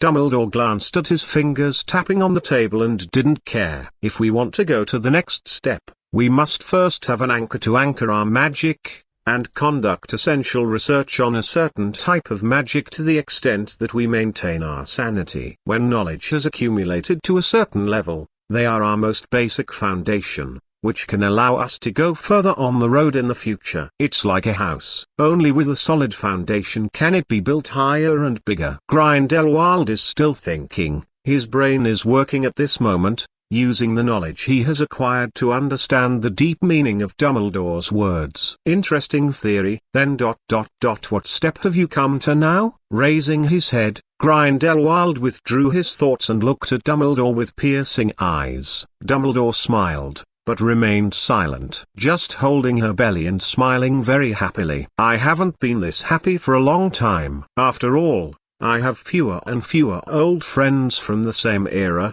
and they are too far apart, so I can't see them often. Now, Dumbledore is still very happy to be able to show off to his old opponent and lover. I saw that Dumbledore took out his wand and waved it at the middle of the two of them. Grindelwald wasn't worried that Dumbledore would do something to him. He just stood beside him and watched the scene with interest. A three-dimensional picture similar to Phantom appeared in front of him. A hexagonal prism, crystals exuding colorful rays of light gradually formed. When Grindelwald was obsessed with looking at this colorfully shining crystal and didn't understand its meaning, what Dumbledore explained, the sound also reached his ears. I thought of a lot of ways. When I had a flash of inspiration, I suddenly thought that I could use a crystal instead of our most rational thinking to analyze everything and find the laws of everything, so as to help us take the next step. We wizards use the power of emotions to communicate with the magic power in our bodies,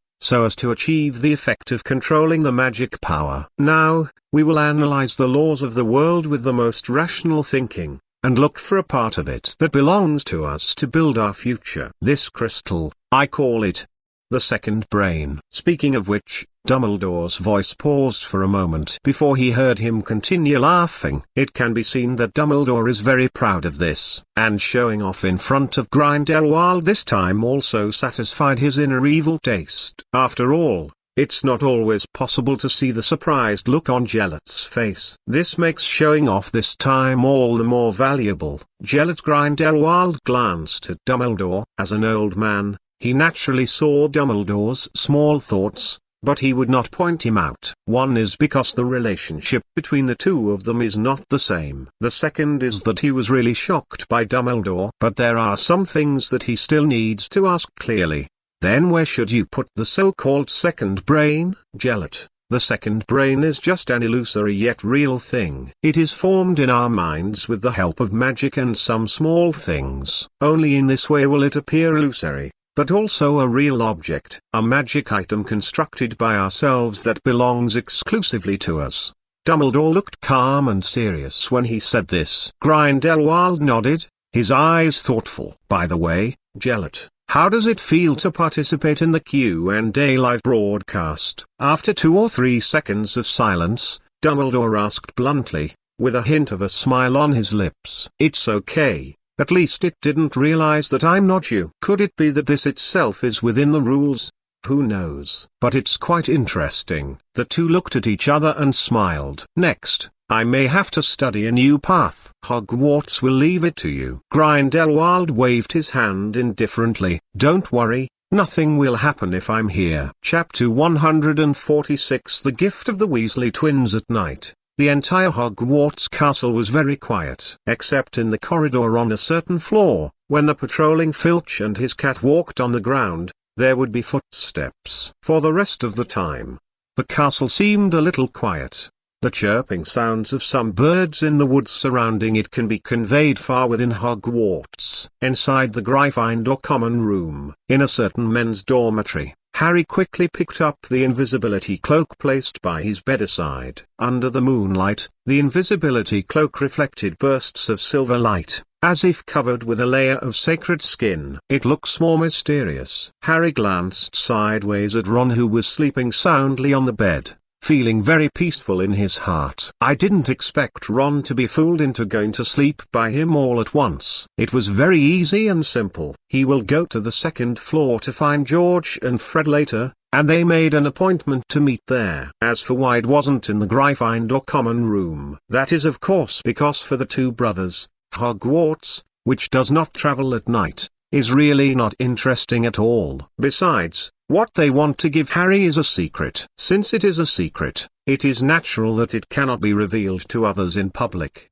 Give Harry this secret in the Gryffindor common room. One is that it does not conform to the usual personalities of the two brothers. The second is that someone will come down from the downstairs at any time. Maybe they will have to hide their things again to avoid being discovered. Then this makes their sneaky behavior look like they are doing shady things. So, they secretly told Harry when Hermione was not around, asking him to meet in the corridor on the second floor at night. Harry is naturally full of curiosity about adventure and the unknown, so he readily agreed to go there at 11 o'clock tonight. And now it's not much closer to 11 o'clock. If he rushes now, he will arrive at the corridor on the second floor at around 11 o'clock.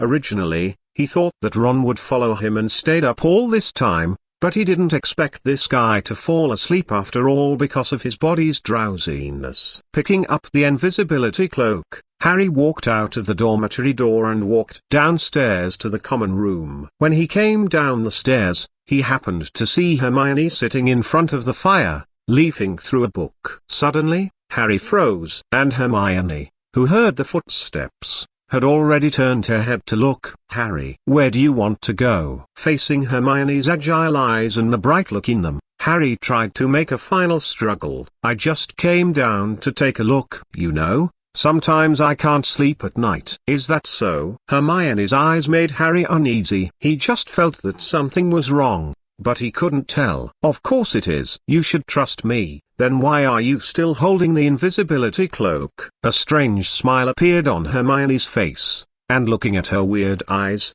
at this moment Harry could only feel the cold sweat running down his back.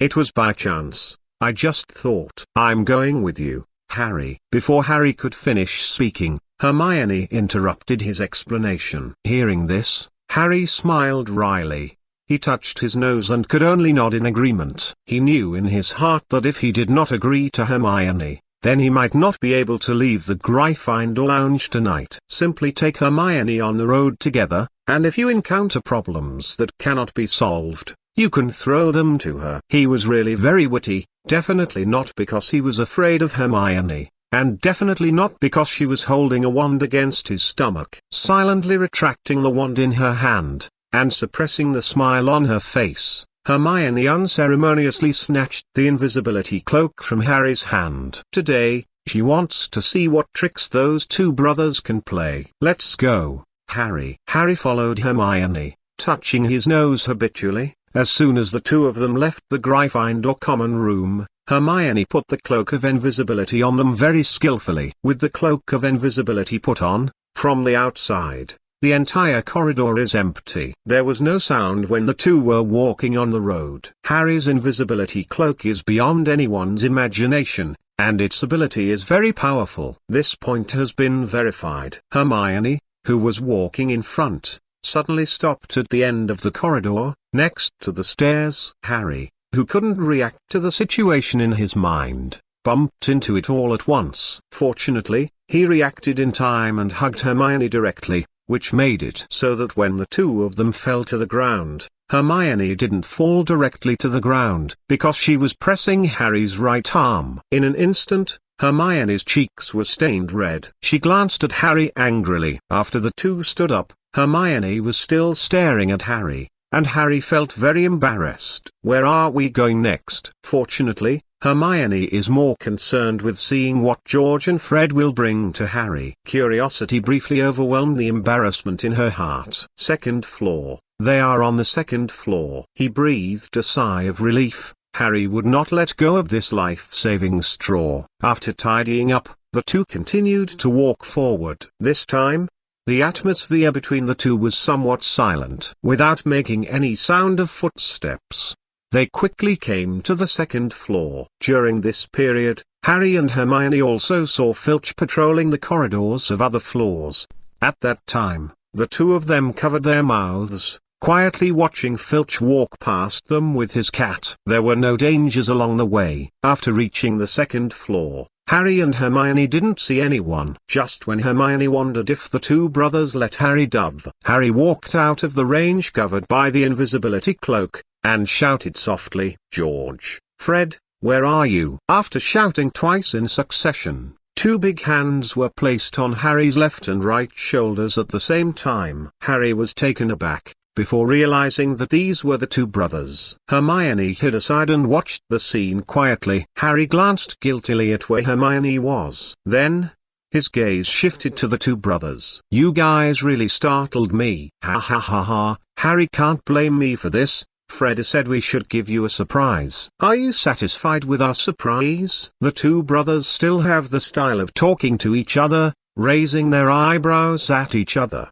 Looking at the funny George and Fred in front of him, Harry was a little anxious. He was really afraid that Hermione would jump out at a critical moment. So, he wanted to end all of this as soon as possible. "Didn't you say you wanted to show me something?" "Yes, Harry. I'm sure you'll like it. Just like the two of us used to love it." George stretched out his hand and took out something like a piece of yellowed parchment. Chapter 147 Names on the Marauders Map. After George and Fred smiled and gave him the secret they were talking about, Harry also got the most convenient thing for night travel in Hogwarts, and Hermione, who had been watching that scene, asked Harry not to run out often at night. Although the ambiguity of the question and answer space implies that Sirius Black will not hurt Harry, but no one is sure about this matter. No one dares to trust an unknown thing with complete confidence. Harry returned to the Gryffindor common room with Hermione after repeated promises. Then,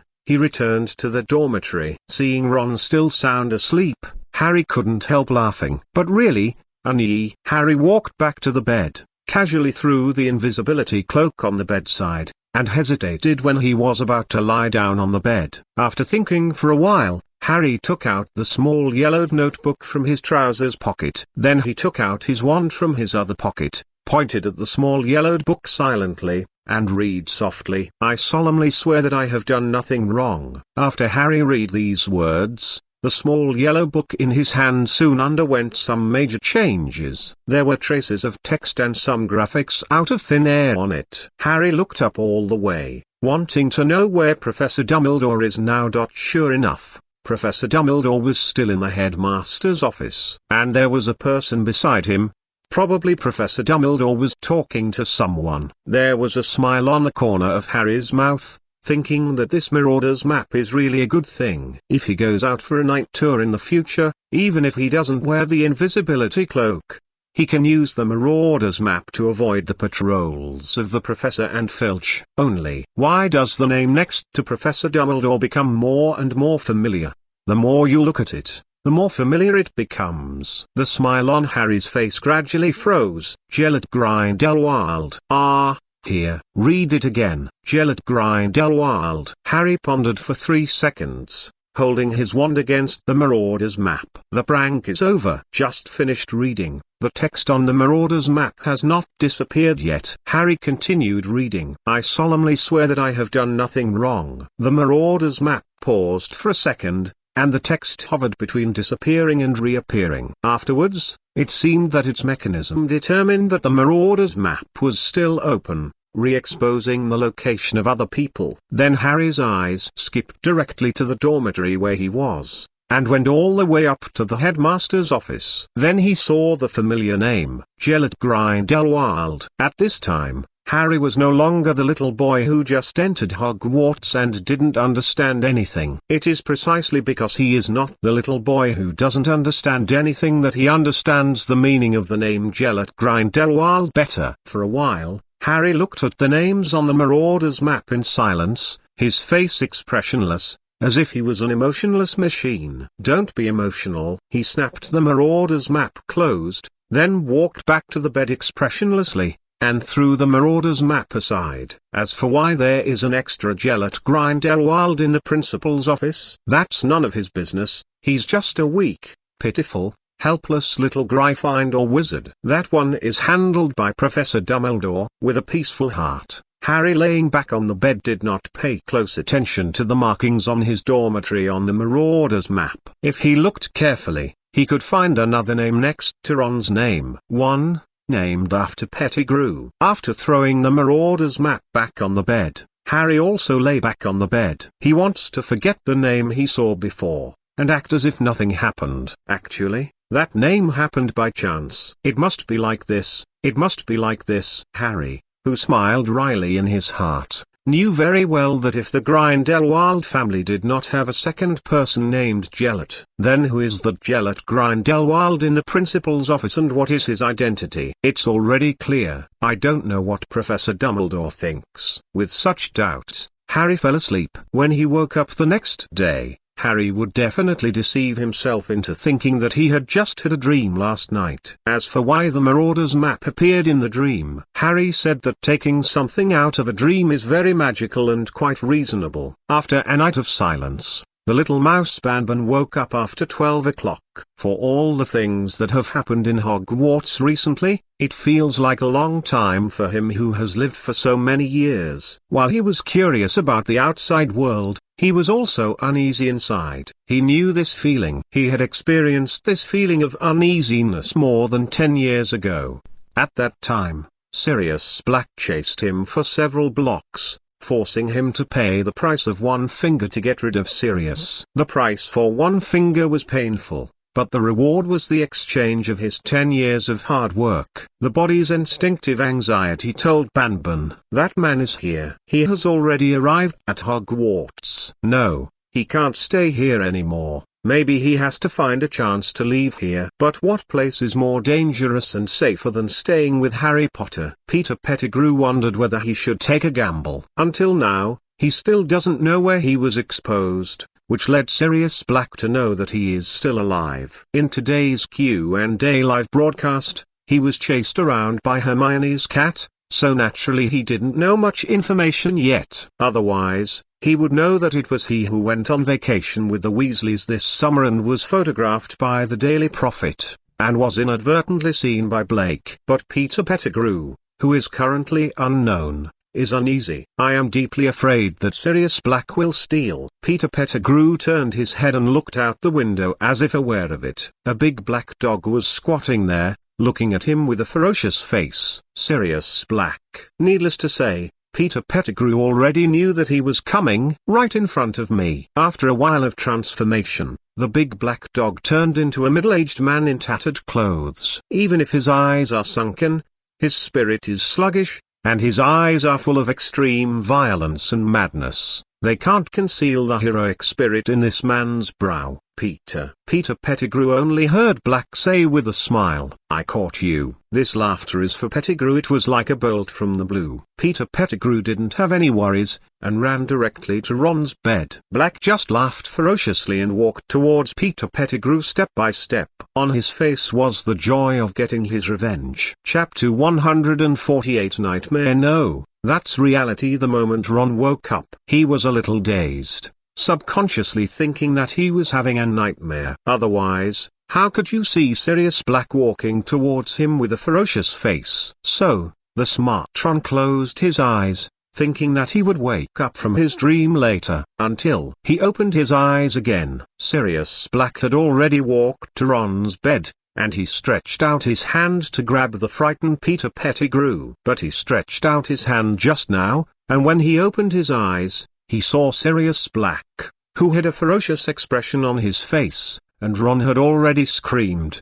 The loud scream directly awakened Harry, who had not been asleep for a long time. His scream also frightened Black, who was reaching out to grab Peter Pettigrew. Peter Pettigrew was awakened by the scream, and quickly got under the bed, planning to find a chance to sneak out of this bedroom. As long as he successfully slips away from here, with his current small body of a mouse, he can throw Sirius Black away from various passages in Hogwarts at any time. Anyway, there are quite a few places that can accommodate his small body. Stop arguing, kid. Your screaming makes you look like a coward. Black looked at Ron impatiently, and pushed him aside with his outstretched hand, causing Ron to roll from the bed to the ground. If it weren't for the fact that he has a very good relationship with Harry, maybe he would treat him so roughly. Nearly 12 years in Azkaban had wiped out most of Black's sanity, leaving him more irritable than ever. Now he doesn't have the patience to let Ron cooperate with him. Black's thinking is very simple now. Catch Peter Pettigrew and execute him to make up for his guilt towards the James family and towards Harry. If he hadn't trusted the wrong person back then, it wouldn't have caused the deaths of James Potter and Lily Potter,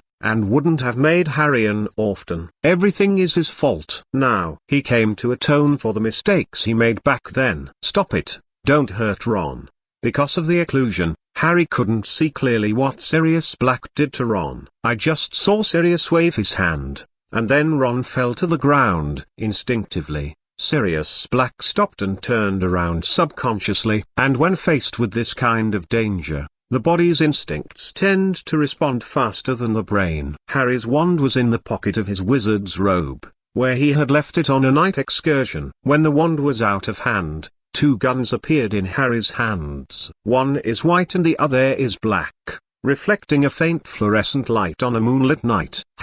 When seeing Harry for the first time, Sirius Black's thoughts seemed to return to 12 years ago. A few days before Harry was about to be born, James and Lily found him and wanted him to be Harry's godfather. Oh, God. Do you know what he was thinking at the time? Joyful, confused, happy. Various happy moods mixed with indescribable emotions turned into a storm in my mind. He has a relationship with this child, not a blood relationship. At that time, he swore in his heart that he must take good care of that child, protect him, accompany him, take him to Black's old house, and take him all over Diagon Alley. After he goes to Hogwarts to go to school, take him to Hogsmeade Village. On Christmas Day, he will carefully prepare his favorite present for him. Just go on like this. After Dumbledore defeated Voldemort, the wizarding world returned to order. There is no need to hide around anymore, and the James family doesn't have to worry about the day when they hide in the safe house. That day will be the beginning of their happy life. That day will be the beginning of a new future. That way.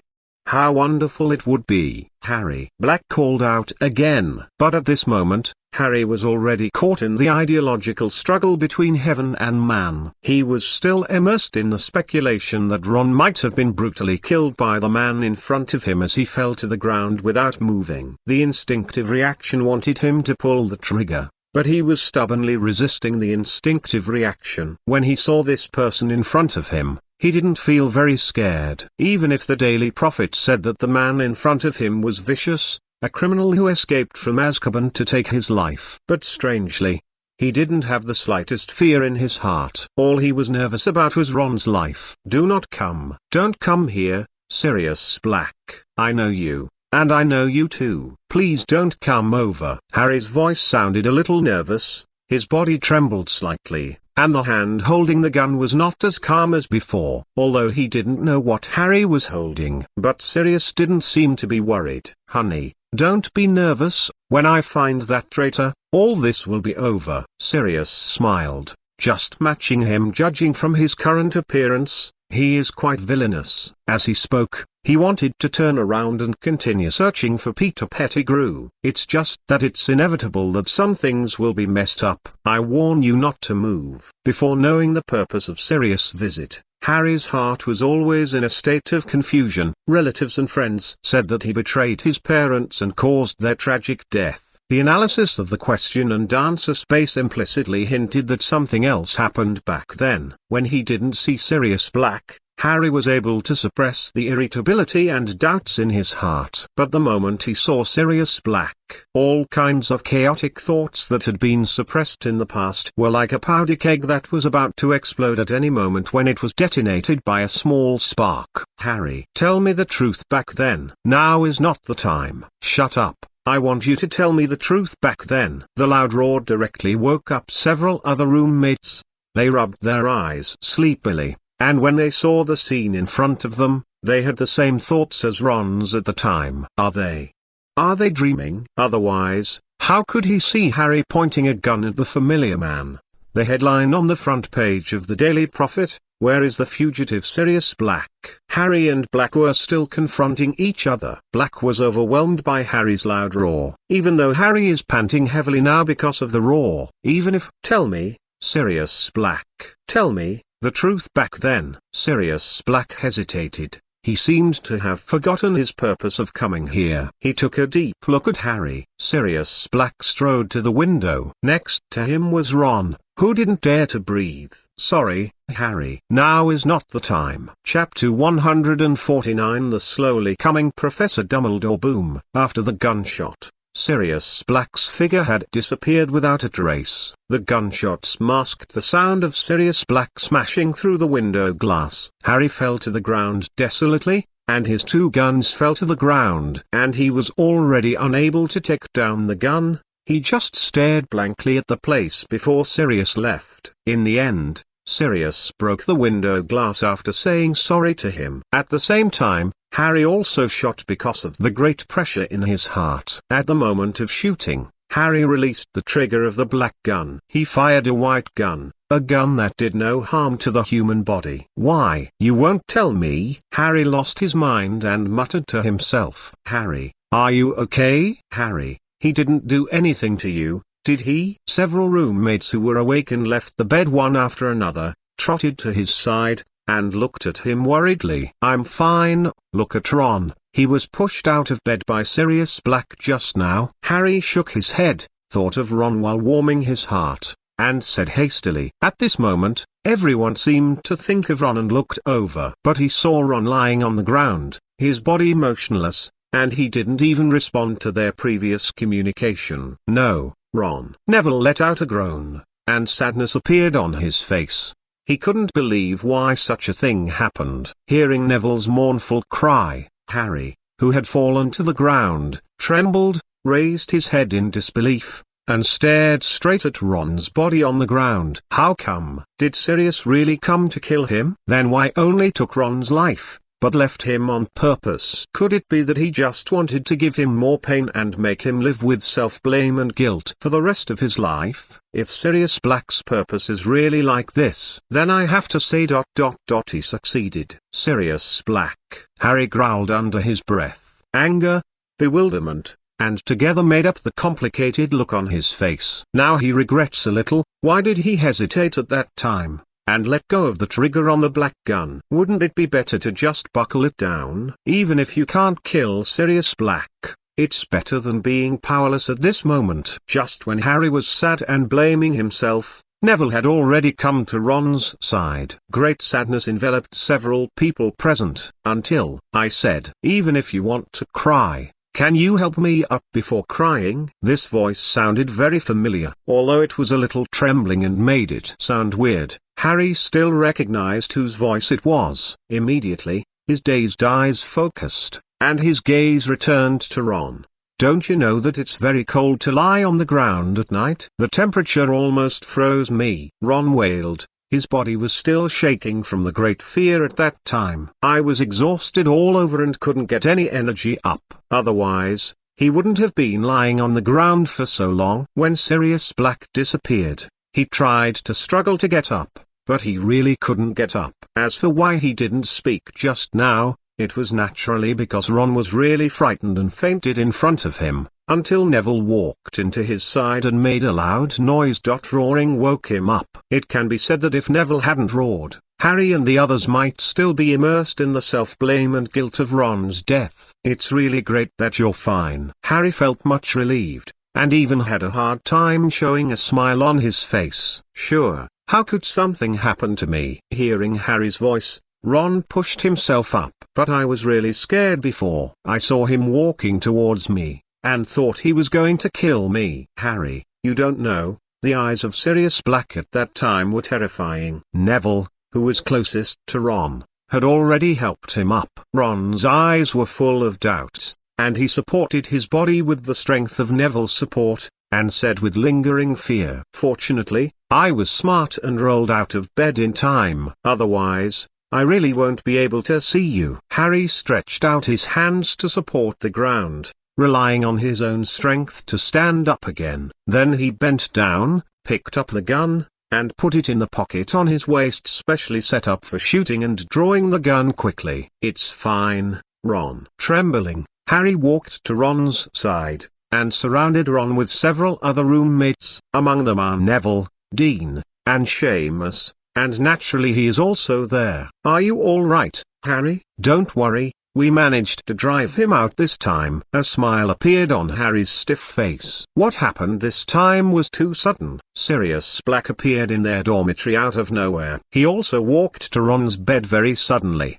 as if he was searching for something. Even Harry, who was not far away from Ron, didn't care. You must know that the Ministry of Magic's propaganda is very good. Basically every wizard who reads the Daily Prophet knows that Sirius Black escaped from Azkaban because of Harry. He wanted Harry's life. This iron-like fact is deeply recognized by wizards other than Hogwarts. If there hadn't been a question and answer space and those analysis, I'm afraid the teachers and students in Hogwarts would have believed this news deeply. Although Sirius Black came very suddenly, fortunately no one was injured. At most they were a little frightened. As long as no one gets hurt, that's the best thing. But what is the purpose of Sirius Black coming here? Harry looked at Ron, and then at Ron's bed. He just learned from the conversation with Sirius Black that he was looking for something this time. If it weren't for this, he wouldn't have pushed Ron away roughly, and made a mess of his bed. It's just that there is something on Ron that is worth searching for by Sirius. Harry couldn't figure it out. Boom! A purplish red flame suddenly appeared beside them,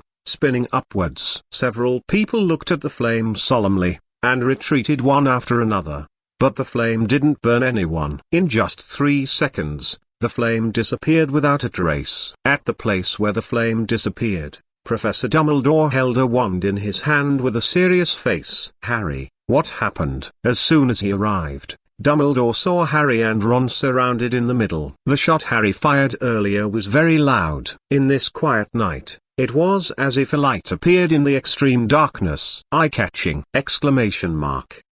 Chapter 150. Professor Dumbledore seems a little weird. Sirius Black is here. Before Harry could speak, Seamus and Neville had already started talking about what happened just now. "Is that so, Harry?" "Ron?" After roughly listening to the facts spoken by Seamus and Neville, Professor Dumbledore's eyes turned to Ron, who was being supported by Neville and Harry, who had 2 guns pinned to his waist. Harry obviously hesitated for a moment, because he felt that things were not as simple as what Neville and the others said. While Harry was hesitating, Ron opened his mouth to tell Dumbledore what had happened to him. "It's really too dangerous, Professor." At that time he was standing in front of me. I was about to draw out my wand to attack Sirius Black, but he sensed my actions and directly used his wand to control my body to roll from the bed to the ground. Listening, Harry's eyes became more and more strange. It seems that what Ron said and the facts, there is a slight discrepancy. Dumbledore's eyes were erratic, and he could judge what Ron said with years of experience. The accuracy rate is not that high. "Professor," he almost turned his head and prepared to attack Harry. "I already know, Mr. Weasley, leave the next thing to me." With that said, Dumbledore looked at Harry. "Maybe I have to disturb you for a while tonight, Harry." Hearing this, Harry nodded. Dumbledore reached out and grabbed Harry's shoulders, and a burst of purple flames rose around the 2 of them. Harry squinted his eyes, and his instinctive fear of fire made him move closer to Dumbledore as much as possible. The time for the flame to surround it was very short. In just 2 or 3 seconds,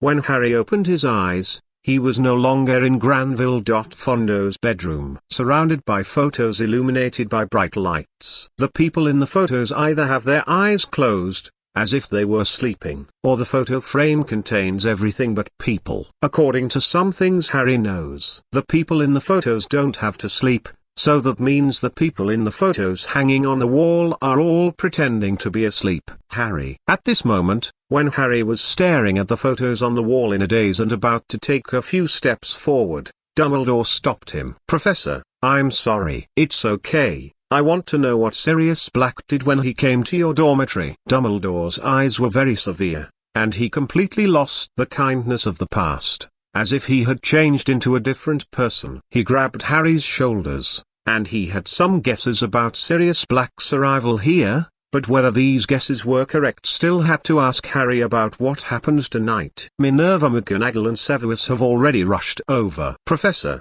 he was already in the dormitory when I woke up at night.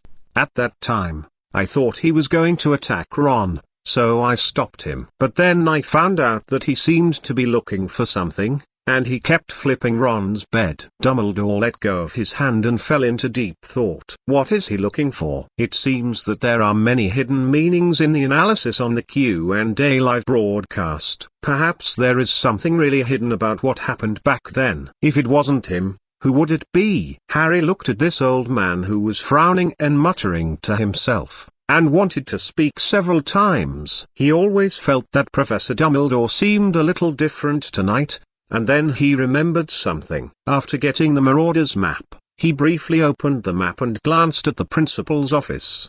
At that time, he saw another name besides Professor Dumbledore in the headmaster's office: Gellert Grindelwald. So, is the old man standing in front of him thinking now really Professor Dumbledore? Now is not the time for him to pretend he doesn't know anything after he just got the Marauder's map. Now, he wants to pretend that he doesn't know that Professor Dumbledore is weird. This is really hard enough for him. He is not an actor. A lot of thoughts came to mind, and Harry's expression became more and more strange, especially the lingering name in his mind. The current headmaster of Hogwarts is the fake Albus Dumbledore, and the real Gellert Grindelwald. What's wrong with you, Harry? The more Harry thought about it, the more weird he felt, and his thoughts couldn't help wandering, a little distracted. What Dumbledore saw after contemplating was Harry's dazed look. "It's okay, it's okay, I have nothing to do, Professor." Dumbledore's voice woke Harry up suddenly, and he realized that he was in the principal's office, not some private place. Besides, how could something happen to Professor Dumbledore? "You don't look like you're in a good state, and you're restless." "Harry, don't worry, whether there is some misunderstanding or not, I think ... we should all find him. There may be other secrets about what happened back then, but some key information is missing, which prevents us from knowing what the truth was back then." The sharp-edged temperament disappeared from Dumbledore. The amiable Professor Dumbledore from the past is back. Harry looked at the professor with many questions in his mind. For example, were my parents really betrayed by Sirius Black? Is Sirius Black really his godfather? And so on. But when Harry saw Dumbledore's tired eyes, he swallowed all kinds of doubts into his stomach again. Now is not the time. I have to wait for a time when Professor Dumbledore is not so tired. Don't worry, Professor, I won't do anything irrational. Until I find out who betrayed my parents, I will not pull the trigger of that black gun. Harry patted the two guns in his pockets. Dumbledore's eyes rested on Harry's gun pouch for a second, his eyes deep. That's good. Harry, you have to learn to control not only your own strength, but also your heart. What Dumbledore said had a kind of magical power, which could easily soothe a person's irritability when he was upset. Hearing this, Harry looked at Dumbledore very seriously. I know, Professor. The two just looked at each other for 2 or 3 seconds. As for what they were thinking in their hearts, only they knew. Don't worry, Professor, I will definitely find him and ask the truth about that year. Harry thought to himself, clenched his hands into fists and placed them behind him. He tried to cover up his thoughts and not let anyone know what was going on in his heart. Okay, Harry. It's getting late, you should go back. Dumbledore stretched out his hand to Fawkes, and Harry saw Fawkes pecking Professor Dumbledore before flying to his side. Dumbledore smiled, not caring at all. "Go, grab Fox's paw, he will send you to the Professor Greg's." "I wish you a sweet dream, Harry,"